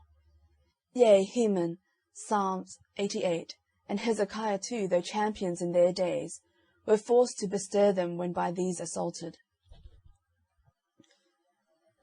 And yet, notwithstanding, they had their coats soundly brushed by them. Peter upon a time would go try what he could do, but though some do say of him that he is the prince of the apostles, they handled him so that they made him at last afraid of a sorry girl. Besides, their king is at their whistle. He is never out of hearing, and if at any time they be put to the worst, he, if possible, comes in to help them. And of him it is said, the sword of him that layeth at him cannot hold, the spear, the dart, nor the habergeon. He esteemeth iron as straw, and brass as rotten wood. The arrow cannot make him fly. Slingstones are turned with him into stubble. Darts are counted as stubble. He laugheth at the shaking of a spear. Job 41:26-29. What can a man do in this case? It is true, if a man could at every turn have Job's horse, and had skill and courage to ride him, he might do notable things, for his neck is clothed with thunder. He will not be afraid as a grasshopper. The glory of his nostrils is terrible. He poureth in the valley, and rejoiceth in his strength. He goeth on to meet the armed men. He mocketh at fear, and is not affrighted. Neither turneth he back from the sword. The quiver rattleth against him, the glittering spear and the shield. He swalloweth the ground with fierceness and rage. Neither believeth he that it is the sound of the trumpet. He saith among the trumpets, Ha, ha! And he smelleth the battle afar off, the thunder of the captains and the shoutings. Job 39:19-25. But for such footmen as thee and I are, let us never desire to meet with an enemy, nor vaunt as if we could do better. When we hear of others that have been foiled, nor be tickled at the thoughts of our own manhood, for such commonly come by the worst when tried. Witness Peter, of whom I made mention before. He would swagger, aye, he would, as his vain mind prompted him to say, do better and stand more for his master than all men. But who so foiled and run down by those villains as he? When, therefore, we hear that such robberies are done on the king's highway, 2 things become us to do. 1, to go out harnessed, and be sure to take a shield with us. For it was for want of that he who laid so lustily at Leviathan could not make him yield. For indeed, if that be wanting, he fears us not at all. Therefore he that had skill hath said, Above all, take the shield of faith, wherewith you shall be able to quench all the fiery darts of the wicked. Ephesians 6:16. 2. It is good also that we desire of the king a convoy, yea, that he will go with us himself. This made David rejoice when in the valley of the shadow of death, and Moses was rather for dying where he stood, than to go one step without his God. Exodus 33:15. O my brother, if he will but go along with us, what need we be afraid of 10,000s that shall set themselves against us? Psalm 3:5-8, 27:1-3. But without him the proud helpers fall under the slain. Isaiah 10:4. I, for my part, have been in the fray before now, and though, through the goodness of him that is best, I am, as you see, alive, yet I cannot boast of any manhood. Glad shall I be if I meet with no more such brunts, though I fear we are not got beyond all danger. However, since the lion and the bear have not as yet devoured me, I hope God will also deliver us from the next uncircumcised Philistine. Then sang Christian. Poor little Faith hast been among the thieves, wast robbed. Remember this, who so believes, and get more faith, then shall you victors be over 10,000, else scarce over thee. So they went on, and ignorance followed. They went then till they came at a place where they saw a way put itself into their way, and seemed withal to lie as straight as the way which they should go. And here they knew not which of the two to take, for both seemed straight before them. Therefore here they stood still to consider. And as they were thinking about the way, behold, a man, black of flesh, but covered with a very light robe, come to them and asked them why they stood there. They answered they were going to the celestial city, but knew not which of these ways to take. Follow me, said the man, it is thither that I am going.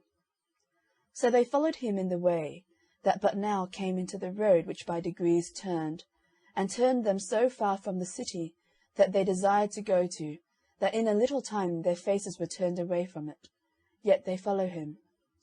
But by and by, before they were aware, he led them both within the compass of a net, in which they were both so entangled that they knew not what to do. And with that the white robe fell off the black man's back. Then they saw where they were. Wherefore there they lay crying some time, for they could not get themselves out. Christian. Then said Christian to his fellow, Now do I see myself in an error. Did not the shepherds bid us beware of the flatterer?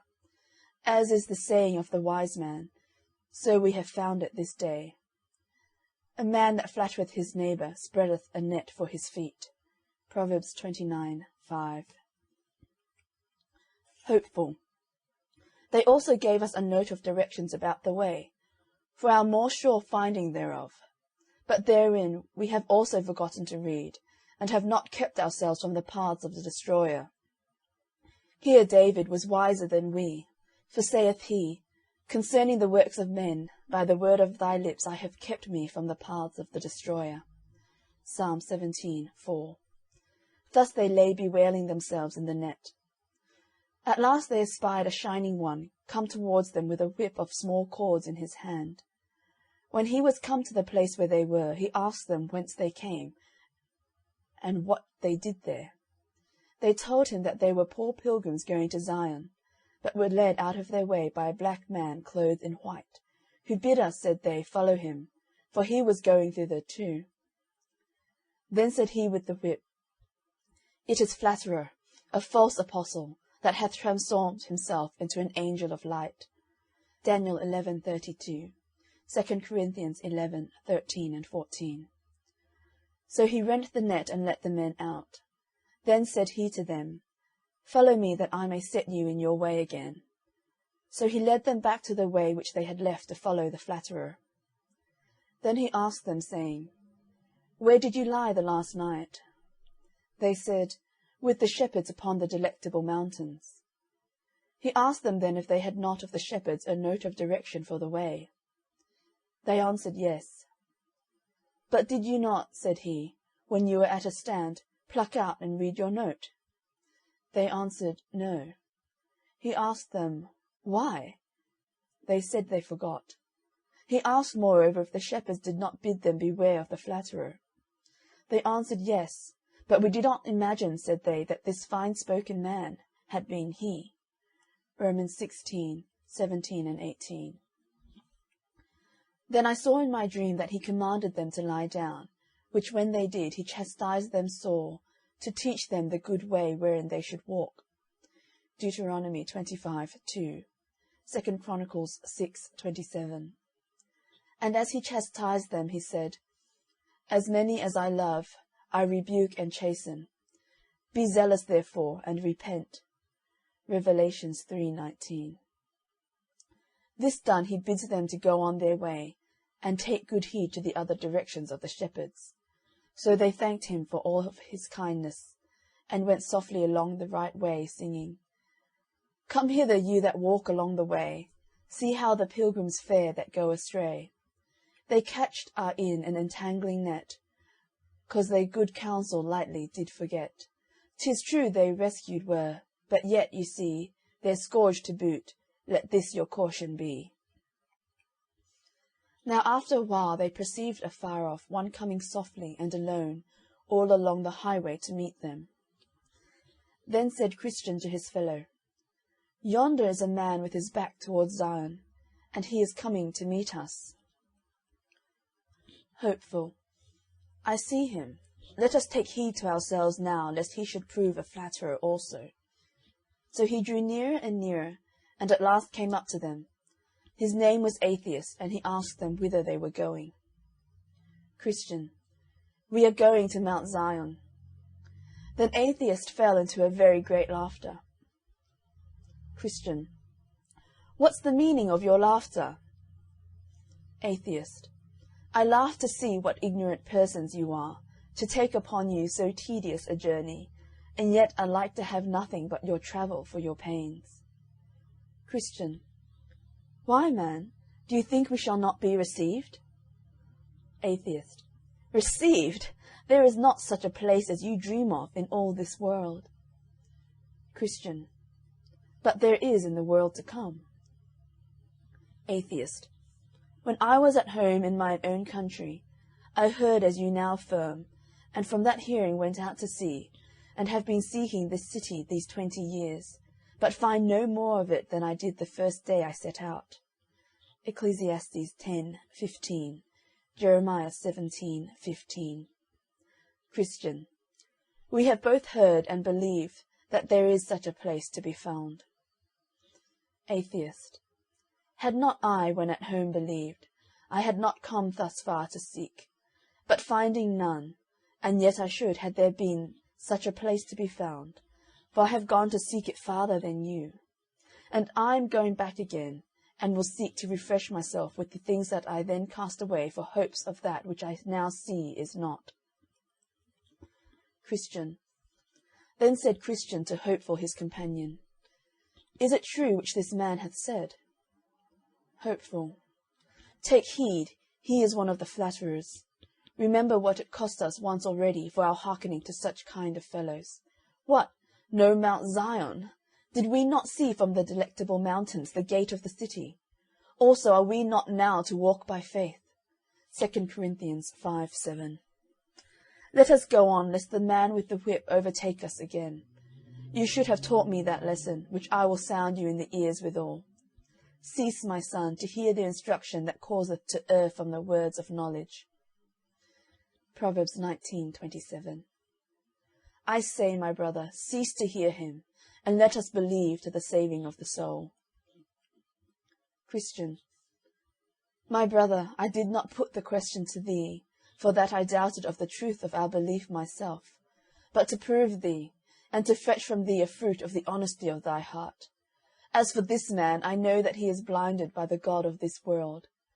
Let thee and me go on, knowing that we have belief of the truth, and no lies of the truth. 1 John 5:21. Hopeful. Now do I rejoice in the hope of the glory of God. So they turned away from the man, and he, laughing at them, went his way. I then saw in my dream that they went on until they came into a certain country, whose air naturally tended to make one drowsy, if he came a stranger into it. And here Hopeful began to be very dull, and heavy to sleep. Wherefore he said unto Christian, I do now begin to grow so drowsy that I can scarcely hold open mine eyes. Let us lie down here and take one nap. Christian. By no means, said the other, lest sleeping we never awake more. Hopeful. Why, my brother?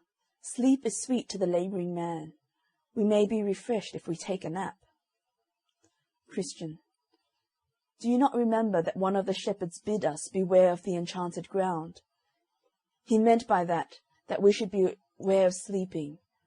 Wherefore let us not sleep, as do others, but let us watch and be sober. 1 Thessalonians 5:6. Hopeful. I acknowledge myself in a fault, and had I been here alone, I had by sleeping run the danger of death. I see it is true that the wise man saith, 2 are better than 1. Ecclesiastes 4:9. Hitherto hath thy company been my mercy, and thou shalt have a good reward for thy labour. Christian. Now then, said Christian, to prevent drowsiness in this place, let us fall into good discourse. Hopeful. With all my heart, said the other. Christian. Where shall we begin? Hopeful. Where God began with us. But do you begin, if you please. Christian. I will sing you first this song. When saints do sleepy grow, let them come hither, and hear how these 2 pilgrims talk together. Yea, let them learn of them in any wise, thus to keep ope their drowsy slumbering eyes. Saints' fellowship, if it be managed well, keeps them awake, and that in spite of hell. Then Christian began and said, I will ask you a question. How came you to think at first of doing what you do now? Hopeful. Do you mean how came I at first to look after the good of my soul? Christian. Yes, that is my meaning. Hopeful.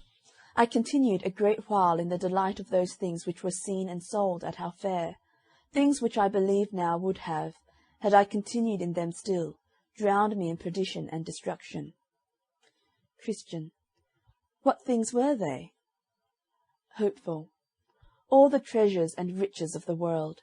Also I delighted much in rioting, revelling, drinking, swearing, lying, uncleanness, Sabbath-breaking, and what not, that tended to destroy the soul. But I found at last by hearing and considering of things that are divine, which, indeed, I heard of you, as also of beloved Faithful, that was put to death for his faith and good living in Vanity Fair, that the end of these things is death. Romans 6:21-23. And that for these things' sake the wrath of God cometh upon the children of disobedience. Ephesians 5:6. Christian. And did you presently fall under the power of this conviction? Hopeful. No, I was not willing presently to know the evil of sin, nor the damnation that follows upon the commission of it, but endeavoured, when my mind at first began to be shaken with the word, to shut mine eyes against the light thereof. Christian. But what was the cause of your carrying of it thus to the first workings of God's blessed Spirit upon you? Hopeful. The causes were, 1, I was ignorant that this was the work of God upon me. I never thought that by awakenings for sin, God at first begins the conversion of a sinner. 2, sin was yet very sweet to my flesh, and I was loath to leave it. 3, I could not tell how to part with mine old companions. Their presence and actions were so desirable unto me.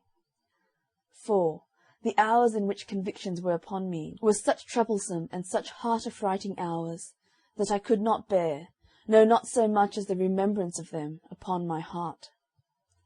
Christian. Then, as it seems, sometimes you got rid of your trouble? Hopeful. Yes, verily, but it would come into my mind again, and then I should be as bad, nay, worse than I was before. Christian. Why, what was it that brought your sins to mind again? Hopeful. Many things, as 1, if I did but meet a good man in the streets, or 2, if I have heard any read in the Bible, or 3, if mine head did begin to ache, or 4, if I were told that some of my neighbours were sick, or 5, if I heard the bell toll for some that were dead, or 6, if I thought of dying myself, or 7, if I heard that sudden death happened to others, 8, but especially when I thought of myself, that I must quickly come to judgment. Christian. And could you at any time with ease get off the guilt of sin, when by any of these ways it came upon you? Hopeful. No, not I. For then they got faster hold of my conscience, and then, if I did but think of going back to sin, though my mind was turned against it, it would be double torment to me. Christian. And how did you do then? Hopeful. I thought I must endeavour to mend my life, for else, thought I am sure to be damned. Christian. And did you endeavour to mend? Hopeful. Yes, and fled from not only my sins, but sinful company too, and betook me to religious duties as praying, reading, weeping for sin, speaking truth to my neighbours, etc. These things did I with many others too much here to relate. Christian. And did you think yourself well then? Hopeful. Yes, for a while, but at the last my trouble came tumbling upon me again, and that over the neck of all my reformations. Christian. How came that about, since you are now reformed? Hopeful. There were several things brought it upon me, especially such sayings as these. All our righteousnesses are as filthy rags. Isaiah 64:6. By the works of the law shall no flesh be justified. Galatians 2:16. When you have done all these things, say, we are unprofitable. Luke 17:10. With many more such like, from whence I began to reason with myself thus, if all my righteousnesses are as filthy rags, if by the deeds of the law no man can be justified, and if when we have done all we are yet unprofitable, then is it but a folly to think of heaven by the law. I farther thought thus, if a man runs 100 pounds into the shopkeeper's debt, and after that shall pay for all that he shall fetch, yet if his old debt stands still in the book uncrossed, the shopkeeper may sue him for it, and cast him into prison, till he shall pay the debt. Christian. Well, and how did you apply this to yourself? Hopeful. Why, I thought thus with myself, I have by my sins run a great way into God's book, and my now reforming will not pay off that score. Therefore I should think still, under all my present amendments, but how shall I be freed from that damnation that I brought myself in danger of by my former transgressions? Christian. A very good application, but pray go on. Hopeful. Another thing that has troubled me ever since my late amendments is, that if I look narrowly into the best of what I do now, I still see sin, new sin, mixing itself with the best of that I do, so that now I am forced to conclude that notwithstanding my former fond conceits of myself and duties, I have committed sin enough in one day to send me to hell, though my former life had been faultless. Christian.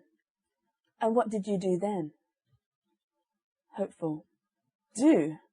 I could not tell what to do until I broke my mind to Faithful, for he and I were well acquainted, and he told me that unless I could obtain the righteousness of a man that never had sinned, neither mine own nor all the righteousness of the world could save me. Christian. And do you think he spake true? Hopeful. Had he told me so when I was pleased and satisfied with mine own amendments, I had called him fool for his pains. But now, since I see my own infirmity, and the sin which cleaves to my best performance, I have been forced to be of his opinion. Christian.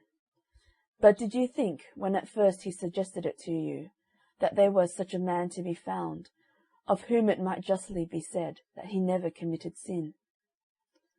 Hopeful.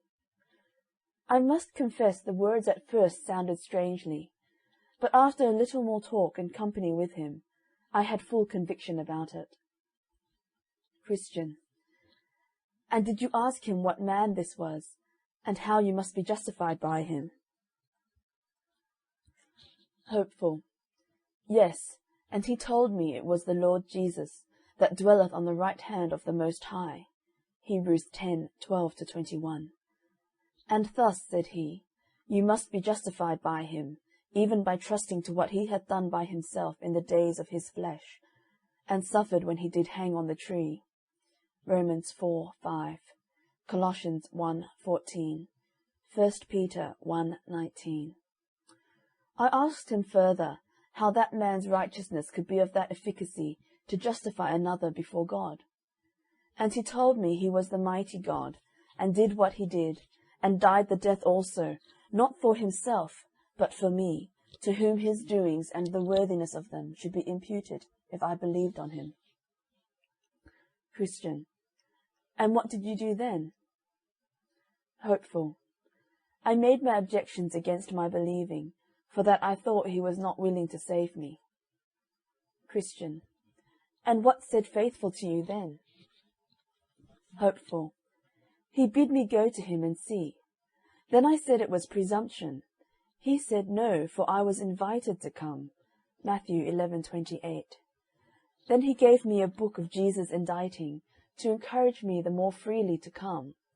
And he said concerning that book, that every jot and tittle thereof stood firmer than heaven and earth. Matthew 24:35. Then I asked him what I must do when I came, and he told me I must entreat upon my knees.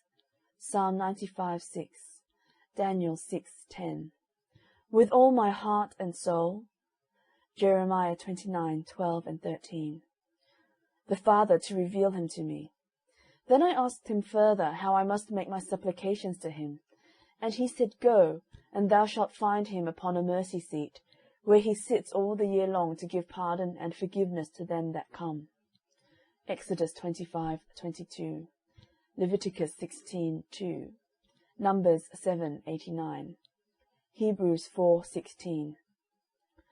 I told him that I knew not what to say when I came, and he bid say to this effect, God be merciful to me a sinner, and make me to know and believe in Jesus Christ.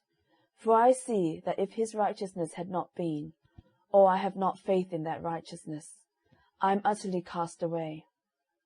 Lord, I have heard that thou art a merciful God, and hast ordained that thy Son, Jesus Christ, should be the Saviour of the world, and moreover that thou art willing to bestow him upon such a poor sinner as I am. And I am a sinner indeed.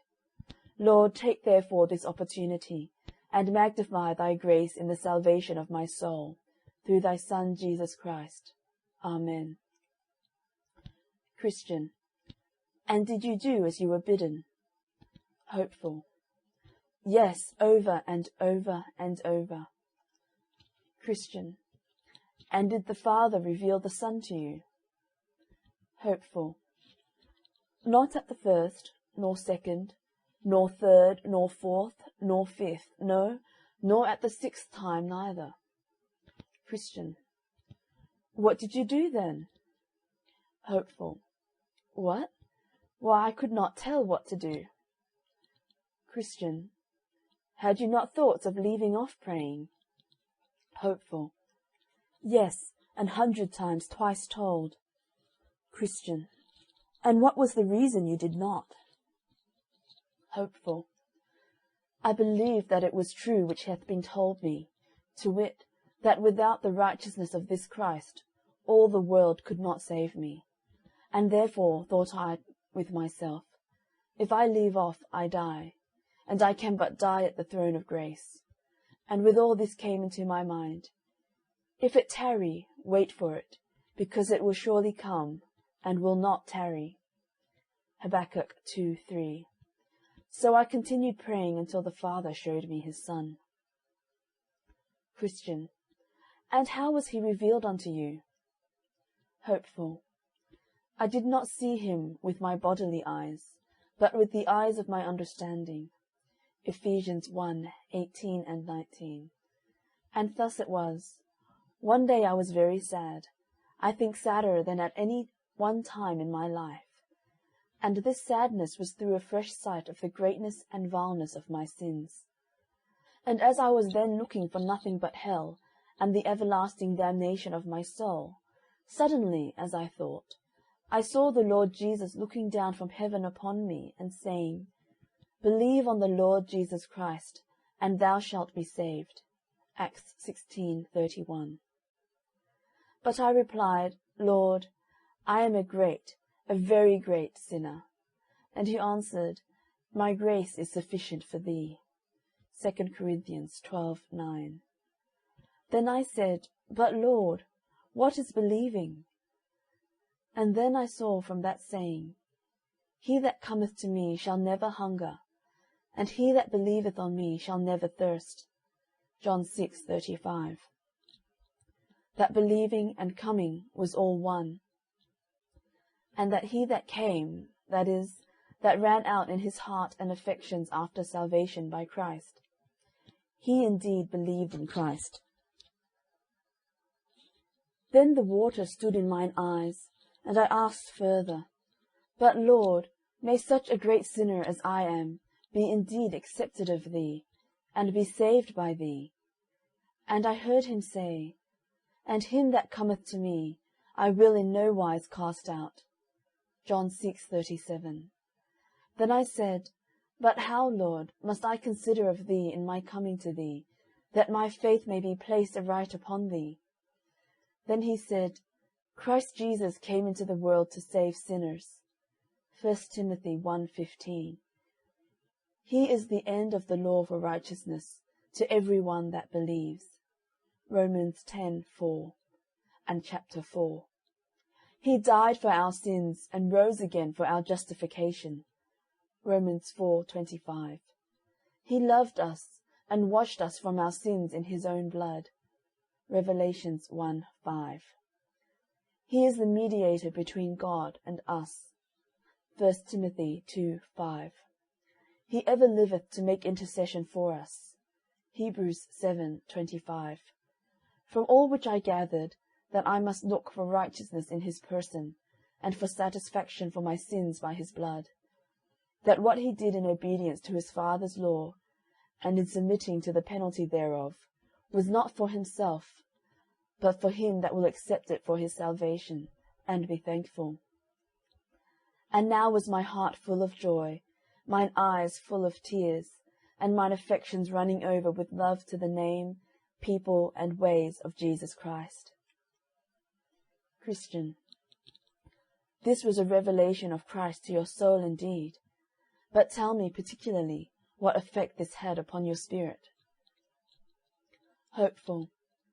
It made me see that all the world, notwithstanding all the righteousness thereof, is in a state of condemnation. It made me see that God the Father, though he be just, can justly justify the coming sinner. It made me greatly ashamed of the vileness of my former life, and confounded me with the sense of mine own ignorance. For there never came a thought into my heart before now that showed me so the beauty of Jesus Christ. It made me love a holy life, and long to do something for the honour and glory of the name of the Lord Jesus. Yea, I thought that had I now 1,000 gallons of blood in my body, I could spill it all for the sake of the Lord Jesus. I saw then in my dream that Hopeful looked back, and saw Ignorance, whom they had left behind, coming after.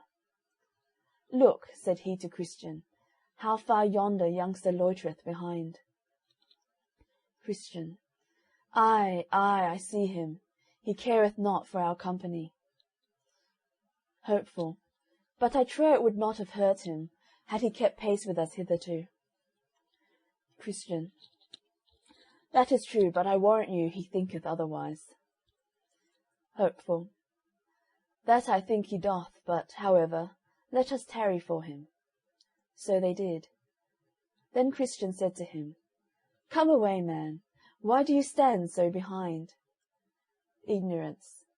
I take my pleasure in walking alone, even more a great deal than in company, unless I like it the better. Then said Christian to Hopeful, but softly, Did I not tell you he cared not for our company? But, however, said he, come up, and let us talk away the time in this solitary place. Then, directing his speech to Ignorance, he said, Come, how do you do? How stands it between God and your soul now? Ignorance. I hope, well, for I am always full of good motions that come into my mind to comfort me as I walk. Christian. What good motions? Pray tell us. Ignorance. Why, I think of God and heaven. Christian. So do the devils and damned souls. Ignorance. But I think of them and desire them. Christian. So do many that are never like to come there. The slow of the sluggard desireth, and hath nothing. Proverbs 13:4. Ignorance. But I think of them, and leave all for them. Christian. That I doubt, for to leave all is a very hard matter, yea, a harder matter than many are aware of. But why, or by what, art thou persuaded that thou hast left all for God and heaven? Ignorance. My heart tells me so. Christian. The wise man says, he that trusteth in his own heart is a fool. Proverbs 28:26. Ignorance. That is spoken of an evil heart, but mine is a good one.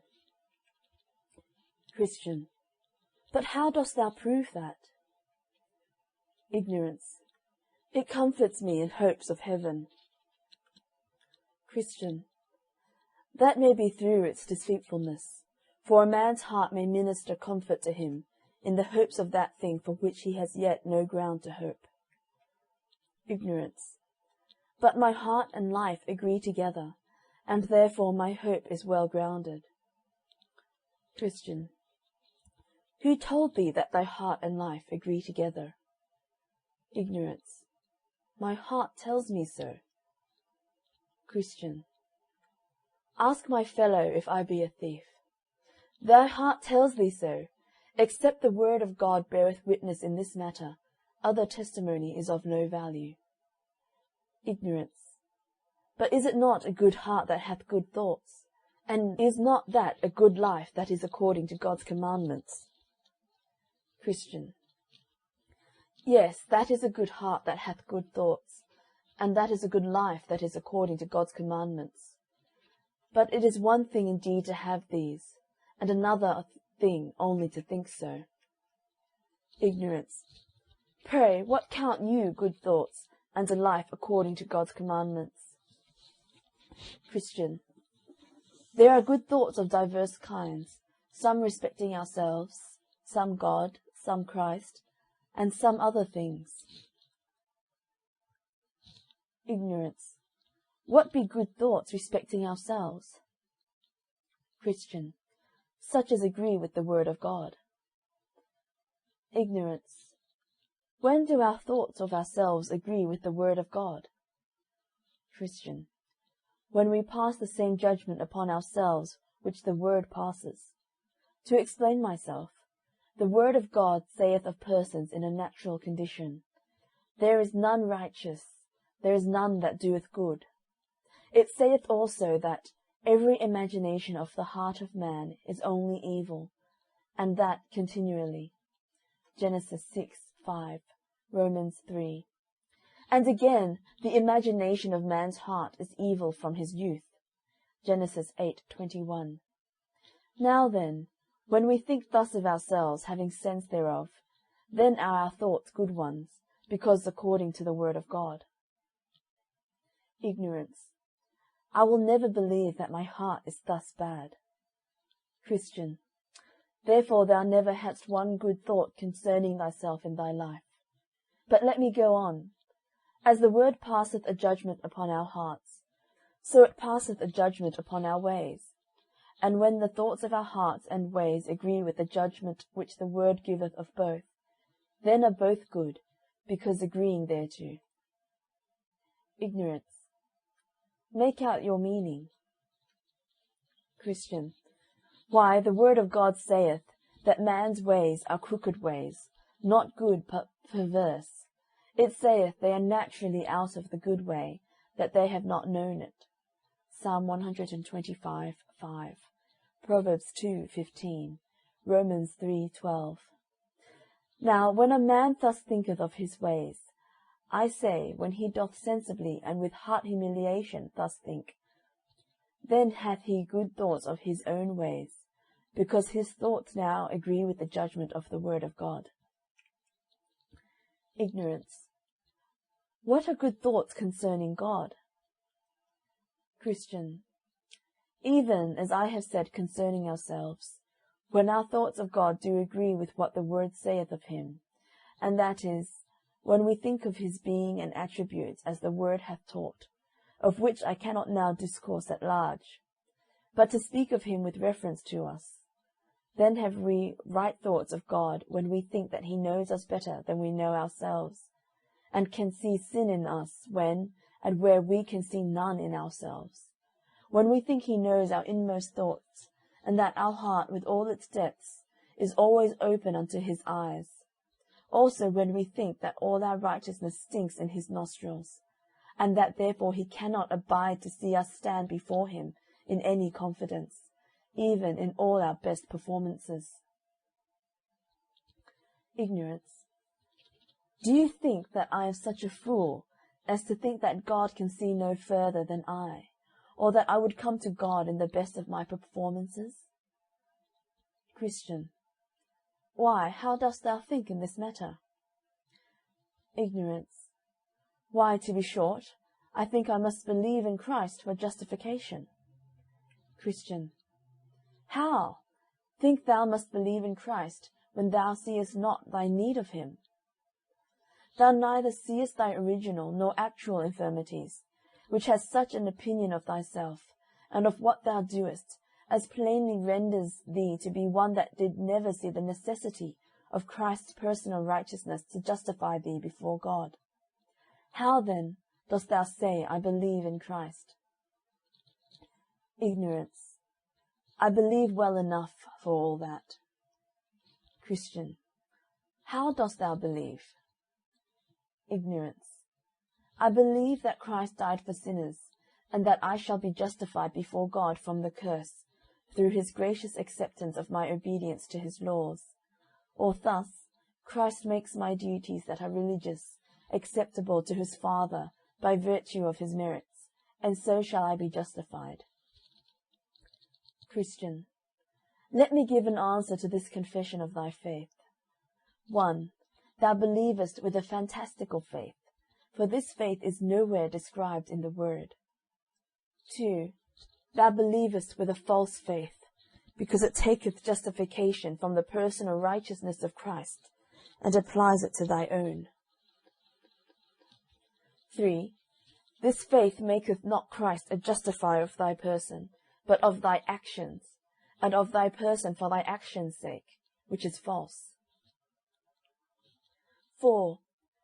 Therefore this faith is deceitful, even such as will leave thee under wrath in the day of God Almighty. For true justifying faith puts the soul, as sensible of its lost condition by the law, upon flying for refuge unto Christ's righteousness, which righteousness of his is not an act of grace by which he maketh for justification thy obedience accepted with God, but his personal obedience to the law in doing and suffering for us what that required at our hands. This righteousness, I say, true faith accepteth, under the skirt of which the soul being shrouded, and by it presented as spotless before God, it is accepted and acquitted from condemnation. Ignorance. What? Would you have us trust to what Christ in his own person has done without us? This conceit would loosen the reins of our lust, and tolerate us to live as we list. For what matter how we live, if we may be justified by Christ's personal righteousness from all when we believe it? Christian. Ignorance is thy name, and as thy name is, so art thou. Even this thy answer demonstrateth what I say. Ignorant thou art of what justifying righteousness is, and as ignorant how to secure thy soul, through the faith of it, from the heavy wrath of God. Yea, thou also art ignorant of the true effects of saving faith in this righteousness of Christ, which is to bow and win over the heart to God in Christ, to love his name, his word, ways, and people, and not as thou ignorantly imaginest. Hopeful. Ask him if ever he had Christ revealed to him from heaven. Ignorance. What? You are a man for revelations. I do believe that what both you and all the rest of you say about that matter is but the fruit of distracted brains. Hopeful.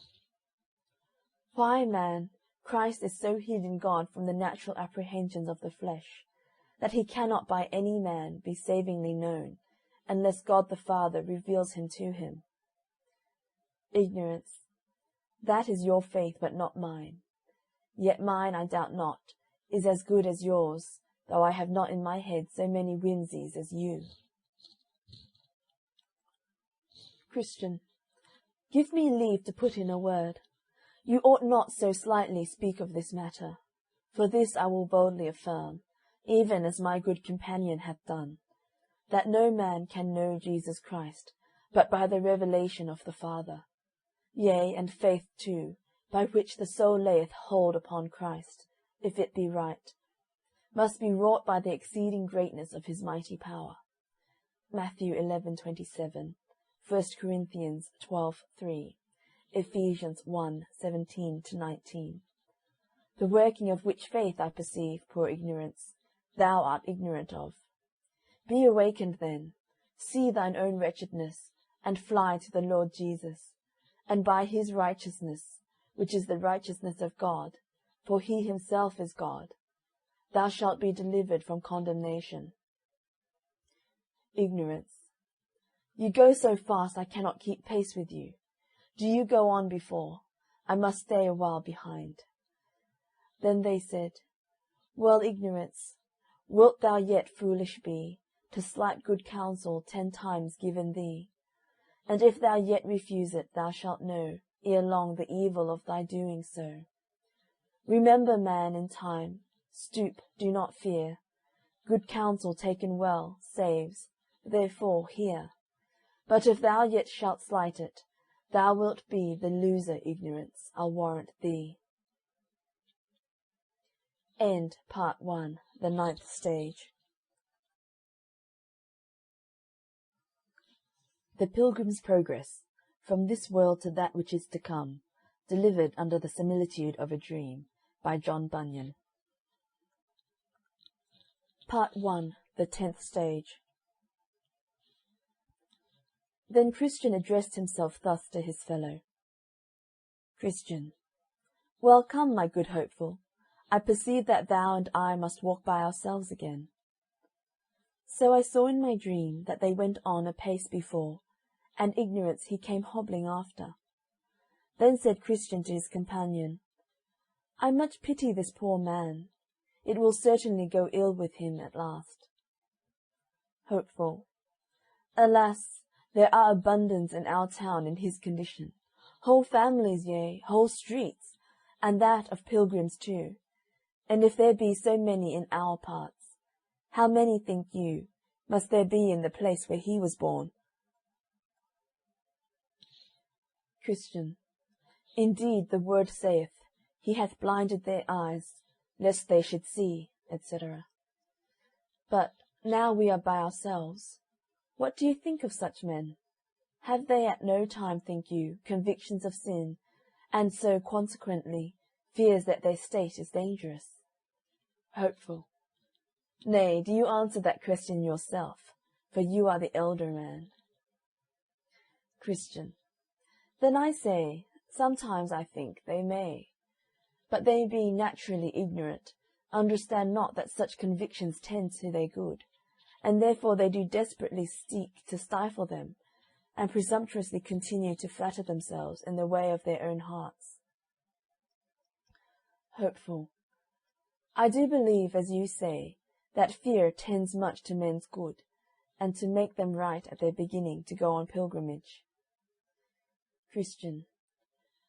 Without all doubt it doth, if it be right, for so says the word of God. The fear of the Lord is the beginning of wisdom. Job 28:28, Psalm 111:10, Proverbs 1:7, and 9:10.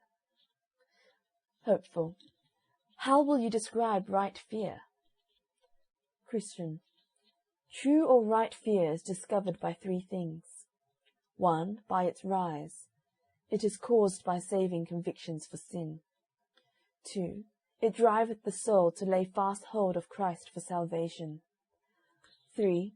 It begetteth and continueth in the soul a great reverence of God, his word and ways, keeping it tender, and making it afraid to turn from them to the right hand or to the left, to anything that may dishonour God, break its peace, grieve the Spirit, or cause the enemy to speak reproachfully. Hopeful. Well said. I believe you have said the truth. Are we now almost got past the enchanted ground?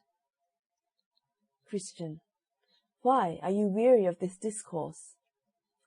Hopeful. No, verily, but that I would know where we are. Christian. We have not now above 2 miles further to go thereon, but let us return to our matter. Now the ignorant know not that such conviction as tend to put them in fear are for their good, and therefore they seek to stifle them. Hopeful. How do they seek to stifle them? Christian. 1. They think that those fears are wrought by the devil, though indeed they are wrought of God, and thinking so they resist them as things that directly tend to their overthrow.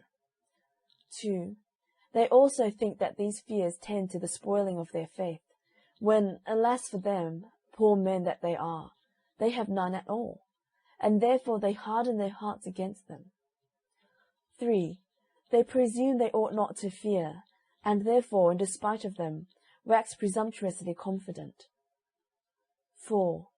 They see that those fears tend to take away from them their pitiful old self-holiness, and therefore they resist them with all their might. Hopeful. I know something of this myself, for before I knew myself it was so with me. Christian. Well, we will leave at this time our neighbour Ignorance by himself, and fall upon another profitable question. Hopeful. With all my heart, but you shall still begin. Christian. Well then, did you not know about 10 years ago, one temporary in your parts, who was a forward man in religion then? Hopeful. Know him, yes. He dwelt in Graceless, a town about 2 miles off of Honesty, and he dwelt next door to one Turnback. Christian. Right, he dwelt under the same roof with him. Well, that man was much awakened once. I believe that then he had some sight of his sins, and of the wages that were due thereto. Hopeful. I am of your mind, for, my house not being above 3 miles from him, he would oft times come to me, and that with many tears. Truly I pitied the man, and was not altogether without hope of him. But one may see, it is not every one that cries, Lord, Lord. Christian. He told me once that he was resolved to go on pilgrimage, as we go now. But all of a sudden he grew acquainted with one Save Self, and then he became a stranger to me. Hopeful. Now since we are talking about him, let us a little inquire into the reason of the sudden backsliding of him and such others. Christian. It may be very profitable, but do you begin? Hopeful. Well then, there are in my judgment 4 reasons for it. 1. Though the consciences of such men are awakened, yet their minds are not changed. Therefore, when the power of guilt weareth away, that which provoked them to be religious ceaseth, wherefore they naturally turn to their own course again, even as we see the dog that is sick of what he hath eaten, so long as his sickness prevails, he vomits and casts up all. Not that he doth this of a free mind, if we may say a dog has a free mind, but because it troubleth his stomach. But now when his sickness is over, and so his stomach eased, his desires being not at all alienated from his vomit, he turns him about and licks up all. And so it is true which is written, the dog is turned to his own vomit again. 2 Peter 2:22. Thus I say, being hot for heaven, by virtue only of the sense and fear of the torments of hell, as their sense and fear of damnation chills and cools, so their desires for heaven and salvation cool also. So then it comes to pass that when their guilt and fear is gone, the desire for heaven and happiness die, and they return to their course again. 2. Another reason is, they have slavish fears that do overmaster them. I speak now of the fears that they have of men, for the fear of man bringeth a snare. Proverbs 29:25. So then, though they seem to be hot for heaven, so long as the flames of hell are about their ears, yet when that terror is a little over, they betake themselves to second thoughts, namely, that it is good to be wise, and not to run, for they know not what the hazard of losing all, or at least of bringing themselves into unavoidable and unnecessary troubles, and so they fall in with the world again. 3. The shame that attends religion lies also as a block in their way. They are proud and haughty, and religion in their eye is low and contemptible. Therefore, when they have lost their sense of hell and the wrath to come, they return again to their former course. 4. Guilt, and to meditate terror, are grievous to them. They like not to see their misery before they come into it, though perhaps the sight of it at first, if they loved that sight, might make them fly whither the righteous fly, and are safe. But because they do, as I hinted before, even shun the thoughts of guilt and terror, therefore when once they are rid of their awakenings about the terrors and wrath of God, they harden their hearts gladly, and choose such ways as will harden them more and more.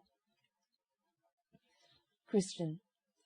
You are pretty near the business, for the bottom of all is for want of a change in their mind and will, and therefore they are but like the felon that standeth before the judge. He quakes and trembles, and seems to repent most heartily.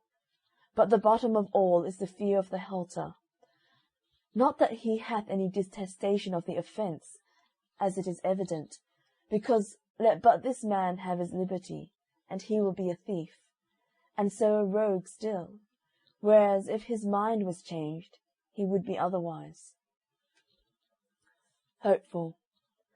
Now I have showed you the reason of their going back. Do you show me the manner thereof? Christian. So I will, willingly. 1.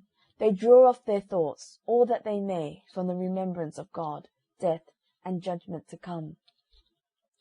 2. Then they cast off by degrees private duties, as closet prayer, curbing their lusts, watching, sorrow for sin, and the like. 3. Then they shun the company of lively and warm Christians. 4.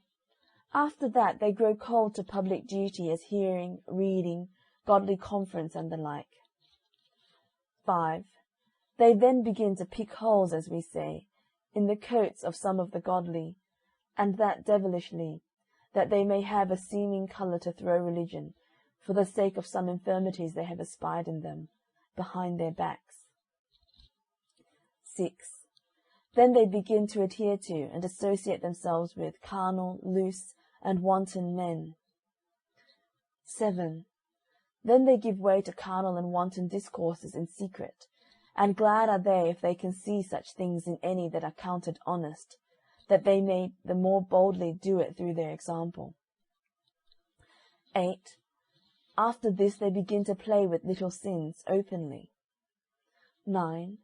And then, being hardened, they show themselves as they are, thus being launched again into the gulf of misery, unless a miracle of grace prevent it, they everlastingly perish in their own deceivings.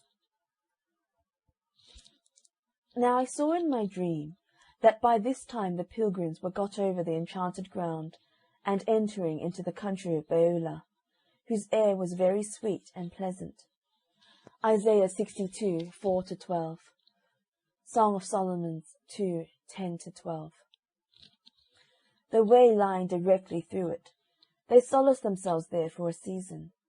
Yea, here they heard continually the singing of birds, and saw every day the flowers appear in the earth, and heard the voice of the turtle in the land. In this country the sun shineth night and day, wherefore this was beyond the valley of the shadow of death, and also out of the reach of giant despair. Neither could they from this place so much as see Doubting Castle. Here they were within sight of the city they were going to. Also here met them some of the inhabitants thereof. For in this land the shining ones commonly walked, because it was upon the borders of heaven. In this land also the contract between the bride and the bridegroom was renewed. Yea, here, as the bridegroom rejoiceth over the bride, so doth God rejoice over them. Here they had no want of corn and wine, for in this place they met with abundance of what they had sought for in all their pilgrimage. Here they heard voices from out of the city, loud voices saying, Say ye to the daughter of Zion, Behold, thy salvation cometh. Behold, his reward is with him. Here all the inhabitants of the country called them the holy people, the redeemed of the Lord, sought out, etc. Now as they walked in this land, they had more rejoicing than in parts more remote from the kingdom to which they were bound, and drawing near to the city, they had yet a more perfect view thereof. It was builded of pearls and precious stones. Also the streets thereof were paved with gold, so that by reason of the natural glory of the city, and the reflection of the sunbeams upon it, Christian with desire fell sick. Hopeful also had a fit or two of the same disease, wherefore here they lay by it a while, crying out because of their pains. If you see my beloved, tell him that I am sick of love. But, being a little strengthened and better able to bear their sickness, they walked on their way, and came yet nearer and nearer, where were orchards, vineyards, and gardens, and their gates opened into the highway. Now as they came up to these places, behold, the gardener stood in the way, to whom the pilgrim said, Whose goodly vineyards and gardens are these? He answered, They are the king's, and are planted here for his own delight, and also for the solace of pilgrims.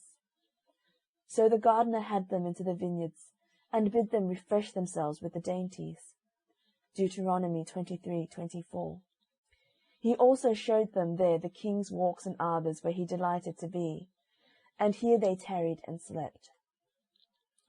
Now I beheld in my dream that they talked more in their sleep at this time than ever they did in all their journey.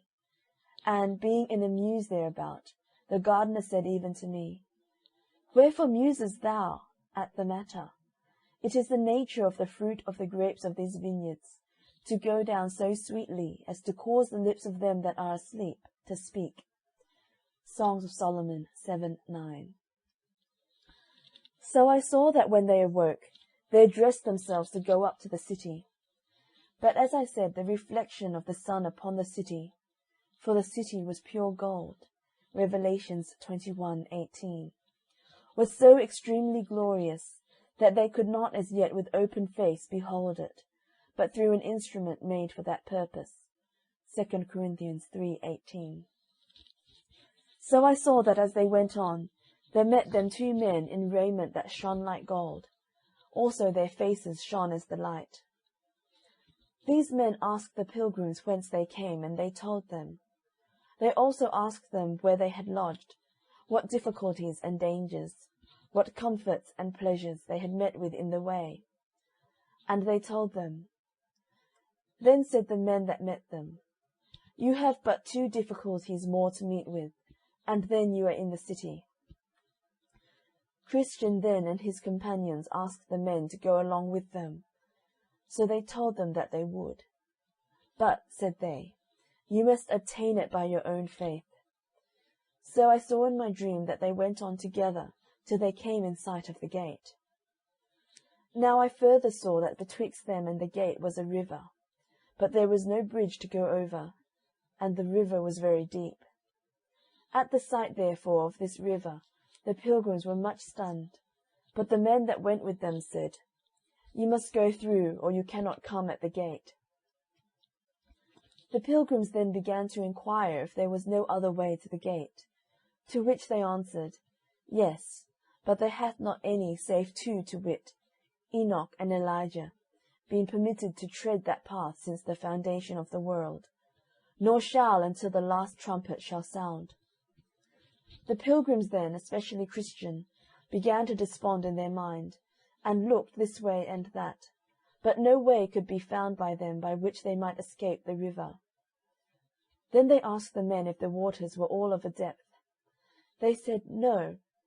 Yet they could not help them in that case, for, said they, you shall find it deeper or shallower, as you believe in the king of the place. Then they addressed themselves to the water, and entering, Christian began to sink. And crying out to his good friend Hopeful, he said, I sink in deep waters, the billows go over my head, all his waves go over me, Selah. Then said the other, Be of good cheer, my brother, I feel the bottom, and it is good. Then said Christian, Ah, my friend, the sorrows of death have compassed me about. I shall not see the land that flows with milk and honey. And with that a great darkness and horror fell upon Christian, so that he could not see before him. Also here he in a great measure lost his senses, so that he could neither remember nor orderly talk of any of those sweet refreshments that he had met with in the way of his pilgrimage. For all the words that he spoke still tended to discover that he had horror of mind, and heart fears that he should die in that river, and never obtain entrance in at the gate. Here also, as they that stood by perceived, he was much in the troublesome thoughts of the sins that he had committed, both since and before he began to be a pilgrim. It was also observed that he was troubled with apparitions of hobgoblins and evil spirits. For ever and anon he would intimate so much by words. Hopeful therefore here had much ado to keep his brother's head above water. Yea, sometimes he would be quite gone down, and then, ere a while, he would rise up again half dead.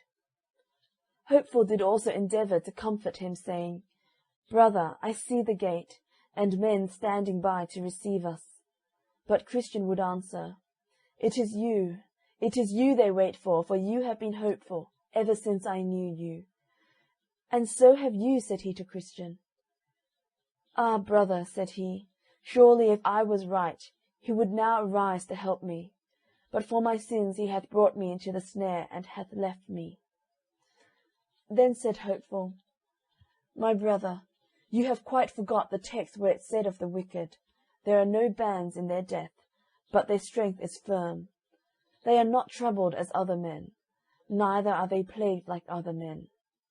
Psalm 73, 4 and 5. These troubles and distresses that you go through in these waters are no sign that God hath forsaken you, but are sent to try you, whether you will call to mind that which heretofore you have received of his goodness, and live upon him in your distresses. Then I saw in my dream that Christian was in a muse for a while, to whom also Hopeful added these words, Be of good cheer, Jesus Christ maketh thee whole. And with that Christian brake out with a loud voice, Oh, I see him again! And he tells me, When thou passest through the waters, I will be with thee, and through the rivers, they shall not overflow thee. Isaiah 43:2. Then they both took courage, and the enemy was after that as still as a stone, until they were gone over. Christian therefore presently found ground to stand upon, and so it followed that the rest of the river was but shallow. Thus they got over. Now upon the bank of the river on the other side, they saw the two shining men again, who there waited for them. Wherefore being come out of the river, they saluted them, saying, We are ministering spirits, sent forth to minister for those that shall be the heirs of salvation. Thus they went along towards the gate.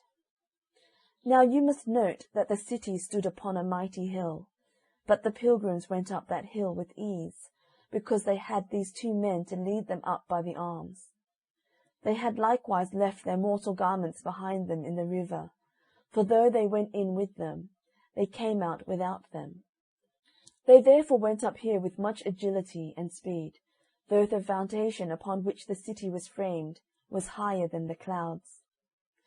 They therefore went up through the region of the air, sweetly talking as they went, being comforted because they safely got over the river, and had such glorious companions to attend them. The talk that they had with the shining ones was about the glory of the place, who told them that the beauty and glory of it was inexpressible. There, said they, is Mount Sion, the heavenly Jerusalem, the innumerable company of angels, and the spirits of just men made perfect. Hebrews 12:22-24. You are going now, said they, to the paradise of God, wherein you shall see the tree of life, and eat of the never-fading fruits thereof. And when you come there, you shall have white robes given you, and your walk and talk shall be every day with the King, even all the days of eternity. Revelations 2:7, 3, 4, and 5, 22:5. There you shall not see again such things as you saw when you were in the lower region upon earth, to wit, sorrow, sickness, affliction, and death. For the former things are passed away. Revelations 21:4. You are going now to Abraham, to Isaac, and Jacob, and to the prophets, men that God hath taken away from the evil to come, and that are now resting upon their beds, each one walking in his righteousness. The men then asked, What must we do in the holy place? To whom it was answered, You must there receive the comfort of all your toil, and have joy for all your sorrow. You must reap what you have sown, even the fruit of all your prayers and tears and sufferings for the King by the way. Galatians 6:7 and 8. In that place you must wear crowns of gold, and enjoy the perpetual sight and vision of the Holy One. For there you shall see him as he is. 1 John 3:2. There also you shall serve him continually with praise, with shouting and thanksgiving, whom you desired to serve in the world, though with much difficulty, because of the infirmity of your flesh. There your eyes shall be delighted with seeing, and your ears with hearing the pleasant voice of the Mighty One. There you shall enjoy your friends again, that are gone thither before you, and there you shall with joy receive even every one that follows into the holy place after you. There also you shall be clothed with glory and majesty, and put into an equipage fit to ride out with the King of glory. When he shall come with sound of trumpet in the clouds, as upon the wings of the wind, you shall come with him, and when he shall sit upon the throne of judgment, you shall sit by him. Yea, and when he shall pass sentence upon all the workers of iniquity, let them be angels or men, you also shall have a voice in that judgment, because they were his and your enemies.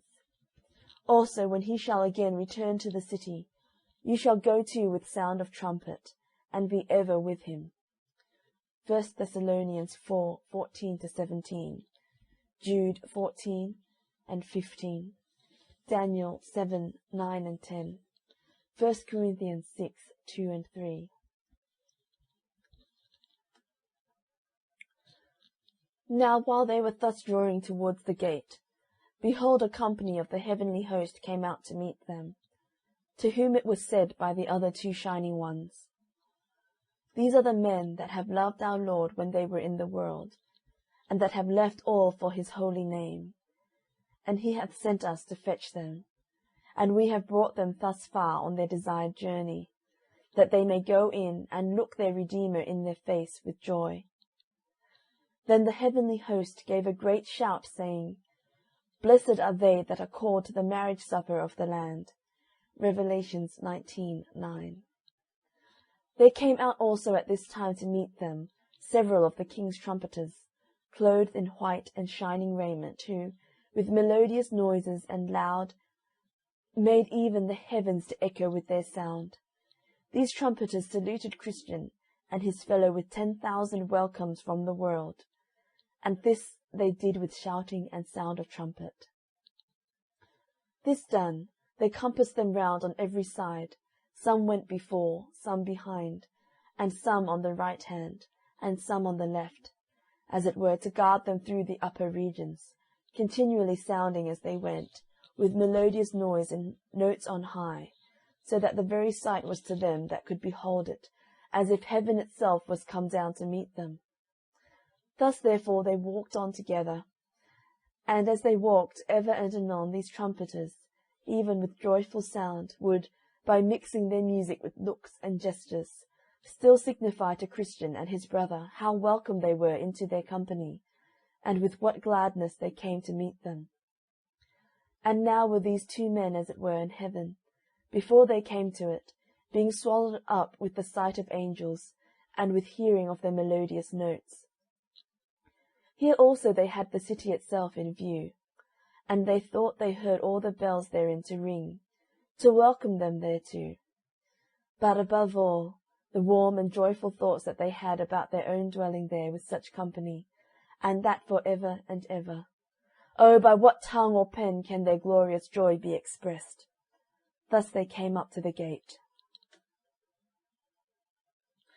Now when they were come up to the gate, there was written over it in letters of gold, Blessed are they that do his commandments, that they may have the right to the tree of life, and may enter in through the gates into the city.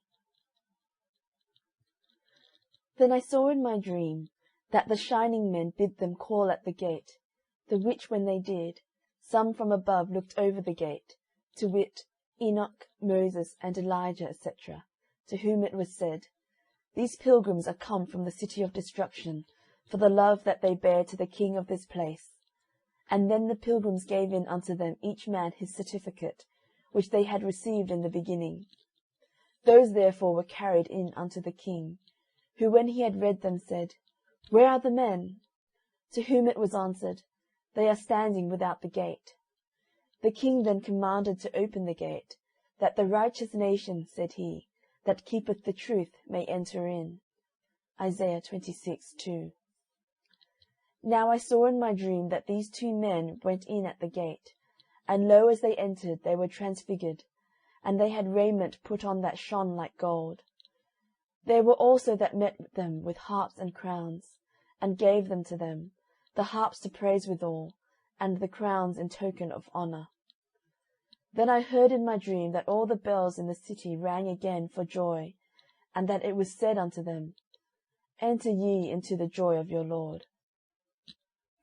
I also heard the men themselves, that they sang with a loud voice, saying, Blessing and honour and glory and power be unto him that sitteth upon the throne, and unto the Lamb for ever and ever. Now just as the gates were opened to let in the men, I looked in after them, and behold, the city shone like the sun. The streets also were paved with gold, and in them walked many men with crowns on their heads, palms in their hands, and golden harps to sing praises withal. There were also of them that had wings, and they answered one another without intermission, saying, Holy, holy, holy is the Lord. And after that they shut up the gates, which, when I had seen, I wished myself among them. Now while I was gazing upon all these things, I turned my head to look back, and saw Ignorance come up to the riverside. But he soon got over, and that without half the difficulty which the other two men met with. For it happened that there was then in that place one Vain-Hope, a ferryman, that with his boat helped him over. So he, as the other I saw, did ascend the hill to come up to the gate. Only he came alone. Neither did any man meet him with the least encouragement. When he was come up to the gate, he looked up to the writing that was above, and then began to knock, supposing that entrance should have been quickly administered to him. But he was asked by the men that looked over the top of the gate, Whence came you, and what would you have? He answered, I have ate and drank in the presence of the king, and he has taught in our streets. Then they asked him for his certificate, that they might go in and show it to the king. So he fumbled in his bosom for one, and found none. Then they said, Have you none? But the man answered never a word. So they told the king, but he would not come down to see him, but commanded the two shining ones, that conducted Christian and Hopeful to the city, to go out and take Ignorance, and bind him hand and foot, and have him away. Then they took him up, and carried him through the air to the door that I saw in the side of the hill, and put him in there. Then I saw that there was a way to hell, even from the gate of heaven, as well as from the city of destruction. So I awoke, and behold, it was a dream. End Part 1, the 10th stage.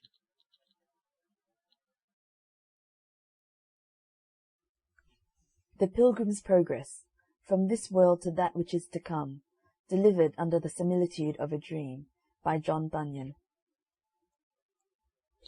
Part 1, Conclusion.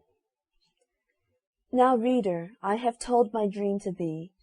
See if thou canst interpret it to me, or to thyself or neighbour, but take heed of misinterpreting, for that, instead of doing good, will but thyself abuse. By misinterpreting, evil ensues. Take heed also that thou be not extreme in playing with the outside of my dream, nor let my figure or similitude put thee into a laughter or a feud. Leave this for boys and fools, but as for thee, do thou the substance of my matter see. Put by the curtains, look within my veil, turn up my metaphors, and do not fail.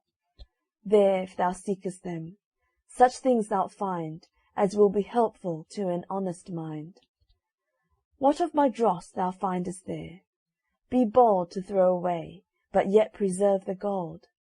What if my gold be wrapped up in ore? None throw away the apple for the core. But if thou shalt cast all away as vain, I know not but 'twill make me dream again. End Part 1, Conclusion. End of Part 1.